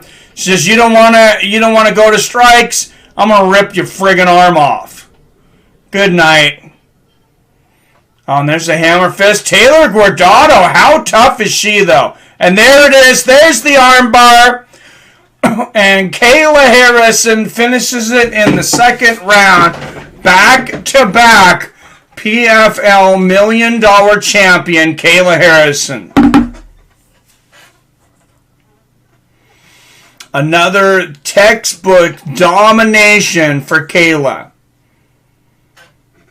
And if she wants the money, do you stay with PFL for another season? Because I don't know that anybody else is going to pay her better than PFL is at this point.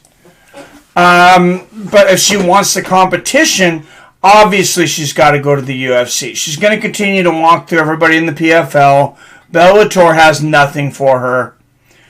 I think she would, at 145, I think she even beats up Cyborg. I think she beats up Cyborg pretty badly, honestly.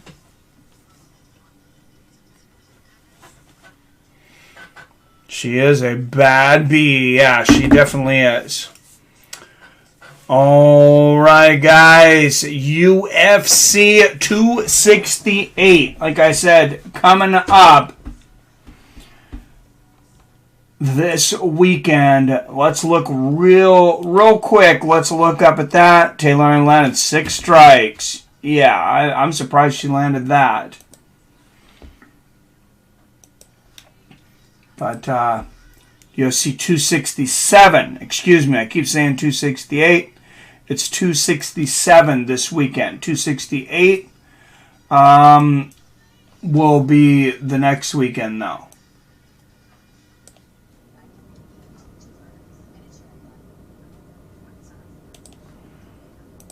All right, let's look at it one more time. Glover Teixeira, Jan Blachowicz. I honestly think Kayla could beat Brandon Moreno. Oh, Jesus. Oh, that is hilarious. I believe Kayla beats Nunez. She is very good, guys. She is very good. I'm glad to hear you guys saying these things because I was wondering if I was, like, overestimating her. But, yeah, she is very good. Magomed Mustafav taking on Damir Ismagulov. That is a big fight. Andre Protoski, good fighter, taking on Hugh Zhang. This is the prelims. Shamil Gamzatov versus Mikhail Oleksiejczuk. I have no idea how to pronounce that name, but I did my best.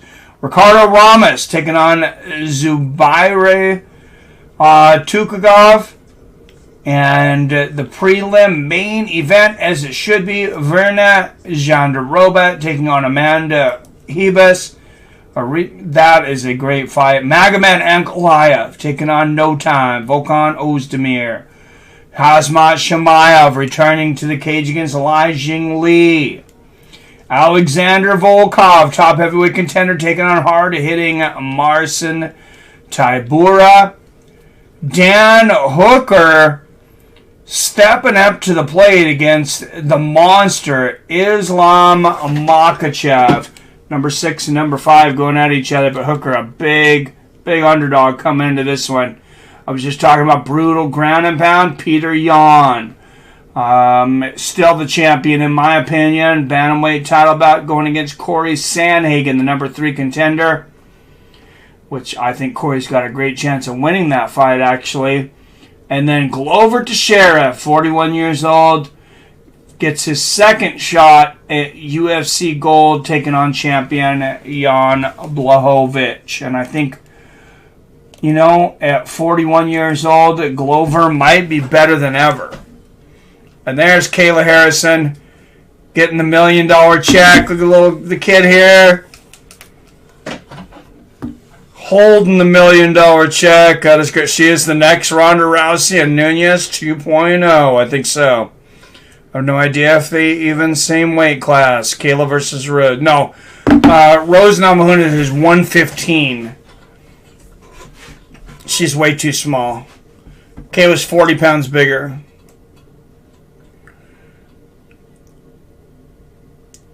It says, I feel a lot more grateful and a lot more gratitude. After everything that everybody's gone through the last year and a half or so, I think we all feel more gratitude, hopefully, and when good things happen in our lives.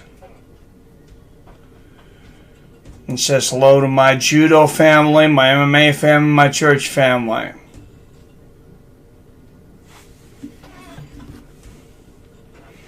A big win for Kayla Harrison and a huge win, in my opinion, the biggest fight in the history of PFL.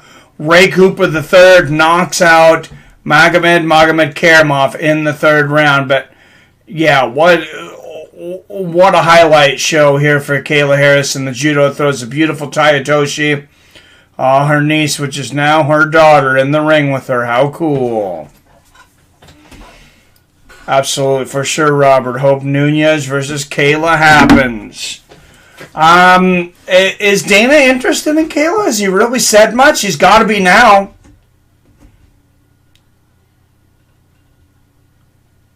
Oh, she says, what's next? So I'm going to take my kids on vacation. Says I'm going to take my kids on vacation and pick Emery up from school tomorrow. Kayla Harrison, she seems much more down to earth than when she won the first championship too. I guess what's gone on, the last year and a half, it's hard to not be humbled by it. And we've all lived through it together, and God, I hope we're all better for it by the end of it. But yeah, it has been a brutal year and a half. That's for sure. Let's look at the replay for the highlights from tonight. Oh, look at the flying knee Kapaloza. Key combo going nuts on Ante Dalia, but could not finish him. One tough SOB there, Ante Dalia, but didn't really put himself in position to win tonight. Knockout of the night, of course, Ray Cooper III with the third round knockout of Magomedkerimov. Knocked him out. Right on the chin. Boom. The right hand, and yeah, he was unconscious for a moment. Oh, and he was unconscious again after those last couple of hits. Ray Cooper III, a badass dude. Kayla Harrison, a one badass woman. And that was one badass night from PFL. UFC's got its own badass card this Saturday, UFC 267. If you have ESPN Plus, like I said before, you've already paid for it. Won't be for just one fight. Oh, problem is how much you pay Kayla for one fight. Not much depth, 145 in UFC. Baddest mom on the planet. Sums it up there.